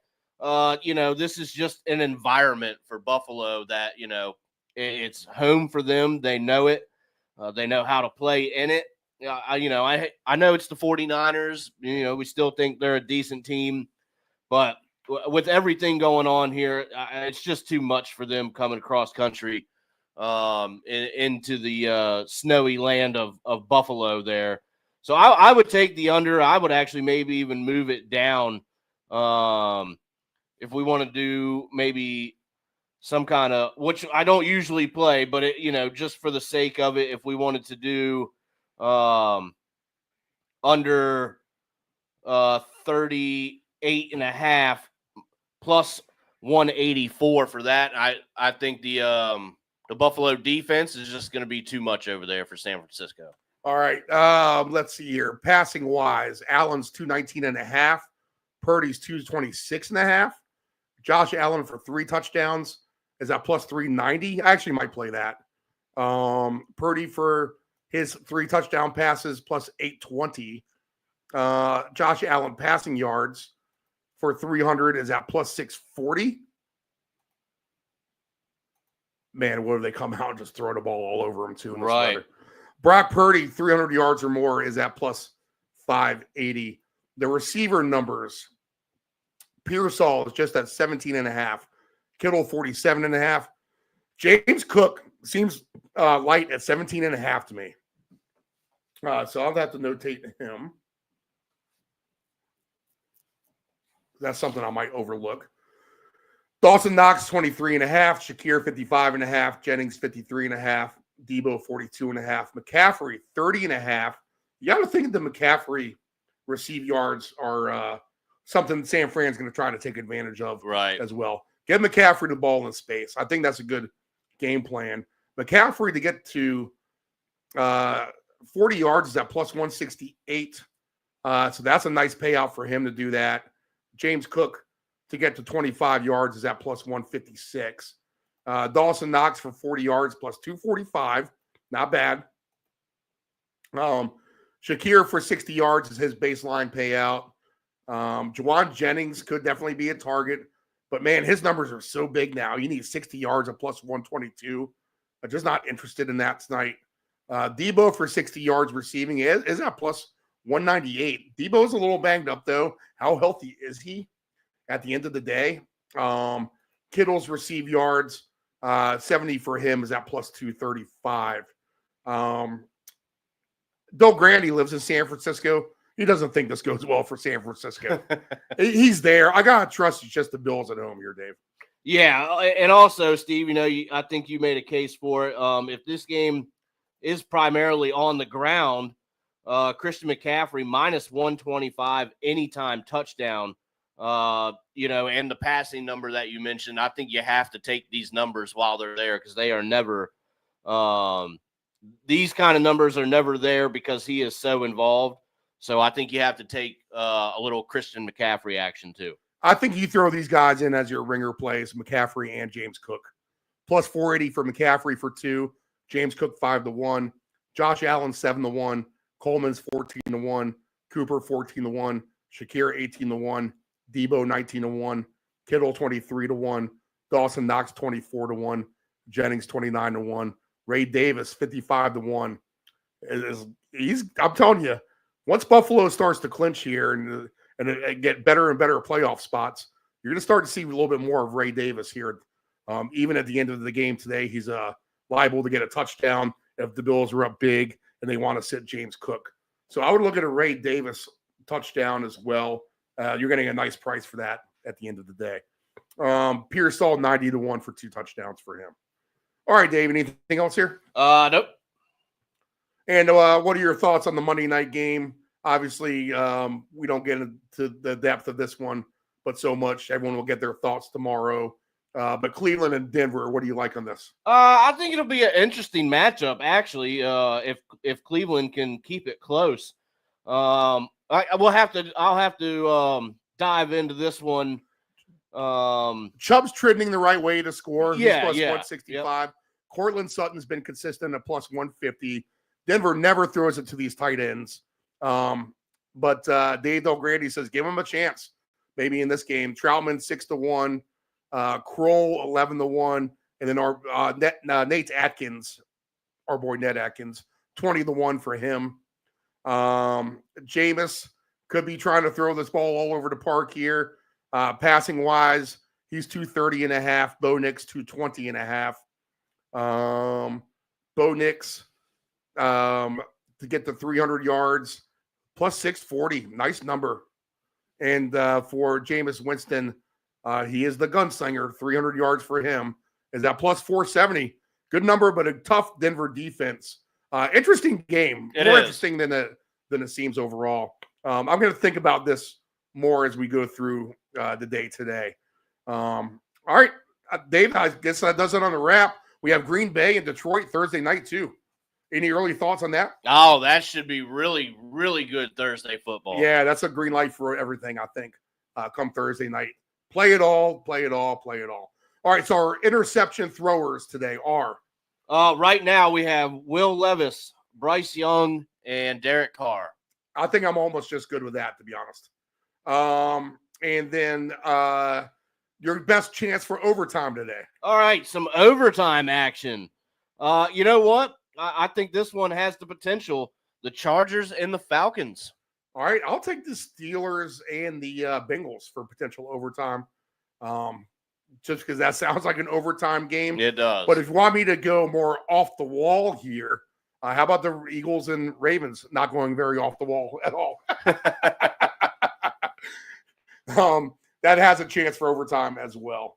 All right, let's cue up our most famous 2-touchdown sounder, the best 2-touchdown sounder in all of sports.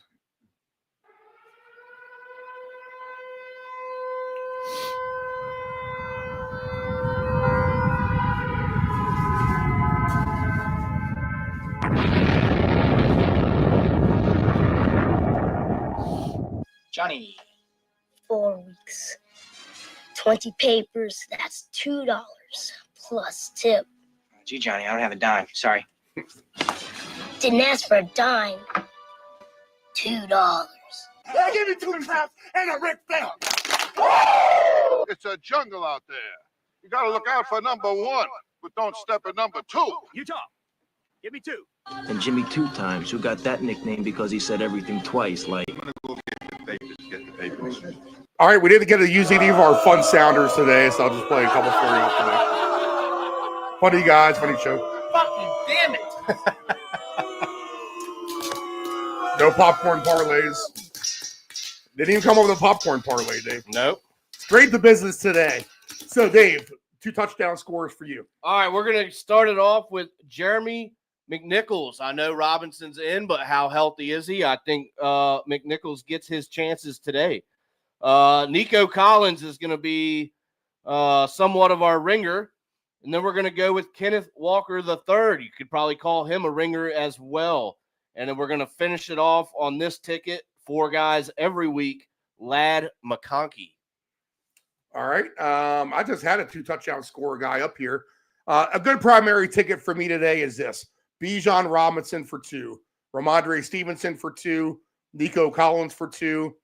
Chase Brown for 2. Calvin Ridley for 2. That's kind of my opposite play. I had a more better determined one than that. Let's see here.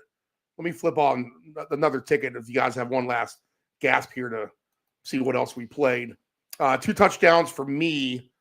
Let's see. I think a very great chance for Drake London. I would say a very good chance I'll agree with Nico. And Mixon, you got to throw on that list, obviously. DK Metcalf will pay good for 2 today. Jamar Chase has been unstoppable. Use him for 2. I agree with your McNichols, but how about McLaurin possibly for 2 as well? How do you not ever play Jefferson for 2? You got to throw him on somewhere. But James Conner is a great candidate for 2 touchdowns today as well. I think Bucky is a great candidate for Tampa Bay. If they go through the air, it could definitely be Evans or Otten. Puka's a good candidate for 2.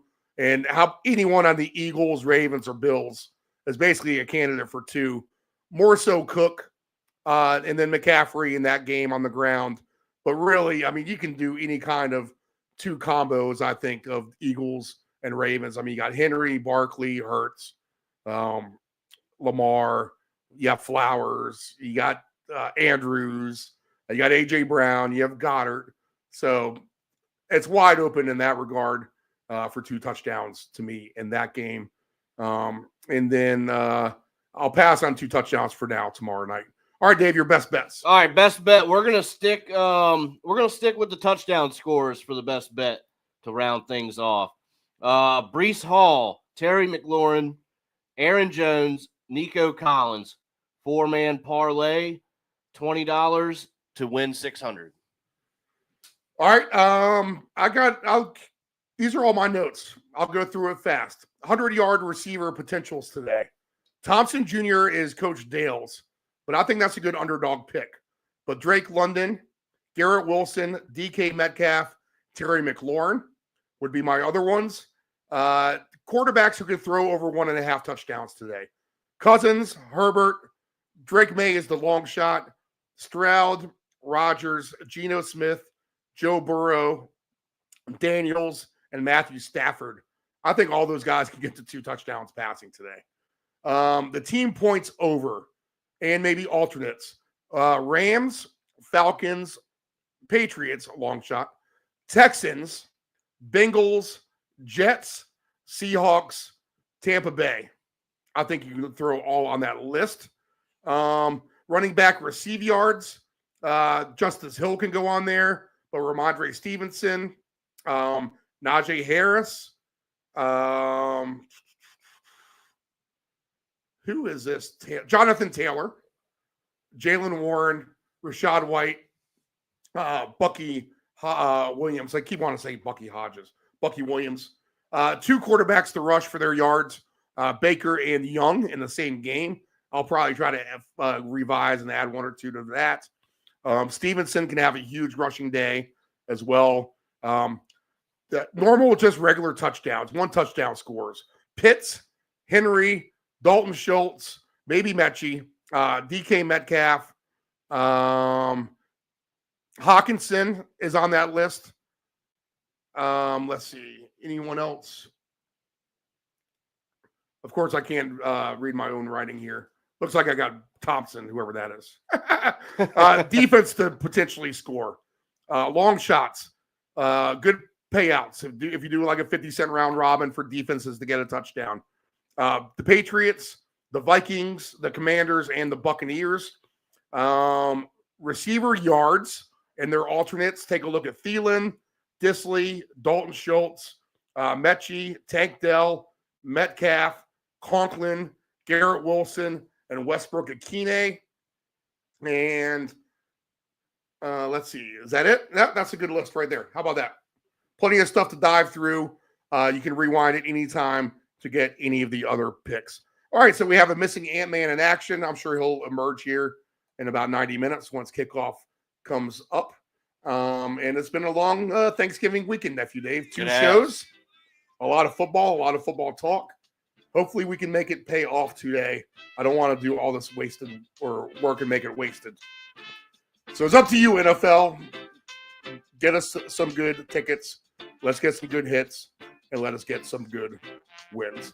All right, What the Puck is going on? Our coverage of the NHL, Nephew Dave and myself, tomorrow night, live, 6 p.m. Eastern time here on the Deep End Broadcasting Network.